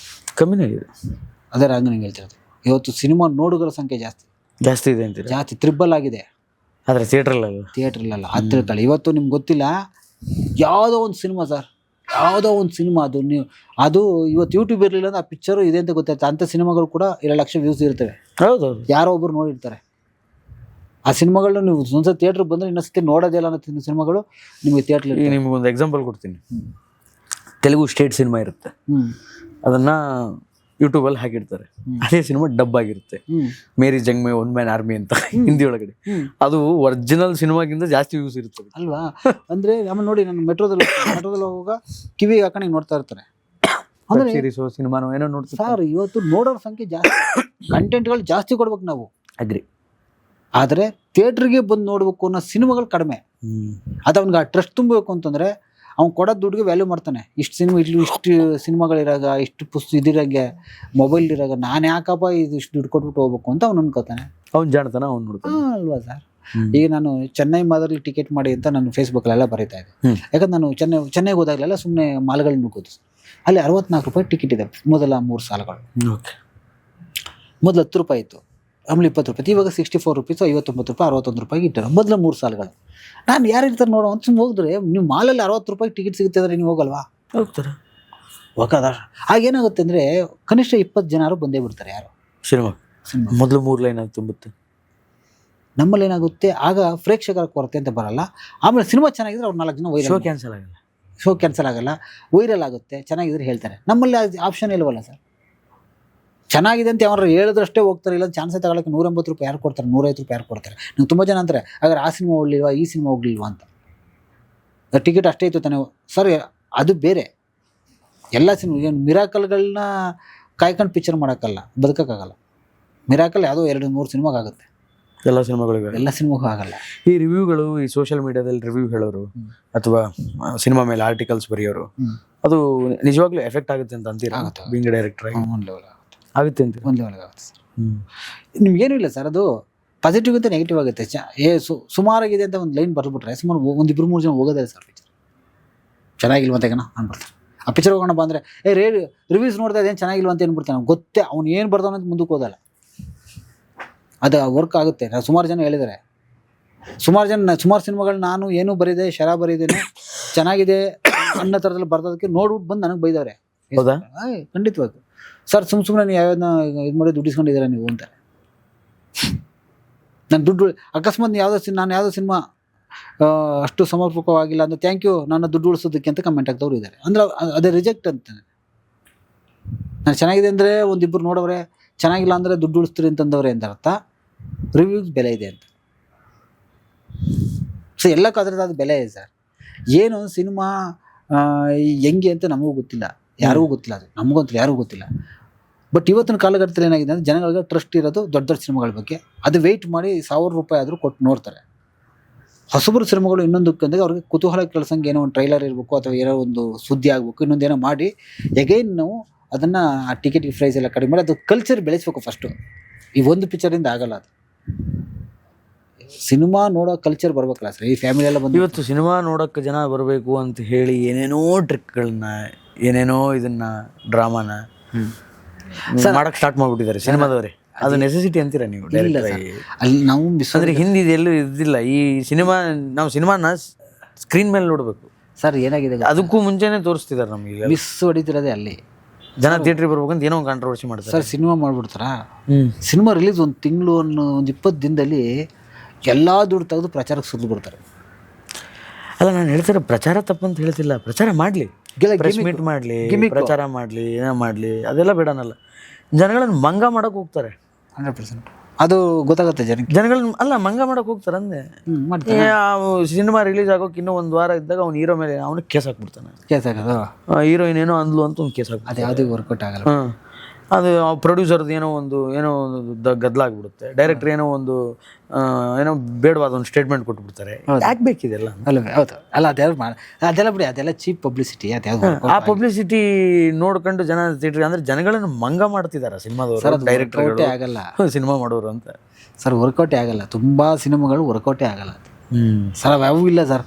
ನೀಟಾಗಿ ಪಿಕ್ಚರ್ ಮಾಡಬೇಕು, ಟೈಮ್ ತೊಗೋಬೇಕು, ಟೈಮ್ ಕಾಯಬೇಕು, ಚಾನ್ಸ್ ತೊಗೋಬೇಕು, ಅಷ್ಟು ವರ್ಕೌಟ್ ಆಗುತ್ತೆ. ಇಲ್ಲ ರಿಲೀಸಿಂಗು ಭಾಳ ಇಂಪಾರ್ಟೆಂಟ್ ಅಲ್ಲ, ತುಂಬ ಇಂಪಾರ್ಟೆಂಟು. ಡೇಟು ಟೈಮ್ ಹೇಗೇನು ಸರ್, ಅದೆಲ್ಲ ನಿಮ್ಮ ಟೈಮೇ. ನಾವು ಅಲ್ಲ. ಆಮೇಲೆ ನಾನು ಯಾವಾಗ ಅಂತೀನಿ ಸುಮ್ಮನೆ ನಾನು ಯಾರೋ ಡೈರೆಕ್ಟರ್ ಜೊತೆ ಮಾಲಲ್ಲಿ ಬಂದು ಹತ್ತಿದ್ದನ್ನು ನೋಡಿದ್ದೀನಿ ಡೈರೆಕ್ಟಾಗಿ. ನಾನು ಜನ ಬರ್ತಾ ಇಲ್ಲ ಸರ್ ಬ್ಲೇಮ್ ಮಾಡಂಗಿಲ್ಲ ನಾವು ಯಾರು. ಬಾಹುಬಲಿ ಅಂತ ಸಿನಿಮಾ ರಿಲೀಸ್ ಆಗಬೇಕಾದ್ರೆ ಯಾರೂ ಸಿನಿಮಾ ರಿಲೀಸ್ ಮಾಡೋಕ್ಕೆ ಮುಂದೆ ಬರಲಿಲ್ಲ. ಹೌದು. ದೊಡ್ಡ ಸಿನಿಮಾ ರಂಗಿತರಂಗ ಗೆಲ್ಲಿಲ್ವಾ ಸರ್? ಹೌದು ಸರ್. ಬಾಹುಬಲಿ ಮುಂದೆ ಕೆಲವು ಟೈಮು ನನಗೆ ಮಾಲೇಶ್ವರ ಅವರು ಒಂದು ಮಾತು ಹೇಳಿದ್ರು ಸರ್. ಕಂಟೆಂಟು ಅಲ್ಲ, ನಿಮ್ಗೆ ಕಂಟೆಂಟು ಗೊತ್ತಾಗೋದು ಒಳಗೆ ಬಂದಮೇಲೆ. ಅದೇ ನಿಮ್ಗೆ ಹೆಂಗೆ ಗೊತ್ತಾಗುತ್ತೆ ಕಂಟೆಂಟ್ ಚೆನ್ನಾಗಿಲ್ಲ ಅಂತ ಹೆಂಗೆ ಹೇಳ್ತೀವಿ? ಆದರೆ ನೋಡಿ ಕ್ಲೆವರ್ನೆಸ್ ಬಾಹುಬಲಿ ತುಂಬುತ್ತೆ. ನೀವು ಹೇಳ್ದಾಗ ಇದು ಖಾಲಿ ಇರುತ್ತೆ, ಇಲ್ಲಿ ಹೋಗ್ತಾನೆ ಅವನು. ಗೊತ್ತಿಲ್ಲ ಏನು ಅಂತ ಟೈಮ್ ಅದು ಬೇರೆ, ಅವಾಗ ಆ ಟೈಮ್ ಬೇರೆ. ನನಗೇನು ಸರ್, ಈಗ ನಾವು ಮಾಲೇಶ್ವರ ಅವರು ಅದೇ ಹೇಳ್ತೀವಿ. ಒಂದು ಮಾತು ಹೇಳಿದ್ರು ನನಗೆ, ನೈಟ್ ಕರ್ಫ್ಯೂ ಬಿಡೋ ಟೈಮಲ್ಲಿ ನಾವು ಡಿಲೇ ಮಾಡಿದ್ರು. ಅವರು ಡಿಲೇ ಮಾಡಿದಾಗ ಅವ್ರು ಒಂದು ಮಾತು ತುಂಬ ಚೆನ್ನಾಗಿ ಹೇಳಿದ್ರು ನನಗೆ. ಸರ್ ನೀವು ಎಷ್ಟೇ ಚೆನ್ನಾಗಿ ಸಿನಿಮಾ ಮಾಡಿರ್ಬೋದು, ಸಿನಿಮಾದಲ್ಲಿ ಗುಡ್ ಸಿನಿಮಾ ಬ್ಯಾಡ್ ಸಿನಿಮಾ ಇಲ್ಲ, ಹಿಟ್ ಸಿನಿಮಾ ಫ್ಲಾಪ್ ಸಿನಿಮಾ ಅಷ್ಟೇ. ಸಿನಿಮಾ ಹಿಟ್ ಆಗುತ್ತೆ, ಫ್ಲಾಪ್ ಆಗುತ್ತೆ. ಸಿನಿಮಾ ನೀವು ಚೆನ್ನಾಗೇ ಮಾಡಿರ್ತೀರಿ, ಟೈಮ್ ಚೆನ್ನಾಗಿಲ್ಲ ಅಂದರೆ ಫ್ಲಾಪ್ ಆಗುತ್ತೆ, ಟೈಮ್ ಚೆನ್ನಾಗಿ ಹಿಟ್ ಆಗುತ್ತೆ. But cinema is not bad. Cinema good ಬ್ಯಾಡ್ ಅಂತಿಲ್ಲ ಅಂದ್ಬಿಟ್ಟು ಅವರು ಹೇಳಿದ್ರು. ನಾನು ನನ್ನ ಟೈಮಲ್ಲಿ 1 ವರ್ಷದಲ್ಲಿ 5-6 ಸಿನಿಮಾ ಹಿಟ್ ಆಗಿವೆ. ನಿಮ್ಮದು ಅವ್ರದ್ದು ಅವ್ರು ಹೇಳಿದ್ರು. ನನ್ನ ಟೈಮಲ್ಲಿ 5-6 ಸಿನಿಮಾ ಹಿಟ್, ಅದರಲ್ಲಿ 1-2-3 ಡಬ್ಬಾ ಸಿನಿಮಾಗಳು ಇದ್ದು. ಅವ್ರಿಗೆ ಇದೇ ವರ್ಡ್ ಬಳಸು, ಅವ್ರದ್ದು 2-3 ಡಬ್ಬಾ ಸಿನಿಮಾಗಳು ಇರ್ತಿತ್ತು ಸರ್, ಹಿಟ್ ಆಗಿ ಟೈಮ್ ಚೆನ್ನಾಗಿತ್ತು, ಹಿಟ್ ಆಗುತ್ತೆ ಸರ್. ಕೆಲವೊಮ್ಮೆ ಏನಾಗುತ್ತೆ, ಒಳ್ಳೆ ರಿಸ್ಕ್ ತಗೊಂಡು ಒಂದು ಸಿನಿಮಾ ಮಾಡಿರ್ತೀವಿ, ಹೋಗ್ಬಿಡುತ್ತೆ. ಅದೇನೋ ಹೇಗೇನು ನೀವು ಬ್ಯಾಟ್ ಹಿಡ್ಕೊಂಡು ಹೋಗ್ಬೇಕಷ್ಟೆ. ಪಿಕ್ಚರ್ ಮಾಡಬೇಕು, ಹೆಂಗೆ ವರ್ಕೌಟ್ ಆಗುತ್ತೆ ಯಾರಿಗೂ ಗೊತ್ತಿಲ್ಲ, ಆ ಫಾರ್ಮುಲಾನೇ ಗೊತ್ತಿಲ್ಲ. ಕೆಲವು ಎಕ್ಸಾಂಪಲ್ ತೋರಿಸ್ರು, ಅದು ವರ್ಕ್ ಆಗಲಿಲ್ಲ, ಇದು ಗೊತ್ತಿಲ್ಲ. ಚಾನ್ಸ್ ತಗೊಂಡಾಗಲೇ ಗೊತ್ತಾಗುತ್ತೆ ಸರ್. ಸಿನಿಮಾ ನಿರಂತರವಾಗಿ ಮಾಡಬೇಕು, ಚಾನ್ಸ್ ತೊಗೋಬೇಕು. ಎಲ್ಲ ಬಿಸ್ನೆಸ್ ಇದೆ, ಇದು ಬಿಸ್ನೆಸ್. ಬಟ್ ಅದಕ್ಕಿಂತ ಮುಂಚೆ ನಮ್ಮ ಅಚ್ಚುಕಟ್ಟಾಗಿ ಅಂದ್ಕೊಂಡು ಬಜೆಟಲ್ಲಿ ಅಂದ್ಕೊಂಡ ಹಾಗೆ ಸ್ವಲ್ಪ ಕಸುಬುದಾರಿಕೆಯಿಂದ ಸಿನಿಮಾಗಳು ಮಾಡಿದಾಗ ಏನಾಗುತ್ತೆ ಅಂದರೆ ಯಾವತ್ತೂ ಬೆಲೆ ಇರುತ್ತೆ. ಫೈನಾನ್ಷಿಯಲಿ ಇವತ್ತು ಲಾಸ್ ಆಗ್ಬೋದು, ಮುಂದೊಂದು ದಿನ ಅದಕ್ಕೆ ತುಂಬ ಬೆಲೆ ಇರುತ್ತೆ. ನಾವು ಎಲ್ಲಿ ಮಿಸ್ ಹೊಡಿತೀವಿ ಆಗ ಯಾವುದಕ್ಕೂ ಬೆಲೆ ಇರಲ್ಲ ಅಷ್ಟೇ ಸರ್. ಎಕ್ಸಾಕ್ಟಾಗಿ ಒಂದು ಸಿನಿಮಾ ಮಾಡೋಕ್ಕೆ ಎಷ್ಟು ದಿನ ಬೇಕು ಅಂದರೆ ಒಂದು ಕತೆ, ಡೈಲಾಗು, ಸ್ಕ್ರಿಪ್ಟು ಎಲ್ಲ ರೆಡಿ ಮಾಡ್ಕೊಂಡು, ಲೊಕೇಶನ್ ನೋಡ್ಕೊಂಡು, ಬಜೆಟ್ ಲೆಕ್ಕ ಹಾಕ್ಕೊಂಡು ಇಷ್ಟು ದಿನ ಡೈರೆಕ್ಟರ್ ಟೇಬಲ್ ಮೇಲೇ ಎಡಿಟ್ ಆಗಿಬಿಟ್ಟಿದೆ ಸಿನಿಮಾ ಈಗ ಒಂದು ಹಂತಕ್ಕೆ. ಇದಾದಮೇಲೆ ಎಷ್ಟು ದಿನ ಬೇಕು ಸಿನಿಮಾ ಮಾಡೋಕ್ಕೆ ಸರ್? ನಿಮಗೆ ಯಾಕೆ ಈ ಕ್ವಶನ್ ಕೇಳ್ತಿದ್ದೀನಿ ಅಂದರೆ, ಸುಮಾರು ಜನ ಹೇಳೋದ್ರೇನು ಅಂದರೆ, ದೊಡ್ಡ ಸ್ಟಾರ್ಗಳನ್ನು ಹಾಕ್ಕೊಂಡ್ರೆ ಜಾಸ್ತಿ ದಿನ ಬೇಕು, ಸಣ್ಣ ಪುಟ್ಟ ಹೀರೋಗಳನ್ನು ಹಾಕ್ಕೊಂಡ್ರೆ ಅಥವಾ ಹೊಸಬರನ್ನು ಹಾಕ್ಕೊಂಡು ಮಾಡಿದರೆ ಇಷ್ಟು ದಿನ ಬೇಕು ಅಂತ ಹೇಳಿನೇ ವರ್ಷಾನುಗಟ್ಟಲೆ ಸಿನಿಮಾ ಮಾಡ್ತಾರೆ ಸರ್. ಏನಿಲ್ಲ ಆದರೆ ನನಗೆ ಬಹಳ ಶಾಕ್ ಆಗೋದೇನು ಅಂತಂದರೆ, ಹಿಂದೆ ನಮ್ಮ ಕನ್ನಡದ ಡೈರೆಕ್ಟರ್ಗಳೇ ವೆರಿ ಶಾರ್ಟ್ ಸ್ಪ್ಯಾನಲ್ಲಿ ದೊಡ್ಡ ಹೀರೋಗಳನ್ನು ಹಾಕೊಂಡು ಸಿನಿಮಾ ಮಾಡಿದ್ದಾರೆ. ಹಿಂದೆ ಅವಾಗ ಒಂದು ದಿನಕ್ಕೆ 3-4 ಸಿನಿಮಾ ಮಾಡೋರೆಲ್ಲ ಇದ್ರು ಹೀರೋಗಳು. ಅದು ಆಯ್ತು ಬಿಡಿ, ಆಗಿನ ಜಮಾನ. ಈಗಿನ ಜಮಾನ ಮಾತಾಡೋಣ ಅಂತಂದರೆ, ಇವತ್ತಿಗೂ ಪೂರಿ ಜಗನ್ನಾಥ್ ಡೈರೆಕ್ಟ್ರು ತೆಲುಗಲ್ಲಿ 150 ದಿನಕ್ಕೆ ಒಂದು ಸಿನಿಮಾ ಹೋಗ್ತಾರೆ ಸ್ಟಾರ್ ಹೀರೋಗಳನ್ನು ಹಾಕೊಂಡು. ನಮ್ಮಲ್ಲಿ ಯಾಕೆ ಅದು ಪಾಸಿಬಲ್ ಆಗ್ತಿಲ್ಲ ಅಂತ? ಅದೇ ಸರ್, ಯಾಕಂದ್ರೆ ಪ್ಲ್ಯಾನ್ ಕಡಿಮೆ, ಕೊರತೆ, ಸೋರಿಕೆ ಜಾಸ್ತಿ. ಬಜೆಟ್ ಯಾಕೆ ಜಾಸ್ತಿ ಆಗಿದೆ? ಸೋರಿಕೆಯಿಂದ. ಯಾಕೆ ಬೇಗ ಮುಗಿಯಲ್ಲ ಅಂದರೆ ಪ್ಲ್ಯಾನಿಂಗ್ ಕಡಿಮೆ. ಪ್ಲ್ಯಾನ್ ಮಾಡ್ಕೊಂಡು ಅದನ್ನ ಎಕ್ಸಿಕ್ಯೂಟ್ ಮಾಡಲ್ಲ. ಆಮೇಲೆ ಅದನ್ನ ಯಾರೂ ಹಿಡಿಯಲ್ಲ. ಇವತ್ತು ದೊಡ್ಡ ಸಿನಿಮಾಗಳ ಬಹುತೇಕ ಸಿನಿಮಾಗಳು ನೋಡಿ ಟ್ರಯಲ್ ಆ್ಯಂಡ್ ಎರರೇ ಮಾಡೋದು. ಶೂಟ್ ಮಾಡ್ತಾರೆ, ಮನೆಗೆ ತೊಗೊಂಡು ನೋಡ್ತಾರೆ, ಚೆನ್ನಾಗಿಲ್ಲ ಮತ್ತೆ ರೀಶೂಟ್ ಮಾಡ್ತಾರೆ. ನೀವು ಯಾವುದೇ ಸುಮಾರಷ್ಟು ಸ್ಟಾರ್ ಸಿನಿಮಾಗಳಾಗೋದು ಅವಾಗೆಲ್ಲ ಸರ್ ಶೂಟ್ ಮಾಡ್ಕೊಬಂದರೆ ಎಡಿಟಿಂಗ್ ಸ್ಟಾರ್ಟ್ ಆಗಿ ಎಡಿಟಿಂಗಿಂದ ಡಬ್ಬಿಂಗ್ ಮಾಡಿ ಹೋಗ್ಬಿಡೋದು, ಸಿನಿಮಾ ಕಳಿಸ್ಬಿಡೋರು ಸಾಕು. ರೀಶೂಟ್ ಅನ್ನೋದು ಇರಲಿಲ್ಲ ಅಂದರೆ ಅಷ್ಟು ಪರ್ಫೆಕ್ಟ್ ಮಾಡ್ತಿದ್ರು ಪಿಕ್ಚರ್ ಅವಾಗ. ಇವಾಗ ಏನಾಗಿದೆ, ಈ ಡಿಜಿಟಲ್ ಆಗಿಬಿಟ್ಮೇಲೆ ಮಾಡ್ತಾರೆ, ಬಂದು ನೋಡ್ತಾರೆ, ಚೆನ್ನಾಗಿಲ್ಲ ಮತ್ತೆ ಹೋಗ್ತಾರೆ, ಬಂದು ಮಾಡ್ತಾರೆ, ಈ ಥರದ್ದೇ ನಡೀತಾ ಇದೆ.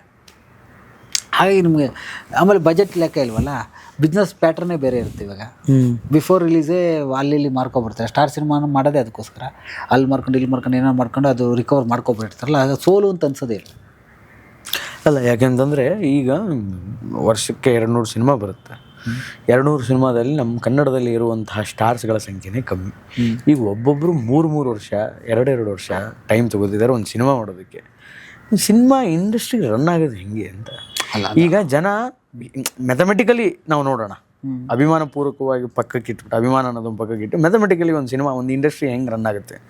ಹೊಸಬರು ಸಿನಿಮಾ ಕಂಟೆಂಟ್ ಇರಲ್ಲ ಅಂತ ಪ್ರೇಕ್ಷಕರು, ಜನ ಬರಲ್ಲ ಅಂತ ಸಿನಿಮಾ ಮಾಡಿದವರು. ಫೈನಲಿ ಸಿನಿಮಾ ಅಂತೂ ಸೋಲ್ತಾ ಇದೆ. ಹೊಸ ದೊಡ್ಡ ದೊಡ್ಡ ಸಿನಿಮಾಗಳಿಗೆ ಜನ ಹೋಗಬೇಕು ಅಂತ ಅಪೇಕ್ಷೆ ಇದ್ದರೂ ಸಿನಿಮಾ ಬರ್ತಿಲ್ಲ. 2-3 ವರ್ಷಕ್ಕೆ ಸಿನಿಮಾ ಮಾಡ್ತಿಲ್ಲ.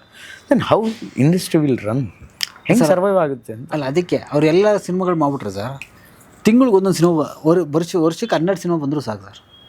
ದೊಡ್ಡ ವರ್ಷಕ್ಕೆ 12 ಸಿನಿಮಾ, ದಿನಕ್ಕೊಂದು, ತಿಂಗಳಿಗೆ ಒಂದೊಂದು ಸಿನಿಮಾ ಅಂತಂದರೆ ಸಿನಿಮಾ ನೋಡೋ ಕಲ್ಚರ್ ಬೆಳೀತಾ ಹೋಗ್ಬಿಡುತ್ತೆ.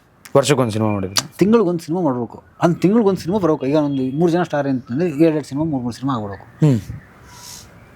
ಅಟ್ಲೀಸ್ಟ್ ತಿಂಗಳಿಗೆ ಒಂದೊಂದು ಸ್ಟಾರ್ಗಳದ್ದು ಬರ್ತಾನೆ ಇರಬೇಕು ನಿಮಗೆ ಕಂಟಿನ್ಯೂಸ್, ತಿಂಗಳಿಗೆ. ಈಗ ಈ ತಿಂಗಳು ನೆಕ್ಸ್ಟ್ ತಿಂಗಳು ಇನ್ನೊಬ್ಬ ಸ್ಟಾರ್ದು, ಅಂದರೆ ವರ್ಷಕ್ಕೊಂದು ಒಬ್ಬರದ ಲೆಕ್ಕ ಆಗುತ್ತೆ. ಈಗ ನಮ್ಮಲ್ಲಿ 12 ಜನ ಇದ್ದಾರೆ ಸ್ಟಾರ್ಗಳು, ಆ ಥರ ಇಲ್ಲ. ವರ್ಷಕ್ಕೊಬ್ಬರು, ಒಬ್ಬ 6 ಜನ ಸ್ಟಾರ್ ಇದ್ದಾರೆ, ವರ್ಷಕ್ಕೆ 2 ಸಿನಿಮಾ ಮಾಡ್ಬೇಕು ಅವರು. 4 ಜನ ಸ್ಟಾರ್ ಇದ್ದಾರೆ, ವರ್ಷಕ್ಕೆ 3 ಸಿನಿಮಾ ಮಾಡ್ಬೇಕು ಅವರು. ಈ ಥರ ಅವ್ರು ಪ್ಲ್ಯಾನ್ ಮಾಡ್ಕೊಬಿಟ್ಟು ಮೊದಲೆಲ್ಲ ಮಾಡಿದ್ದಾರೆ, ವರ್ಷಕ್ಕೆ 4 ಸಿನಿಮಾ ರಿಲೀಸ್ ಮಾಡಿದ್ದಾರೆ. ಆಗ ಮಾಡಿದಾಗ ನೀವು ಪ್ರತಿ ತಿಂಗಳು ಒಂದೊಂದು ಸಿನಿಮಾ ಬಂತು ಅಂತಿರ್ಕೊಳ್ಳಿ, ದೊಡ್ಡ ದೊಡ್ಡ ಸಿನಿಮಾಗಳು ಬರ್ತಾ ಹೋಯ್ತು ಅಂತಿರ್ಕೊಳ್ಳಿ, ಜನಗೆ ಆಟೋಮೆಟಿಕಲಿ ಸಿನಿಮಾ ನೋಡೋ ಕಲ್ಚರ್ ಬಂದ್ಬಿಡುತ್ತೆ. ನೀವು ಒಂದ್ಸರಿ ಅದಕ್ಕೆ ಅಡಿಕ್ಟ್ ಆದರೆ ಮನೇಲಿ ಕೂತ್ಕೊಂಡು ಮೊಬೈಲ್ ನೋಡೋಕ್ಕೆ ಇಷ್ಟಪಡಲ್ಲ ಅವನು. ಹೌದೌದು, ಅದೊಂದು ಏನೋ ಒಂದು ಈಚು ಥಿಯೇಟರ್ ಹತ್ರ ಬರ್ತಾ ಇರ್ತಾರೆ. ನೀವು ಆಗ ವರ್ಷಕ್ಕೆ 12 ಸಿನಿಮಾ ಬಂತು ಅಂತಿರ್ಕೊಳ್ಳಿ, ಅವ್ರು ಬರ್ಲಿಕ್ಕೆ ಸ್ಟಾರ್ಟ್ ಆದ್ರು ಅಂತಿರ್ಕೊಳ್ಳಿ, ಜನ ಮಧ್ಯದಲ್ಲಿ ನಮ್ಮ ಸಿನಿಮಾಗಳು ಹೋಗ್ಬಿಡ್ತವೆ.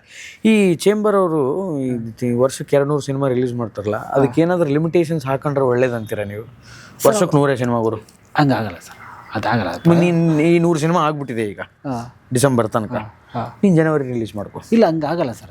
ಅಲ್ಲ, ಹಂಗಿದ್ರೆ ನಂಬರ್ ಆಫ್ ಸಿನಿಮಾ ರಿಲೀಸ್ ಕಡಿಮೆ ಆದಾಗ ರನ್ ಆಗುತ್ತೆ theatre. Sir, number of cinema ನಿಮಗೆ ಯಾರಿಗೆ ಪ್ರಾಬ್ಲಮ್ಮು? ತಿಂಗಳಿಗೆ ವಾರಕ್ಕೆ 12 ಸಿನಿಮಾ ರಿಲೀಸ್ ಆಗುತ್ತೆ. ನೀವು ಪ್ರಾಬ್ಲಮ್ ಯಾರಿಗೆ? ಜನಗಳಿಗೆ ಕನ್ಫ್ಯೂಸ್ ಆಗಲ್ವಾ ಎಲ್ಲಿ ಹೋಗ್ಬೇಕು ಸರ್? ಜನ ನೋಡ್ಬೇಕು. ಈಗ ಆಯಿತು, ಈಗ ಹೋದ ವಾರ 8 ಸಿನಿಮಾ ರಿಲೀಸ್ ಆಗಿದೆ ಅಂತ ಇಟ್ಕೊಳ್ಳೋಣ. ಒಂದು ಸಿನಿಮಾ ತೊಗೊಳ್ಳೋಣ, ಯಾವ್ದಾದ್ರು that much of competition is fine ಅಂತ. ಒಂದು ಸಿನಿಮಾ ತೊಗೊಳ್ಳೋಣ, ಇನ್ನು 7 ಸಿನಿಮಾ, ಇನ್ನು ಎಲ್ಲ ಸಿನಿಮಾ ಆಫ್ ಮಾಡಿಸ್ಬೋಣ ಸರ್, ಅದೊಂದೇ ಸಿನಿಮಾ ರಿಲೀಸ್ ಮಾಡೋ. ಅಲ್ಲ, ಒಂದೇ ಸಿನಿಮಾ ಅಂತ ಹೇಳ್ತಿಲ್ಲ ನಾನು.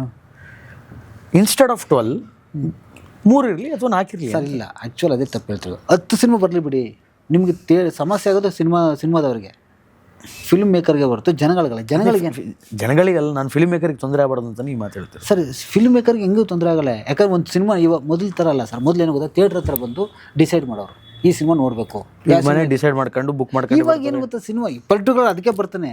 ಮೊದಲೇನು ಮಾಡೋರು ಗೊತ್ತಾ ಸರ್, ಬುಕ್ ಮಾಡ್ಕೊಂಡೇ ಬರ್ತಾರೆ. ಈಗ ಎರಡು ಥಿಯೇಟ್ರ್ ಇತ್ತು ಅಂದರೆ ಪಕ್ಕಕ್ಕೆ ಹೋಗೋನು, ಅಲ್ಲಿ ಹೌಸ್ಫುಲ್ ಆದರೆ ಪಕ್ಕಕ್ಕೆ ಹೋಗೋನು. ತುಂಬ ಸಿನಿಮಾಗಳು ಸ್ಪಿಲ್ ಔಟ್ ಆದಮೇಲೆ ಪಕ್ಕಕ್ಕೆ ಹೋಗಿದೆ, ಪಕ್ಕದ ಸಿನಿಮಾಗಳು ರನ್ ಆಗಿದೆ. ಯಾವಾಗ ಆ ಸಿನಿಮಾದಲ್ಲಿ ಜನ ತುಂಬಿದವ್ರು ಇವಾಗ ಹಂಗಲ್ಲ, ಟಿಕೆಟ್ ಅಲ್ಲೇ ಬುಕ್ ಮಾಡ್ಕೊಬೋತಾನೆ. ಅಲ್ಲಿ ಬಂದು ಟಿಕೆಟ್ ಇಲ್ಲ ಅಂತ ಹೋಗೋನೇ ಇಲ್ಲ. ನೀವು ಯಾವ್ದಾದ್ರು ಸಿನಿಮಾ ನೋಡಿದ್ರಾ ಟಿಕೆಟ್ ಇಲ್ಲ ಅಂದ್ಬಿಟ್ಟು ಪಕ್ಕದಕ್ಕೆ ಹೋಗಿರೋದು? ಇಲ್ಲ ಅಂದರೆ ಇನ್ನೊಂದು ಯಾವ ಥಿಯೇಟ್ರಲ್ಲದೆ ಬುಕ್ ಮಾಡೋ ಇಲ್ಲ ಅಂದ್ಬಿಟ್ಟು ಬುಕ್ ಮಾಡ್ಕೊಂಡು ಹೋಗ್ಬಿಡ್ತಾನೆ. ಅವ್ನು ಪರ್ಟಿಕ್ಯುಲರ್ಗೆ ಆಡಿಯನ್ಸ್ ಥಿಂಕ್ ಮಾಡ್ತಾನೆ, ಸರ್ ಇದೇ ಪಿಕ್ಚರ್ ನೋಡೋದು ನಾನು ಅಂತ. ನಾವು 12 ಸಿನಿಮಾ ಕೊಟ್ವಿ ತಿಂಗಳು, ವಾರಕ್ಕೆ. ಫಿಲ್ಮ್ ಮೇಕರ್ಗೆ ಕಷ್ಟ, ಯಾಕಂದರೆ ನಾವು ಥಿಯೇಟ್ರ್ ಸೆಟಪ್ ಸಮಸ್ಯೆ ಆಗ್ತದೆ. ಆದರೆ ಆಡಿಯನ್ಸ್ಗೇನು 12 ವೆರೈಟಿ ಫುಡ್ ಸಿಗ್ತಲ್ಲ ನಿಮಗೆ. ಬರೀ ಇಡ್ಲಿ ವಡೆ ಒಂದೇ ಅಲ್ಲ, ಇಡ್ಲಿ ವಡೆ ಇದೆ, ಇದಿದೆ, ಅದಿದೆ. ನೀವು ಯಾವ್ದಾದ್ರು ಬೇರೆದೊಂದು ನೋಡಪ್ಪ, ನೀನು ಸಿನಿಮಾ ನೋಡು ಸರ್. ಈಗ ನಿಮ್ಗೆ 12 ವೆರೈಟಿ ಕೊಟ್ಟಿದ್ದೀನಿ ಸರ್, ಒಂದೇ ಒಂದಲ್ಲ.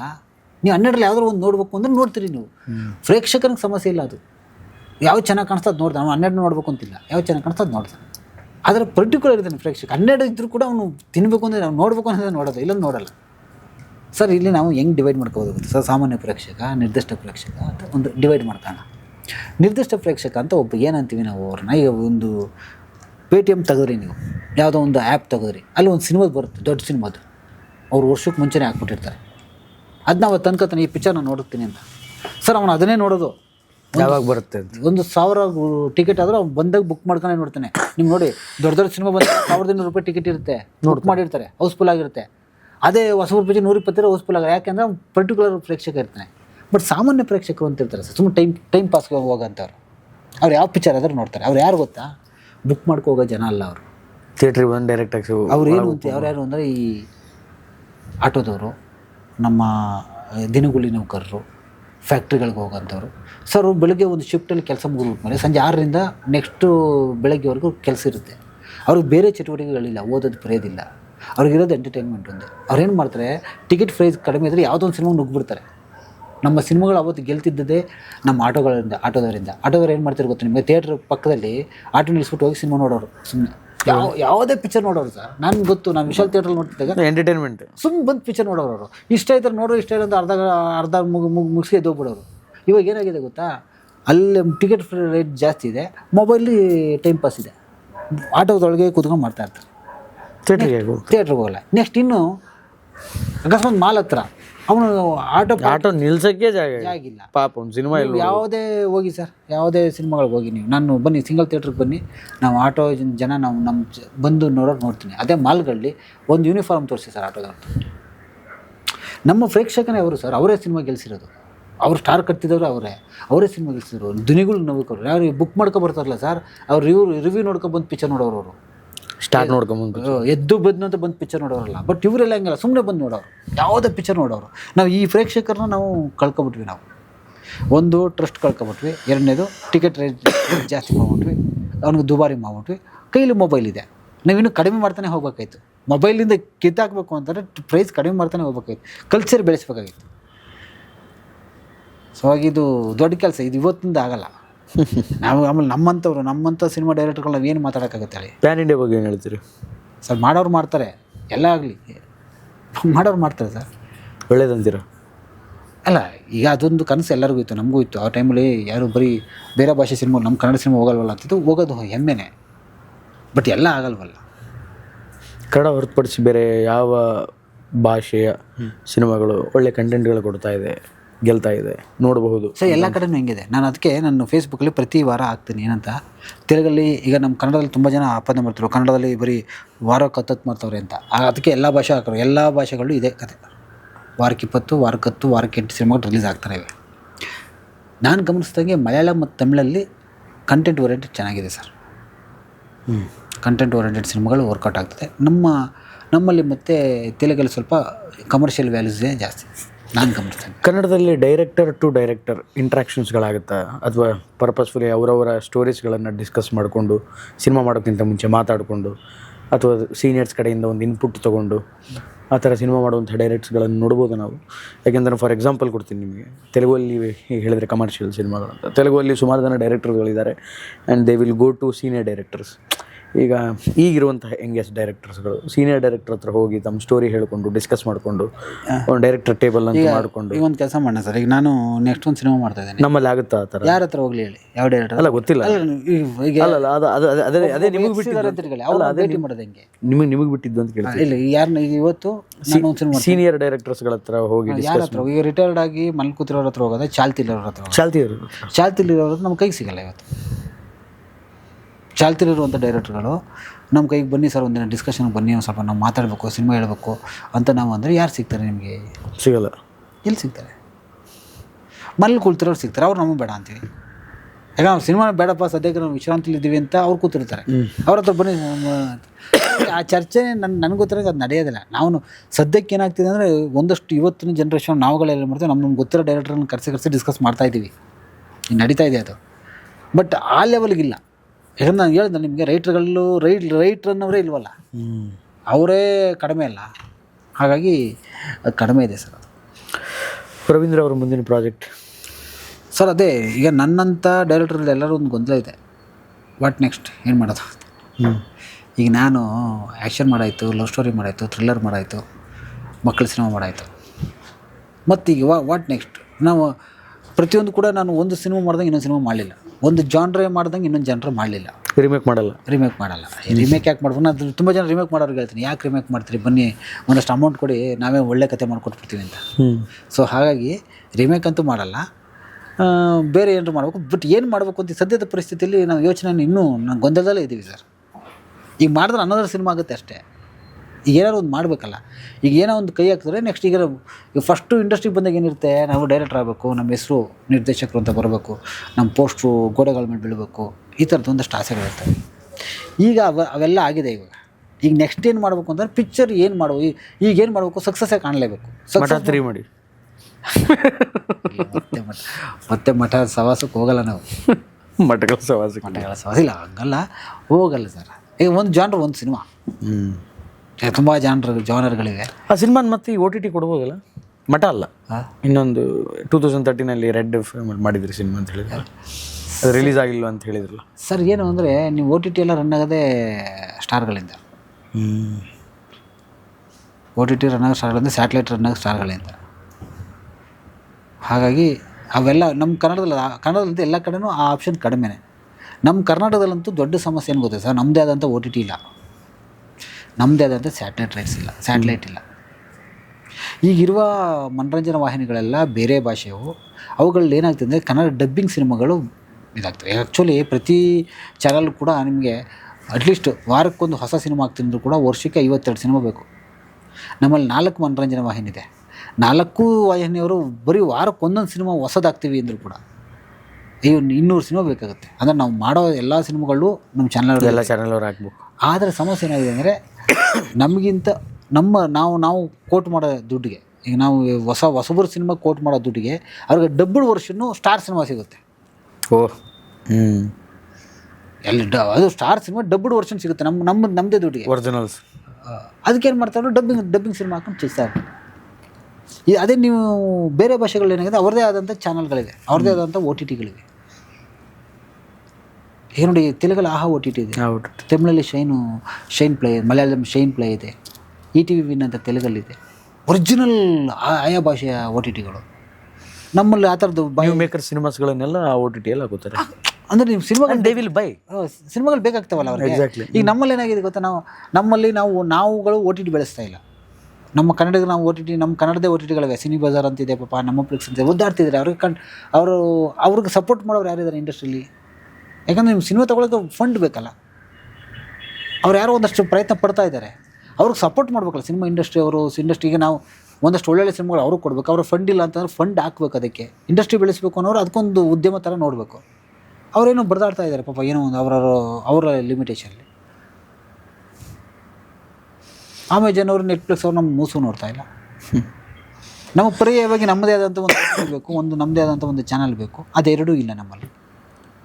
ಸೊ ಈಗ ನಾವೆಲ್ಲ ಯೂಟ್ಯೂಬ್ ಗಟ್ಟಿ ಮಾಡಿ ಇಟ್ಕೊಂಡಿದ್ದೀವಿ. ಸೊ ಯೂಟ್ಯೂಬ್ ಇರೋದ್ರಿಂದ ಒಂದಷ್ಟು ಅಟ್ಲೀಸ್ಟ್ ಸಿನಿಮಾ ನೋಡಲಿಕ್ಕೆ ಜನ ಅವರೇ ಅಷ್ಟೇ. ಜನನ ಸೇಫ್ ಮಾಡಿ ಇಟ್ಕೊಂಡಿದ್ರಿ.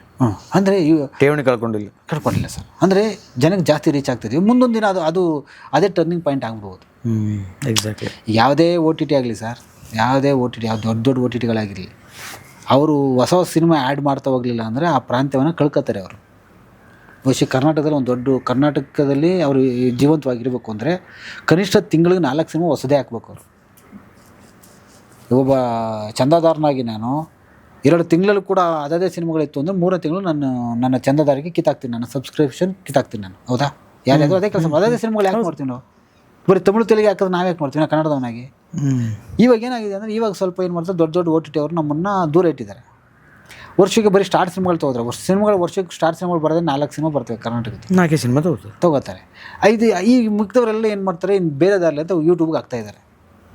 ಮುಂದೊಂದು ದಿನ ಏನಾಗುತ್ತೆ, ಅಲ್ಲಿ ಸಿನಿಮಾಗಳೇ ಇರಲ್ಲ OTTಲಿ, ಯೂಟ್ಯೂಬಲ್ಲೇ ಇರುತ್ತೆ.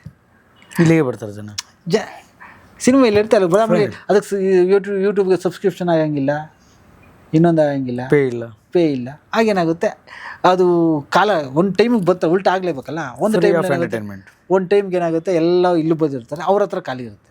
ಯಾಕೆಂದ್ರೆ ಅವ್ರು ಆವಾಗ ಹೋಗ್ಲೇಬೇಕು, ಪಿಕ್ಚರ್ ಒಳಗೆ ಕೊಟ್ರಪ್ಪ. It will happen one day.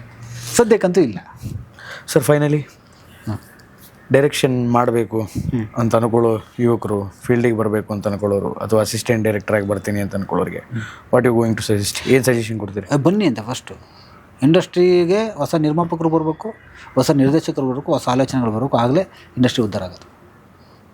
ಬರಬೇಕಿಲ್ಲ sir. ಇದನ್ನು ಗಂಭೀರವಾಗಿ ಪರಿಗಣಿಸ್ಬೇಕು. ಸಮಸ್ಯೆ ಏನಾಗುತ್ತೆ, ನಮ್ಮಲ್ಲಿ ಒಬ್ಬ ಹೋಟ್ಲ್ ಮಾಡಿ ಲಾಸ್ ಆಗ್ಬಿಡ್ತಾನೆ ಅಂತ ಇಟ್ಕೊಳ್ಳಿ.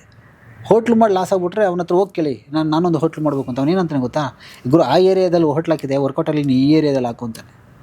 ಒಬ್ಬ ಅಂಗಡಿ ಮಾಡಿದವನು ಹಂಗೇನೆ, ನನ್ನ ಅಂಗಡಿ ಲಾಸ್ ಆಯಿತು, ಬಟ್ ನೀನು ಮಾಡು, ಇಲ್ಲಿ ಮಾಡು, ಹಿಂಗೆ ಮಾಡು ಅಂತ ತನ್ನ ಲೂಪಲ್ಲಿ ಹೇಳ್ಕೊಂಡು ಇನ್ನೊಂದು ಕಡೆ ಮಾಡುವಂತೆ. ಸಿನಿಮಾ ನಿರ್ಮಾಪಕ ಸೋತವ್ನಿಗೆ ಹೋಗಿ ಹೇಳಿ, ಸಿನಿಮಾನೇ ಮಾಡಬೇಡ ಗುರು ನೀನು ಅಂತಾನೆ. ಸಿನಿಮಾಗೆ ಬರಲೇಬೇಡ ನೀನು, ಸಿನಿಮಾನೇ ಸರಿಯಿಲ್ಲ ಅಂದ್ಬಿಡ್ತು. ಇದು ದೊಡ್ಡ ಸಮಸ್ಯೆ ನಮಗೆ. ಅವನು ಸೋತಿರ್ತಾರಲ್ಲ, ಬೇರೆ ಯಾರಿಗೂ ಸಿನಿಮಾ ಮಾಡೋಕ್ಕೆ ಬಿಡಲ್ಲ ಅವನು. ಸಿನಿಮಾದವರೇ ಸರಿಲ್ಲ, ಸಿನಿಮಾದಲ್ಲಿ ಮೋಸ, ಸಿನಿಮಾದಲ್ಲಿ ಲಾಸು, ₹1 ಬರಬೇಡ ಅಂತ. ಬೇರೆ ಯಾವ ಬಿಸ್ನೆಸ್ಸು ಲಾಸೇ ಆಗಲ್ವ ಸರ್? ಅಲ್ವಾ? ಬರಬೇಕು ಹೊಸದು. ಬಂದವರು ಅಚ್ಚುಕಟ್ಟಾಗಿ ಕಸುವುದಾರಿಕೆಯಿಂದ ಒಂದು ಒಳ್ಳೆ ಕಥೆ ಹಾಕೊಂಡು ಕಂಟೆಂಟ್ ಕೊಟ್ಟು ಒಂದು ಚಾನ್ಸ್ ತಗೋಬೇಕು ಸರ್. ಅದನ್ನ ಅದಕ್ಕೆ ವೆಲ್ಕಮ್, ಎಲ್ಲ ಬರಬೇಕು, ಬಂದು ಹೊಸ ಹೊಸ ಆಲೋಚನೆಗಳಲ್ಲಿ ಸಿನಿಮಾ ಮಾಡಬೇಕು ಅಲ್ವಾ. ಈಗ ನನ್ನ ಸೆಟ್ ಆಫ್ ಥಿಂಕಿಂಗು ನನ್ನ ಜನ್ರೇಷನ್ಗೆ ಆಗುತ್ತೆ. ನನಗಿಂತ ಹಿಂದ್ಲವ್ರ ಥರ ನಾನು ಸಿನಿಮಾ ಮಾಡೋಕ್ಕಲ್ಲ, ನನಗಿಂತ ಮುಂದ್ಲವ್ರ ಥರ ನಾನು ಹಿಂಗೆ ಸಿನಿಮಾ ಮಾಡಲಿ, ಅವರು ಸಿನಿಮಾ ಮಾಡೋದು ಬೇಕಲ್ಲ. ನಮ್ಮ ಕತೆಗಳನ್ನ ಮುಂದಿನ ಜನ್ರೇಷನ್ ನೋಡಲಾಗ ಅವ್ರು ಕೊರಿಯನ್ ಗಿರಿಯನ್ ನೋಡ್ತಾ ನಿಂತು ಬಿಡ್ತಾರೆ. ಅವ್ರಿಗೆ ರೀಚ್ ಆಗಬೇಕಾದ್ರೆ ಅವರೇ ಬೇಕಲ್ಲ ಸರ್. ಈಗ ಹೇಗೇನೆ ಅಣ್ಣವ್ರು ನೋಡೋ ಒಂದಷ್ಟು ಇದು, ಆಮೇಲೆ ವಿಷ್ಣುವರ್ಧನ್ ಸರ್ ನೋಡೋರು ಒಂದಷ್ಟು ಜನ ಬಂದರು, ಆಮೇಲೆ ಶಿವಣ್ಣಂಗೆ ಶಿಫ್ಟ್ ಆಯಿತು ಅಲ್ವಾ, ಜನ್ರೇಷನ್ ವೈಸ್ ಜನ್ರೇಷನ್. ಮತ್ತು ಈಗ ಇವ್ರು ಅವ್ರನ್ನೇ ನೋಡ್ಬೇಕು ಅಂತ ಆಗುತ್ತಾ? ಹಂಗೆ ಹೊಸ ಡೈರೆಕ್ಟರ್ಗಳು ಬರಲೇಬೇಕಲ್ಲ. ಸೊ ಎಲ್ಲರೂ ಬರಲಿ, ಖಂಡಿತ ಬಂದು ಸಿನಿಮಾನ ಅಚ್ಚುಕಟ್ಟಾಗಿ ಅಂದ್ಕೊಂಡು ಬಜೆಟಲ್ಲಿ ಯಾವುದೇ ಸೋರಿಕೆ ಇಲ್ದೇ ಕಸುಬುದಾರಿಕೆಯಿಂದ ಒಳ್ಳೆ ಕತೆ ಆಯ್ಕೆ ಮಾಡ್ಕೊಂಡು ಚಾನ್ಸ್ ತೊಗೊಳ್ಳಿ. ಸಿನಿಮಾದಲ್ಲಿ ರೆಡಿಯಾಗೇ ಬರಬೇಕು, ಸೋಲು ಗೆಲುವು ಎರಡೂ ಇದ್ದದೆ. ಯಾವುದಾಗುತ್ತೆ, ಸೋತ್ರೂ ಸಿನಿಮಾ ಮಾಡಬೇಕು, ಗೆದ್ದರೂ ಸಿನಿಮಾ ಮಾಡಬೇಕು. ಸೋತ್ರೆ ABCD ಸ್ಟಾರ್ಟ್ ಮಾಡ್ತೀವಿ, ಗೆದ್ದರೆ ಎಲ್ಲಿಂದ ಗೆದ್ದಿರ್ತೀವಿ ಅಲ್ಲಿಂದ ಜಂಪ್ ಸ್ಟಾರ್ಟ್ ಮಾಡ್ತೀವಿ ಅಷ್ಟೇ. ಸ್ವಲ್ಪ ಈಸಿ, ಸ್ವಲ್ಪ ಕಷ್ಟ ಆಗುತ್ತೆ, ಬಟ್ ಸಿನಿಮಾ ಅಂತೂ ಮಾಡೋಕ್ಕೆ ಬಂದಿದ್ದು ಸಿನಿಮಾ ಮಾಡ್ಬೇಕಷ್ಟೆ. Thank you sir. Thank you very much. ಇಷ್ಟೊತ್ತು ಸುಮಾರು ವಿಚಾರ ಮಾತಾಡಿದ್ವಿ. ಡೈರೆಕ್ಷನ್ ಬಗ್ಗೆ ಹೇಳಿದ್ರಿ, ನಿಮ್ಮ ಸಿನಿಮಾ ಬಗ್ಗೆ ಹೇಳಿದ್ರಿ, ಅವು ಏನೋ director will execute the matter ಅನ್ನೋದ್ರ ಬಗ್ಗೆ ಭಾಳ ಸುದೀರ್ಘವಾಗಿ ತಿಳಿಸ್ಕೊಟ್ರಿ. Thank you so much. ಇಲ್ಲ, ನನಗೆ ಖುಷಿ ಆದೇನಪ್ಪ ಅಂದರೆ ನಿಮ್ಮ ಕೇಳಿದ್ರು ಸ್ಟೈಲು ನನಗೆಲ್ಲೂ ನೀವು ಇಂಟ್ರೂವ್ ಮಾಡ್ತೀರಿ ಅಂತ ಅನಿಸ್ಲಿಲ್ಲ. ಇದೊಂಥರ ಚಿಟ್ ನೀವು ನೀಟಾಗಿ ಕೂತ್ಕೊಂಡು ಮಾತಾಡ್ದಂಗೆ ಅನಿಸ್ತು. Thank you sir. ತುಂಬ ಚೆನ್ನಾಗಿದೆ. Thank you. ಒಳ್ಳೆಯದಾಗಲಿ. ನಿಮಗೂ ಕೂಡ ಧನ್ಯವಾದಗಳು. Thank you sir. Thank you so much. ನಿಮಗೆ ಇನ್ನೂ ಹೆಚ್ಚಿನ ಯಶಸ್ಸು ಸಿಗಲಿ, ಒಳ್ಳೆ ಸಿನಿಮಾ ನಿಮ್ಮಿಂದ ಬರಲಿ. Thank you. ಒಳ್ಳೆ ಹಿಟ್ ಕೊಡಿ. Thank you. ಒಟ್ಟಾರೆಯಾಗಿ ಇದು ಈ ಹೊತ್ತಿನ ವಿಶೇಷ. ಮತ್ತೆ ಮುಂದಿನ ಇಂಟರ್ವ್ಯೂಲಿ ಅಥವಾ ಮುಂದಿನ ಪಾಡ್ಕಾಸ್ಟಲ್ಲಿ ಮತ್ತೊಬ್ಬ ವಿಶೇಷ ಅತಿಥಿಯೊಂದಿಗೆ ಮತ್ತೊಂದು ವಿಭಿನ್ನ ಟಾಪಿಕನ್ನು ಇಟ್ಕೊಂಡು ನಾನು ನಿಮ್ಮ ಮುಂದಕ್ಕೆ ಬರ್ತೀನಿ. ಅಲ್ಲಿವರೆಗೂ ನೋಡ್ತಾ ಇರಿ ಬಿಯಾಂಡ್ ಲಿಮಿಟ್ಸ್. ನಮಸ್ಕಾರ.